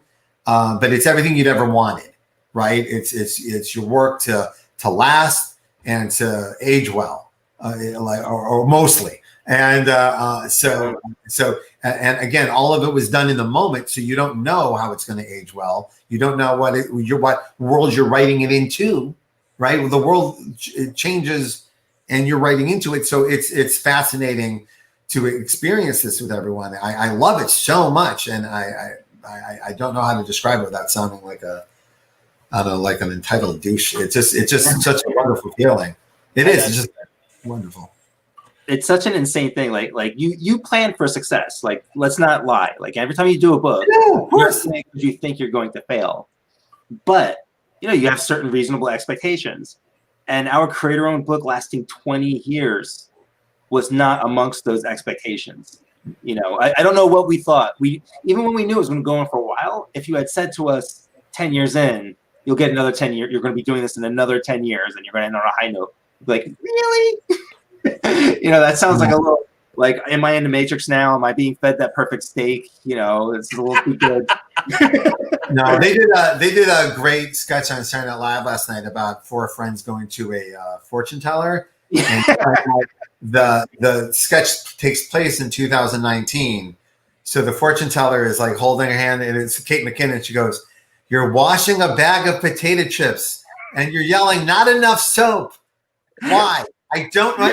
This is over. Like it's just these little bits of what how our life is now and how we're entertaining ourselves. It was a great sketch. That's outstanding. But I think that a lot. Like, I think if someone would like send a copy of the Legion of Superheroes trade paperback that came out this week to me in a time machine and just showed me, here's your name on the cover of this Legion trade paperback, I'd be like, what happened? Like in 2015 when I'm working on Miles Morales and blah blah blah. Like, what? Yeah, everything about it. And then I turned to the back cover and see the skinny picture of myself and go, yes. I understand, man. No, and again, no, and it's interesting, Bryan, because really at the very beginning of the pandemic, we had a conversation, and you were really cheerleading in terms of, look, we know it's going to be tough times, but this is when the most creative ideas sometimes come, as Mike said earlier as well. I'm still waiting for that, but yes. Yeah, but now, something I understand. But again, these shifts that all of you and all of us in creative fields have had to make, again, we wish that circumstances were better, but it really, in the back of our heads, even in our most depressed moments, minutes go, all right, adapt. We gotta figure out how to do what we do well and do it under these circumstances.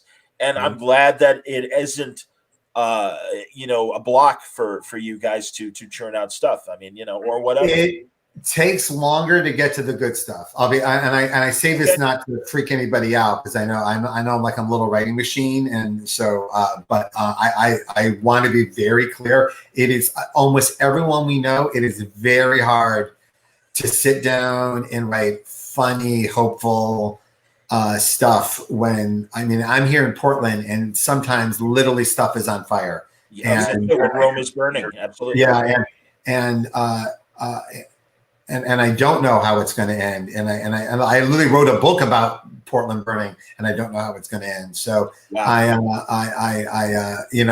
so what's been interesting to me is that we all have a philosophy. It's an Elmore Leonard philosophy. Sit your ass down and start typing. Right? It's not like the water don't come out unless you turn on the faucet. Like that, however many ways he has said it. So I do that, and I'm always amazed that I ended up getting pages done at the end of the night, because it feels like one letter at a time, one word at a time, and it's not usually how I go. But then at the end you go, oh, I got 6 pages done. I think it's such a weird feeling. And I'm only saying that because I know a lot of people are feeling this way, and I feel it should be normalized and not shamed in any way. Absolutely. We are all under severe mental stress, deep mental stress. I think that the only lucky thing that happened to me throughout this is that I've been through this once before when I almost died. Like, I had been through a creative mental stress. So I made some choices for myself based on that first thing that I brought into this pandemic that I'm very grateful for, that I was like, all right, I know what to do here. I know. And part of that was, if for the other writers and artists who want to know, it was, I focused very strongly on what kind of energy was going to be in my work. Like, what kind of stories am I going to put out there, and what are the images that you're going to see? So even you're talking about like killing that one character. I went back and forth on what, like, you'll notice you do not see her dead body. I want to see more like, I know I wrote torso. I don't want to see any dismembered bodies right now. I'm like, we're seeing enough snuff films and stuff that it's not healthy. And I wanted to put out more hopeful energy in my work for myself, and that was the right choice. So if you find yourself in a creative blockage of some sort, it may be energy, it may be what kind of story are you telling? And I had a couple of instances in my life that were not related to this, where I kind of found out that there is creative energy in the world. And I know I sound like a big giant Portland hippie. I'm okay with it. And I saw this is Matthew McConaughey's been doing a lot of press this week for his book, and I'm about to sound a little like that, and I apologize, but creative energy comes back to you. You put it out in the world, it absolutely comes back. Sometimes it comes back a day later. Sometimes it comes back the day the book comes out. Sometimes it comes back decades later. But it absolutely comes back to you. And once you feel that, you go, oh, well, let me put out the good stuff. Let me put out as good energy as I can, right? That empowers as many people as I can. Because if it's coming back, that's what I would like. So do that with your work. Let that be your goal for a moment. See if that doesn't get a couple more pages written than you did the day before. And I'm really lucky. I spend most of my day drawing, so I can escape into the drawing. You know, when you're writing, you're using a different part of your brain. You know, it's the difference between driving your car on auto versus driving it through an obstacle course. You know, so I get to escape there. But the times I am writing, it is really hard. Luckily, After Realm's not hard because it's so fantasy. I'm writing a conspiracy satire book, which I had planned long before like this last couple of years. So it's triply hard. Like I'm doing stuff now where I've got like the layout from Victor Santos who's drawing it, and I'm awesome. Yeah, and I'm lettering it, not for print, but lettering it so that I can see things like in its almost finished form, because it's that hard to concentrate and to find the tone. And you know, as the world gets crazier, it's really hard to write a crazy satire book when the world is always getting like more and more insane. You know, I miss irony. Irony was one of my favorites. I can just draw. Yeah. I'm glad you're working with Victor Santos. My God, I love Polar. I love Filthy Rich, the thing he did with Azzarello. I'm such a fan. He's been on Word Balloon once, and it sounds like in the near future I'll have an excuse to have a good conversation. Hey, JB says he goes to the bathroom and may I say that is a legitimate way to get to where you need to go creatively. I just read a very short book by one of my heroes, John Cleese, who I ended up mailing a copy to a lot of people, because it's a lot like On Directing Film by David Mamet and a couple these like very short books. It's almost a pamphlet because he gets right to the point. And it's called Creativity, and it's mostly about allowing your brain to let go of everything and play. And if you really think about it, every time you've done that, that's when the good stuff happened. So allow yourself the time, but most adults won't let it happen, you know, because we're adults and we need to think adult thoughts. But if you go ride your bike or go play Candy Crush on the toilet and just stop thinking about whatever it is you're thinking about, there comes the good stuff. It happens daily for me. Every time I go, oh, it happened again. Wow.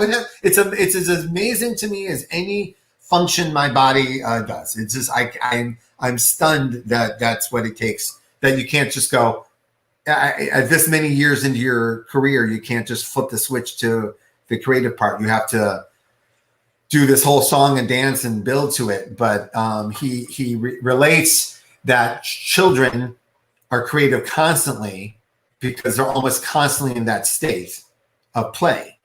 And that's where you need to be. So anyway, read the book. I think it'll allow a lot of you to free yourselves from what you think is work versus what work really is. Mike, and also if you're really just start writing, just write. You know, you're not building a shed where like if it's gone wrong, it's going to fall on you and you're going to get hurt, or you put all this physical effort into the thing. Like if it sucks, you can get rid of it, or maybe you'll have one part of it that's really good. You know, just throw it out. But just write it and throw it out. Just get it out of your system. Do it. Well, and to build on what Bryan was saying about Cleese and creativity, I remember an actor's studio with one of our favorite creative people, the great Mike Nichols, from stand up to his directing, and he said the same thing. And he said it was so hard to explain to producers and studio executives how important downtime is, and to let your brain relax and do nothing. And that's when the good stuff creeps in. So it is not surprising. And Cleese is a man who has explored cognitive thinking for years. So I've heard about this book, and I'm glad you're reminding me of this. No, I bought it digitally, so I was reading it, and I may have been reading it out with a British accent because I was loving it so much. And because I love his voice. I mean, I know almost everyone on the planet does. I deeply love his voice. And I was so shocked when the book was over. I was like, oh, that was it. I really thought that was the first chapter, and it was over. It was such a great book. The next time we're on the Word Balloon platform, because right now I'm at Baltimore Comic Con, I'm going to have to show my 3-minute conversation that I did with John Cleese this summer, a meet and greet opportunity. I know, dude, again, and truly, folks, a free advertisement for Cameo and Fameo, because I also did one with Jamie Farr, which was amazing. Well, I didn't do it, but Jamie Farr answered us. But you got to do this meet and greet with Cleese. He released this like 45-minute, just him sitting on his couch telling the same stories we've heard a million times, but it was great. And then part of the package was, if you wanted to spend a little more money, you could do a meet and greet for 3 minutes with John Cleese. So I got to ask him questions, and it was so incredible. And I'm like, God only knows what's going to happen. I love the man. I certainly don't wish him any ill health, but this might be my only chance to speak to John Cleese, especially in these crazy times and given his advanced age. And thank God I did it. And I really am. I'm so pleased that I did it. I think a lot of us are feeling that about. I mean, we have a job where we get to travel a lot, and also it's that if there was one thing about our jobs I took for granted, it was how much travel that was just offered us, right? And now that it's over, probably for a while, I am so grateful that we got to do so much traveling, and I got to show my kids so much of the world. Yes. I am so grateful for it. And the reason I brought it up is that literally, I think the last concert I saw was John Cleese in person. It was me and Kevin McGuire went to see John Cleese. We went on a date to see John Cleese, and we almost didn't do it just because life's so busy, blah, blah, blah. But we forced ourselves to go, and I was so glad. All those things that I didn't have time for, and I shoved them in because I just wanted to experience it. I'm so grateful for them now. That's awesome. Mike, any last travel or concert opportunities that you're like, oh, thank God, before things got stupid? I haven't traveled for years. I miss Atlanta. Don't you miss Atlanta? I was there a lot more than you. Really humid. Hilarious. I understand, guys. I'm happy to talk for another 7 hours because normally. I was gonna say, and also, I know it's like dinner time. I'm making you guys miss dinner time probably. So thank you so much. My kids are in bed. There you go. Well, you got to get up early. 4:30, like an elderly man should. That's true. Exactly. Early bird special. Did we miss any good questions? Did we miss any solid? When is Ginny Hex back? Ginny Hex has a one shot coming out from our friend Mags, and it is really. And Gleb, it is really, really good. I can't wait for you to see it. It's a one-shot Ginny Hex created by myself and Nick Darrington in the pages of Batman Universe. So we're thrilled to see her get the light of day. Any plans, Bryan, to write a Wonder Woman story? Yes, but I'm not taking over Wonder Woman. That's kind of those trick questions from I know there's a little speculation on what I'm taking next, and some people think it's Wonder Woman. It's not. But yes, I like writing Wonder Woman, and for those who want to check out last issue of Young Justice was almost a spotlight on Cassie Sandsmark, kind of setting up a new status quo for her that separates her from the other Pantheon characters a little bit. We're pretty excited about that, so check it out if you want.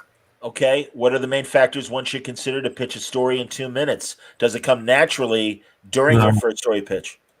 I am a bad story pitcher. I always have been. I will tell you that I've learned some interesting lessons over the years. I try to apply them.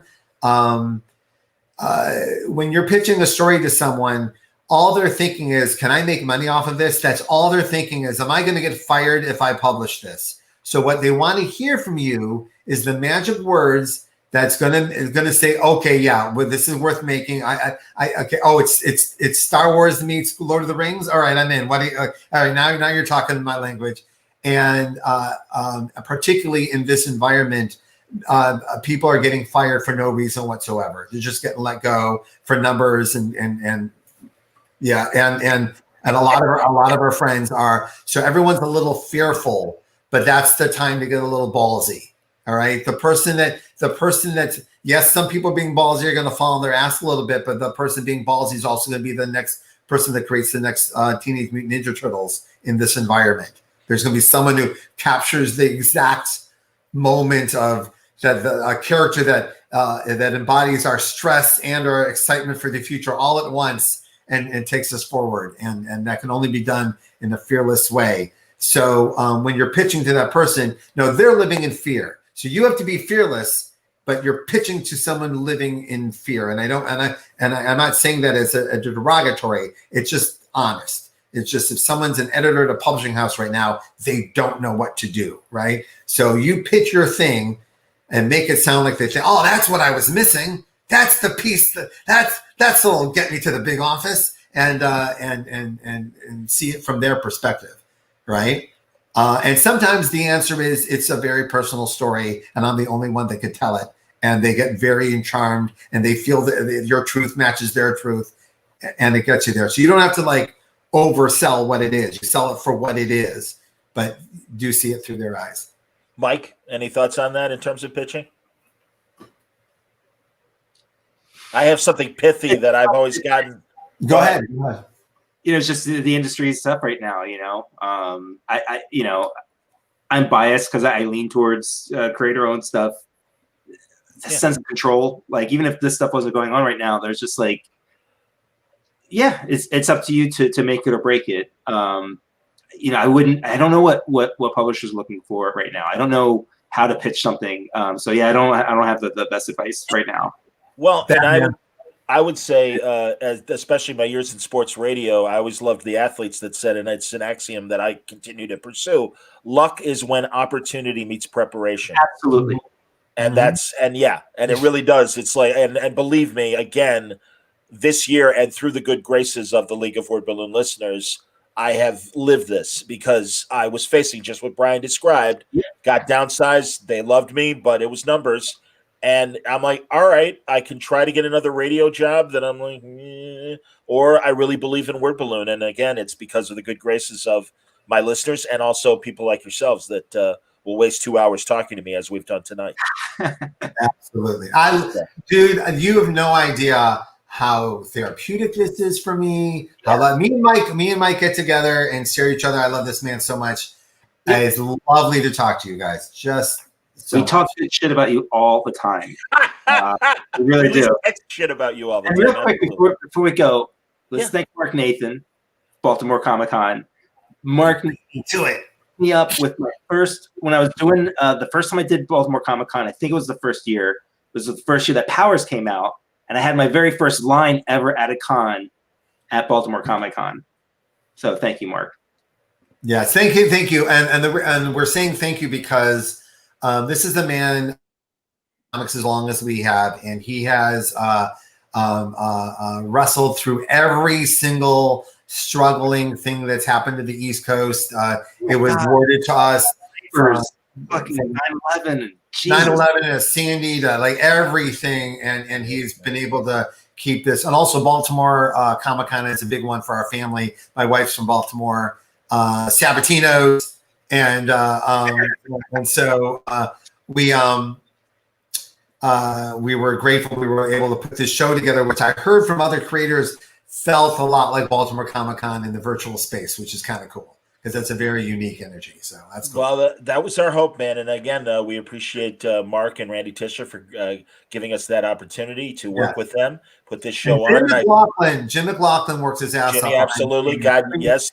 Refuses to take any kind of acknowledgement, but he's been working all weekend long, and God bless. And let's put up the heroinitiative.org because, as I always like to point out, doing these online conventions, 80% of their fundraising happened at live shows. Well, obviously live shows aren't happening right now. That's one of the main reasons why Mainframe Comic-Con started doing our independent shows. It gave us the opportunity to do more with Hero and Baltimore, with the Drink and Draw and a few other sponsored events that we have through Hero. And we thank Jim very much for his involvement. I thank my cohorts and the creators of Mainframe. I came in late in the game. This is our 4th event. I only came in on event number 3, but my guys, Chuck Lindsay and Chad Raspin, for creating Mainframe. And all I can say is we're not done. I mean, we're going to take a little time off, but you'll see more events virtually through the good graces of Mainframe Comic-Con. So we thank you all for paying attention and enjoying our content. And guys, we'll wrap up, and I'll say thank you for 15 years of Word Balloon being associated with you guys, and the cameos that you guys have put me in your creator-owned books, and including Powers, and also in the No Life section of Powers was always greatly appreciated, because it's truly how I was able to gather a good early portion of my audience, and I thank you both for that. Amazing. For those of you who asked questions that we did not get to, please tweet them at us and we will get to them, get them answered. They were not being blown off for any way. Some things were flying by before I could even get to them. John, thank you. Thanks, buddy. You're the best. And also, this is it. You're done for the weekend, right? This was your. Yeah, no, we're turning off the lights. Absolutely. So you did an amazing job, man. Thank you so much. Always amazing work, dude. Well, you guys are really kind. It was all adrenaline because of making it easy, because of you guys being my friends all, and again, the great panels that everyone did. So thank you guys. Be well. Also, there's a lot of people saying some very sweet things. Thank you very much. I'm feeling your very nice energy over there. Thank you very much. Absolutely, man. No, very cool. And I'm doing these, and everyone is saying absolutely stay safe. Yes, it is indeed. It's a good way to go out. Oh, thanks, man. Thank you, Jimmy. I appreciate that, and everyone else that said really kind things about what I do in the chat. Really, greatly appreciated, guys, and really good comments. All right, everybody, stay safe, stay happy. See you on the Twitter. Stay healthy, and if you missed any panels, BaltimoreComicConLive.com. They will live there, and we're also going to be chopping up the streams into individual shows. So keep all that in mind. And what are the highlights? You got recently you had Walt Simonson. That was a big one. Yeah, Dean Haskell had Walt, Howard Chaykin, Bill Sienkiewicz and Dennis Cowan talking. We had you and Jerry Conway talking. We had Dave Gibbons and Tom King in conversation today. Do you think I annoyed Jerry? Do you think I annoyed him? No, quite. No, honestly, I know it was a thrill for both of you. Seriously, you both and it was Jerry. a thrill for me. I don't know if it was a thrill for him, but he's like, oh no, I really enjoyed talking to Bryan. So no, I already got feedback and everything. Okay, good. So, absolutely. It was so on the edge of Chris Farleydom. I was good for like a half an hour, and then as soon as we hit Justice League 200, but that was a great. But that was a great tangent, and that's exactly the kind of thing I hope for Word Balloon, and what Mainframe hopes for with these panels. So there you go. All right, Mike, we're going to talk for the next After Realm with you and Talk, obviously. Sure. Absolutely. All right, boobies. Always good. Thanks, everybody, for watching. Yes, stay safe, stay happy, stay healthy.